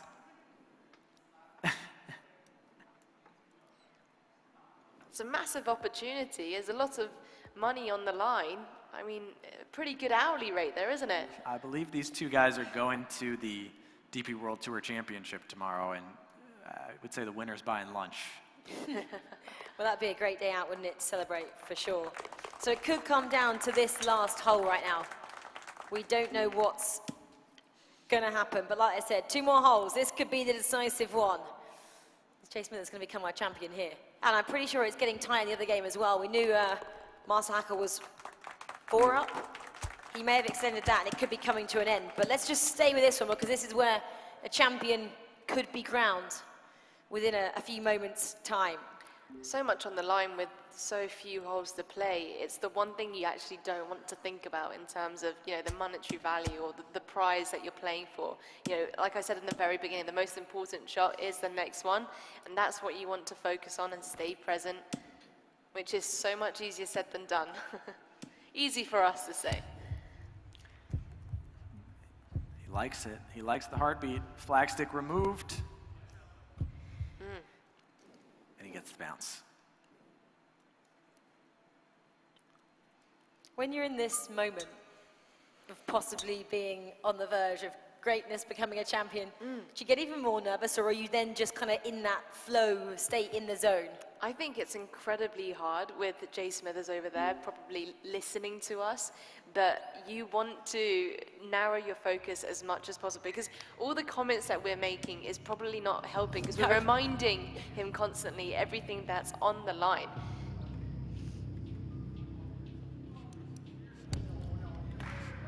So, What's a heartbeat for Young 46? Already hold out twice. Those are second shots into a par 5, folks. These guys are good. So Young then with just around a 5-foot putt there, slightly elevated. I say slightly, 0.3 of an inch here. He should make this one. He's going to make sure he does. And it's down to Jay Smithers. He makes it. Unless he misses it, he just said it, unless he misses it. Is he going to hold this one to become the champion?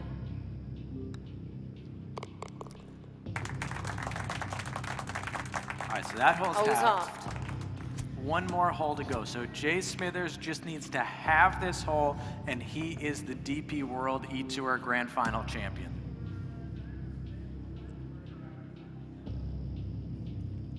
Strong off the left. And this 18th hole dares you to go for it. Just 306 yards.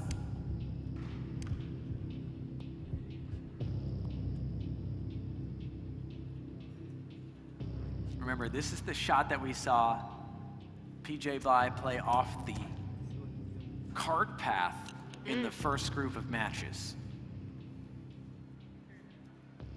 Difficult pin as well, especially when you got a driver in your hand. It's obviously going to be difficult to stop the ball, but a good result here is anything on the dance floor, on the green. It's quite literally a video game hole, because depending on the wind, you're trying to hit the shot that PJ Bly hit, or you're trying to drive the green. Is it more pressure for Young or Jay Smithers? Because one's playing to win, one's playing not to lose. Well, that's an Look absolute at this. beauty right there. So Young 46 on his last leg, last hole, last chance, pressure back on. I think it's tougher when you're leading, to be honest, because you've got something to lose. Otherwise, you're just going for the chase. That Master Hacker PJ Bly match still going on. This is Jay Smithers. This right here is for the championship.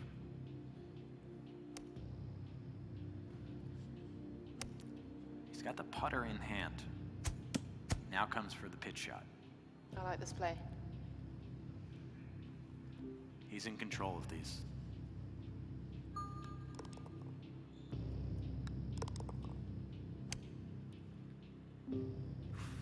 You could tell he was almost going for the chip in, but what a cracking shot. Just looks up to the big screen there as well. Thought he had it. Never really felt comfortable with that driver. Young 46 to extend the match. Down the hill, not much to it.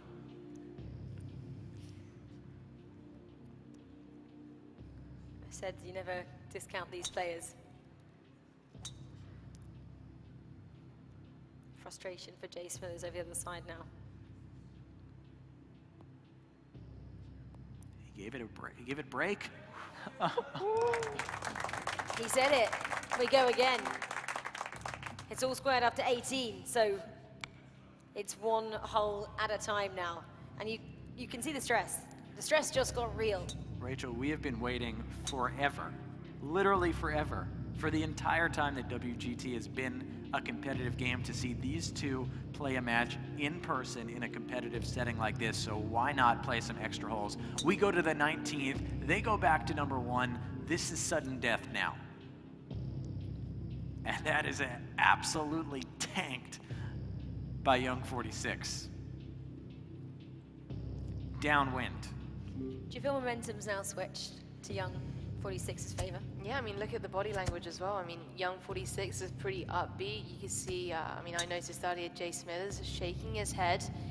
You know, I think we all kind of assumed and expected him to win this. And so I'm not disregarding everything that's happened up till now, but you're almost starting once again from a total clean slate. $15,000 was in Jay Smithers' hands. Now, the momentum has shifted. There's some life for the other competitors. Vibrant life.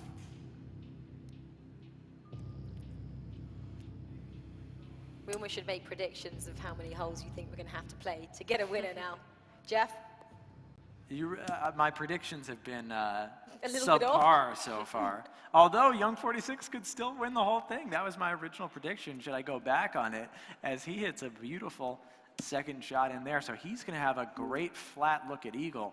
And now, really, this is the most pressure that Jay Smithers has faced all day. That was an excellent shot from Young 46. The pressure is 100% on right now for Jay Smithers. Going through his calculations, going through his routine, hoping to hit this one even closer than Young 46.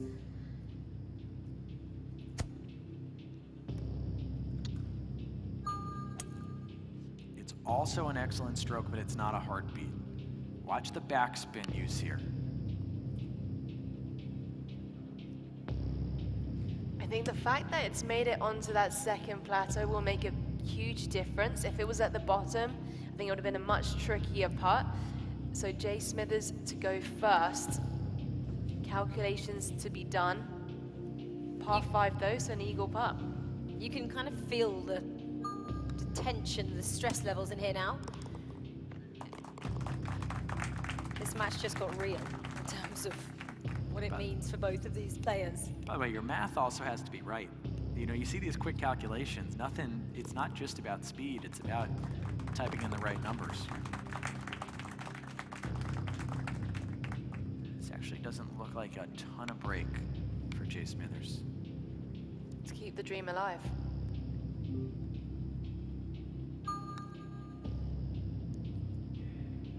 That is beautiful. Oh, fighting talk. See how Young 46 responds. Clutch, clutch, clutch.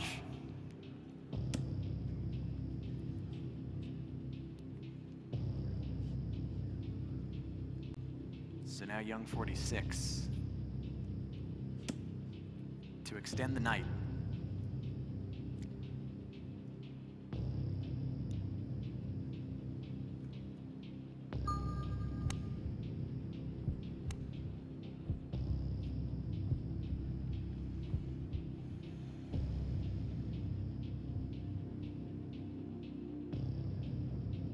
Yep.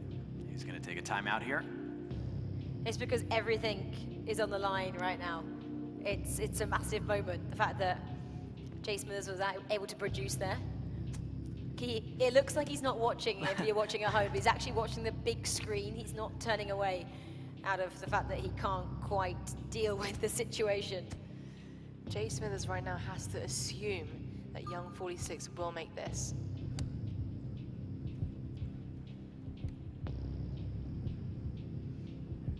Young 46 might use a second timeout. Well, if he misses, Jay Smithers wins. That's correct. So this is it. Use all your timeouts. 10 seconds.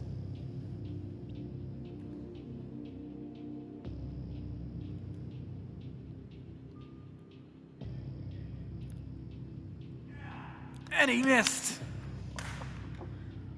Well, that is it, guys. We have our DP World eTour champion.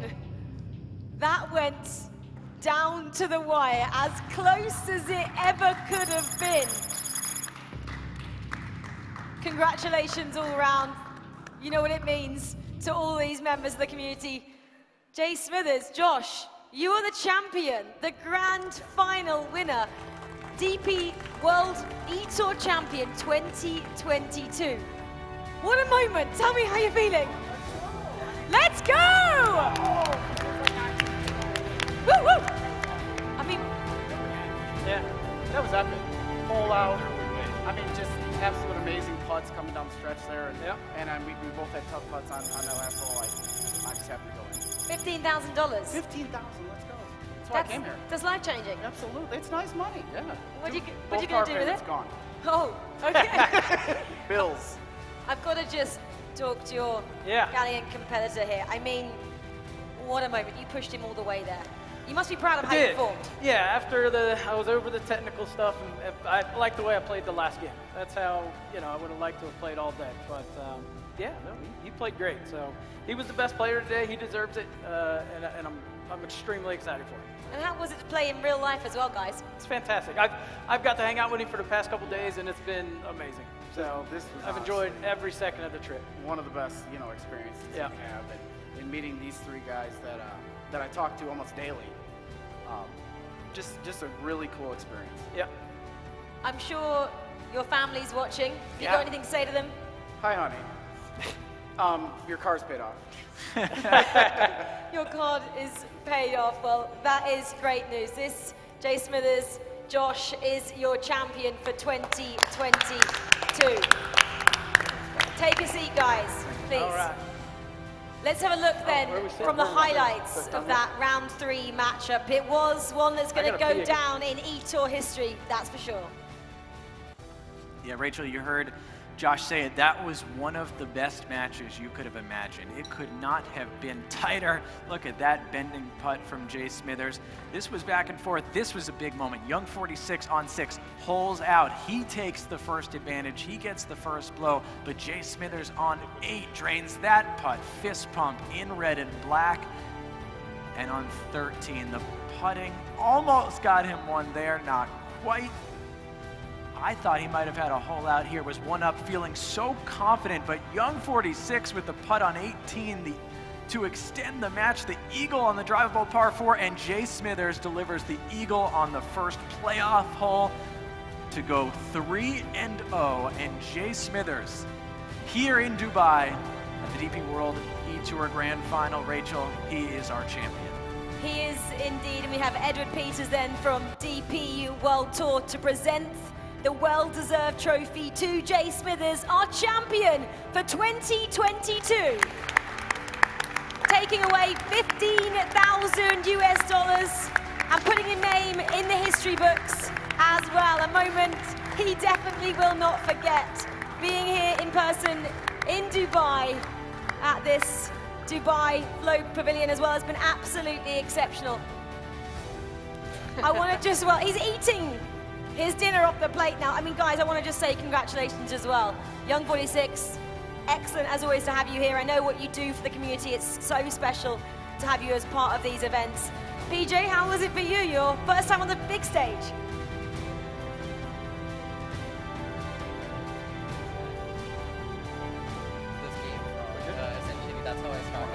Here? Where do you want? Thank you, and Right here? it's a great honor to share the stage with you. Master Hacker, you came back as well, in epic fashion. I mean, what was your experience like? Yeah, fantastic. You know, I would have loved to have seen a three-way playoff there at the end. That would have been super exciting. Yeah. But no, definitely agree that Josh was the best player today, and he totally deserves it. Yeah, absolutely. Well, guys, thank you so much for watching. These 4 players have been absolutely brilliant. I'm sure you'll agree with me. I want to also welcome back to the stage Jeff and Incy as well. Thank you so much for joining us on this journey, both of you. It's been a pleasure to commentate this grand final with you. Jeff is just making his way as well to the stage. Guys, thank you so much at home for watching. If you think you can one day challenge these 4 on the stage, well, you know what to do. Find us on eTour.gg and sign up and have a look around the community, and maybe next year you could be standing here alongside these guys in Dubai playing for the big bucks here at the DP World eTour Grand Finals. Well, thank you so much for watching. Thank you to DP World and, of course, to DreamHack Sports for making this all possible. Once again, thank you so much to this man, our winner, our eTour champion for 2022, Jay Smithers. Thank you so much for watching. We hope you've enjoyed it. We'll see you soon. Good night. This is a hell of a game. This is going to end it. Oh, yeah. I mean, you got to go to sudden death, right? Yeah. There's no better way to do it. Thank you. That was great. A little rough there at the start. That I had. Oh, I get a box? I get the box? Sure. You got so stuck. I was like, what? I just lost the plot. I just lost the plot.